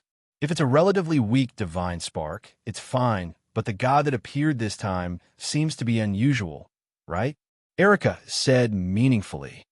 And since even I have received the news, the other people who need to pay attention to must have received the same news, such as the Black Prince and the god ancestor who have been looking for you recently. That's true. Noah scratched his cheek. When they come to this island, the news that I'm here should be immediately exposed, right? The god of disobedience that appeared this time was a member of Steel. Since it was Steel, Guinevere, who had been looking for the strongest Steel, would certainly not let go of this opportunity. Even if it crossed the ocean, it would still come to this island country. And where Guinevere would appear, the Black Prince, as its enemy, would also appear. However, both of them regarded Noah as their enemy to some extent, and both intended to seize the magic sacred weapon called Holy Grail from Noah's hands. If they encountered Guinevere and Yarek, there would be all kinds of conflicts. In addition, with the upcoming arrival of Luo Hao, a group of powerful people were all gathered in this small island country. It would be strange if nothing happened. Not to mention that Guinevere was protected by Lancelot, and the great sage was currently missing. The situation was becoming more and more chaotic. I knew it. The person who is known as the strongest god slayer would not be too peaceful around him. Otherwise, he would not have defeated the King of Swords of Italy as soon as he made his debut, and at the same time defeated 3 of his kind, including the King of Swords, Erica murmured. I'm really curious. Where have you been hiding in the past month to be able to remain calm? You didn't call just to make sarcastic remarks, did you? Noah said with some dissatisfaction. If that's the case, I'm hanging up. You really don't know what's good for you. Erica was also displeased. Even if it's just sarcasm, there are plenty of people in Italy who want to talk to me, Erica Brantley, on the phone. You're not satisfied with my preference. You're still as narcissistic as ever. Fortunately, someone even more narcissistic is coming here soon. Otherwise, I would feel embarrassed for you. Noah rolled his eyes. Don't tell me you're calling just to make sarcastic remarks. I just want to confirm the situation on your side, Erica said. If Steel really appears on your side, the god ancestor is likely to be attracted to you. Once the god ancestor goes over, the Black Prince will definitely follow. I'm afraid you won't be able to hide your whereabouts. Since that's the case, Lily and I don't need to care about the surveillance around us anymore. We can go to your side openly. The reason why Erica and Liliana didn't come to Noah's side was that they didn't want to expose Noah's whereabouts to Yarek because of the surveillance of the royal factory. Now, since Noah's whereabouts could be exposed at any time, there was no need to continue hiding it. Is that okay? Noah asked. If you come to my place, it's very likely that you'll have to go against Yarek. In that case, the positions of the Copper Black Cross, the Bronze Black Cross, and the Royal Factory should become complicated, right? It's not a good thing to make an enemy of a god slayer. Don't worry. The magic associations in Italy are nominally led by Salvatore. With the Black Prince's personality, he won't make enemies for no reason, Erica said with a smile. Besides, ever since she heard about you, Lily has been clamoring to go to your place. I think it's almost time for her to make trouble. It's time for her to return to your side. Otherwise, she'll really go berserk. Noah was speechless for a moment. However, what Erica said was not necessarily wrong. With Liliana's straightforward and upright personality, it was absolutely impossible for her to stand watching the king she served fight alone in a foreign country while she hid at home and waited for news, right? That knight should have been eager to rush to Noah's side and fight the enemy for Noah. If it weren't for the fact that the person suppressing Liliana was Erica, who had been controlling Liliana since she was a child, Liliana would have rushed to Nippon at all costs. Thinking of a knight who used to take care of his daily life, Noah didn't know whether to laugh or cry. At the same time, he couldn't help but miss the knight. In that case, come here quickly. Yes, my lord. Erica put away her teasing smile and said in a respectful tone, "My king." Not long after the call with Erica ended, Yuli came to Noah's room with breakfast. The breakfast was not made by Yuli, but by the staff in the hotel. This hotel was not far from the Western Heaven Palace. Therefore, the History Compilation Committee had sent a group of the best chefs here to prepare the best meals for the Devil King, so as not to offend Noah. However, due to Noah's identity, the people of the History Compilation Committee were in excessive awe of Noah, so they could only ask Yuli to deliver the food on their behalf. In view of this, Noah simply asked Yuli to come over and eat with him, so as to avoid running up and down. As for Huina, as Noah's attendant, the girl joined in casually and ate with Noah and Yuli. During the meal, Noah mentioned Erica and Liliana. "The king's own attendant is going to come here." Huina raised her head from the bowl in her hand in surprise and looked at Noah. "In other words, the king doesn't need me anymore?" "Your words are full of ambiguity." Noah smiled embarrassedly. "That's true, but Huina, in addition to your work as an attendant, you should also have a double duty of surveillance, right?" Surveillance? It was Yuli's turn to look at Huina in surprise. "Huina is monitoring Mr. Noah? Was it really discovered?" Huina smiled embarrassedly. The people of the committee did tell Huina that if they find that the king is planning to do something terrible, she must report it to them. This should be considered surveillance, right? "Is that so?" Yuli looked at Noah evasively. Did Mr. Noah know that he would be monitored like this from the beginning? After all, it's not the first time I've been wandering in a foreign country as a god slayer. It's not reasonable for the existence known as the Devil King to not be monitored at all times, right? Noah said rather open-mindedly. Erica and Liliana, who I just mentioned, became my attendants at the beginning with this purpose. At the beginning? Huina asked curiously. What happened after that? After that, Noah recalled the days of traveling with Erica and Liliana in the past few months and couldn't help but smile. After that, we regarded each other as indispensable partners. It was precisely because of this that Erica sincerely called Noah her king, and Liliana unknowingly began to consider herself as Noah's knight. Everything was so natural. Under the circumstances of letting nature take its course, Erica and Liliana no longer used surveillance as their purpose. Instead, they sincerely enjoyed traveling with Noah. Now, the two Italian prodigies had long been recognized as the trusted aides of the seventh king. Even the Copper Black Cross and Bronze Black Cross no longer asked about Erica and Liliana. The king's companions and attendants? Huina tilted her head and smiled sweetly. I wonder if they're powerful? At this moment, the expression on Huina's face was that of a warrior who was overjoyed and delighted as if she had met a competitor. Unfortunately, Noah didn't see this expression, nor did he expect that his attendants would start a fight over this. Just like that, the three of them chatted while having their meal in harmony. At this moment, the figure of the winter horse appeared outside the door. As soon as he appeared, the winter horse said directly, "We've found the great sage, heaven's equal, and the situation isn't good. That you're tuning in to the Romance Rendezvous YouTube channel. We're so grateful for your support, and don't forget to subscribe to join us on this incredible journey through captivating stories. Your generosity through donations truly makes a world of difference, as it's the primary source of revenue that allows me to expand and enhance this channel for you.